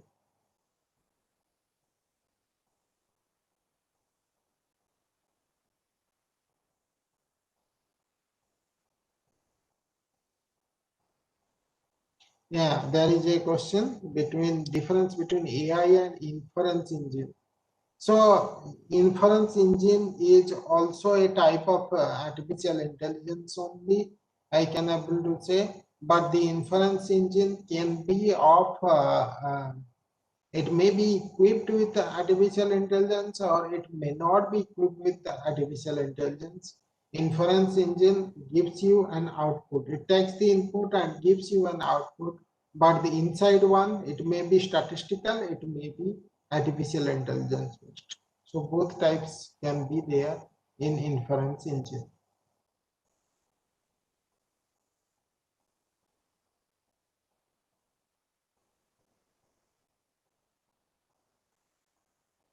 Any other query?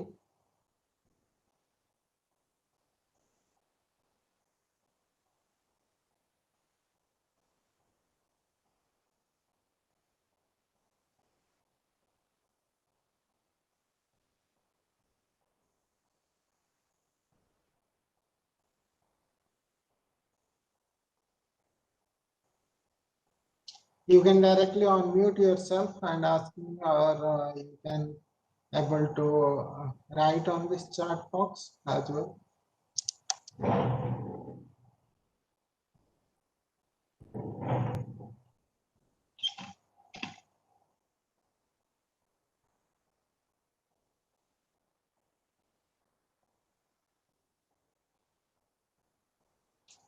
Dr. Nanda, Yes. Hello, Yes. Dr. Nanda. I'm Dr. Yeah. Rathi. Yes, because of some issue of connectivity, I cannot be with you during the last 10-15 minutes. Now, you Okay. have received some queries? Yeah, I am answering them. Yes, carry on for a few more minutes. Yeah. Hmm.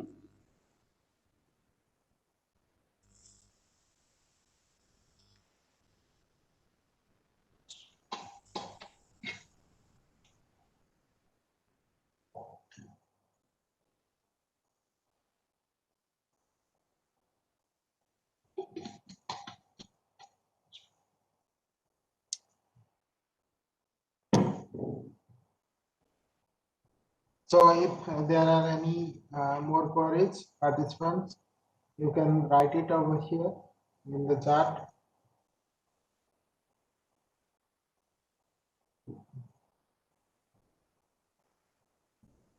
Has appeared on this Difference checkbox between between AI and and information system. Yeah. So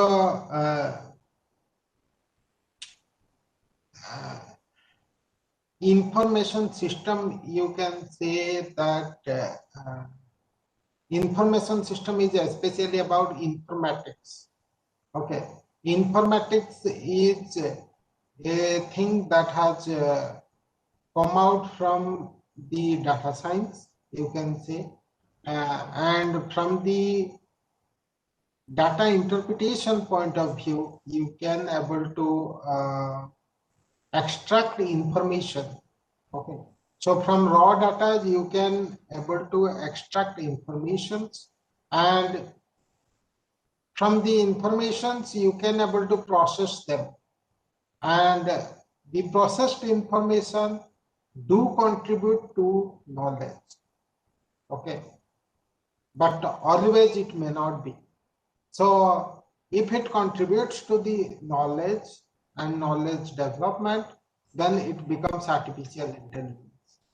If it does not give you any significant knowledgeous contribution, then it is just a information system, you can say, or information processing unit, you can say. If it is a knowledge sharing based thing, knowledge development based thing, then it is artificial intelligence. Otherwise, it is just a information processing system.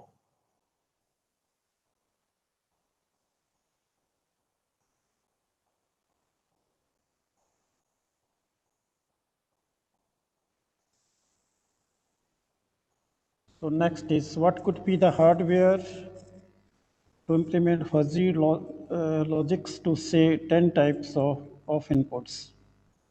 Yeah, so Microcontroller or other device. yeah. So about the hardware, you can able to say that nowadays, first thing is whenever you are talking about the thing, then you should primarily concern about the software implementation. Then you should go for hardware, because directly you should not go for hardware. You should go for first software and check that with the 10 type of inputs you are taking, that your system is running or not.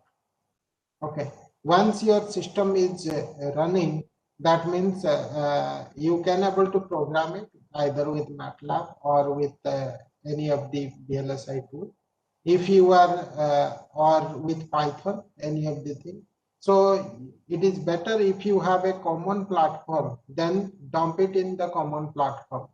Common platform means to say, if you can able to do it with a little bit C, C++ kind of thing, or with Python, then you can dump it with your DSP tools, okay? Or you can DSP hardwares like 6713, 6717 best boards, you can able to dump it, or you can able to dump it with your FPGA boards, okay? So if you have your FPGAs available, then you can easily able to do that. Yeah.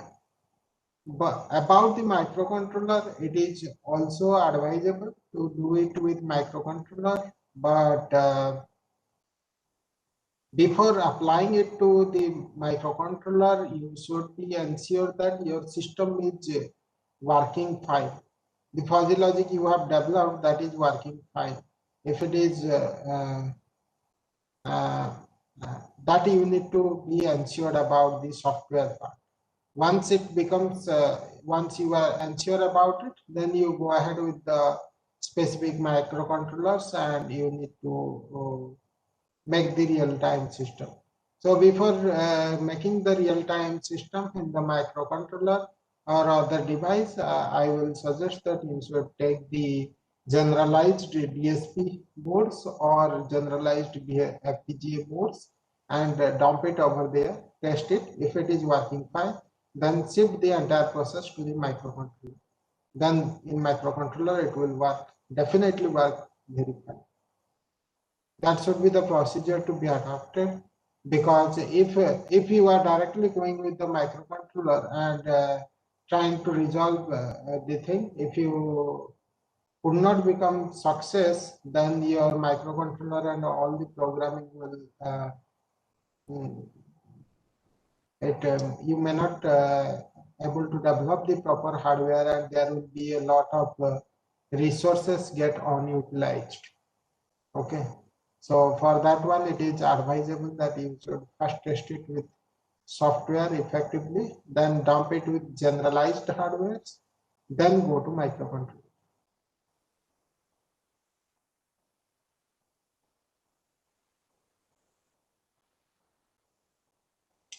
Can AI give two answers?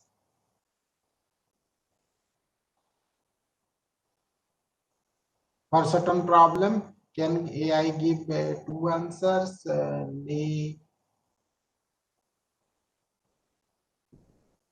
Maybe yes. It can give you two answers based upon the conditions, and maybe it can give you a unique answer also. It depends upon the problem.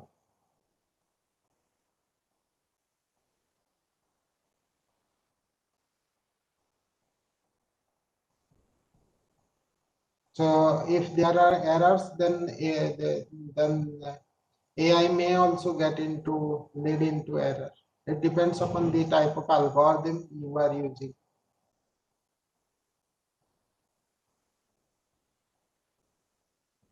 So if the AI algorithm you are using is very correct and very accurate, then it will give you a unique answer also.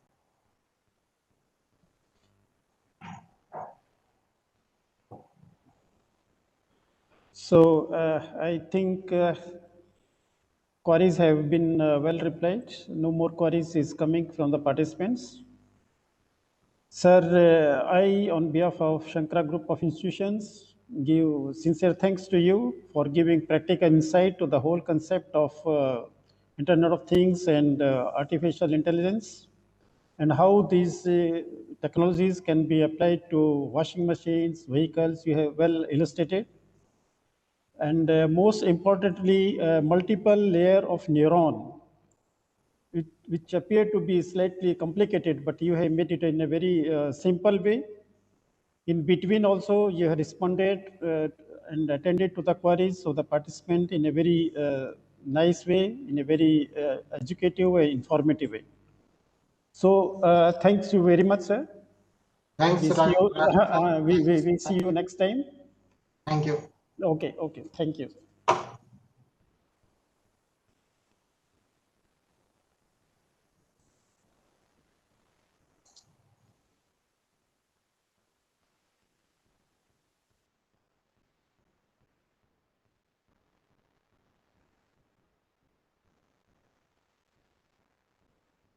Dear participants, according to the schedule, the next session will be tomorrow. So tomorrow sharp 10 will start the session, 10 to 11:30, and then we'll be having a break of 1 hour, and then 12:30 will start the next session. So kindly go through the schedule and we'll start our session. So be on time. Thank you. Thank you very much.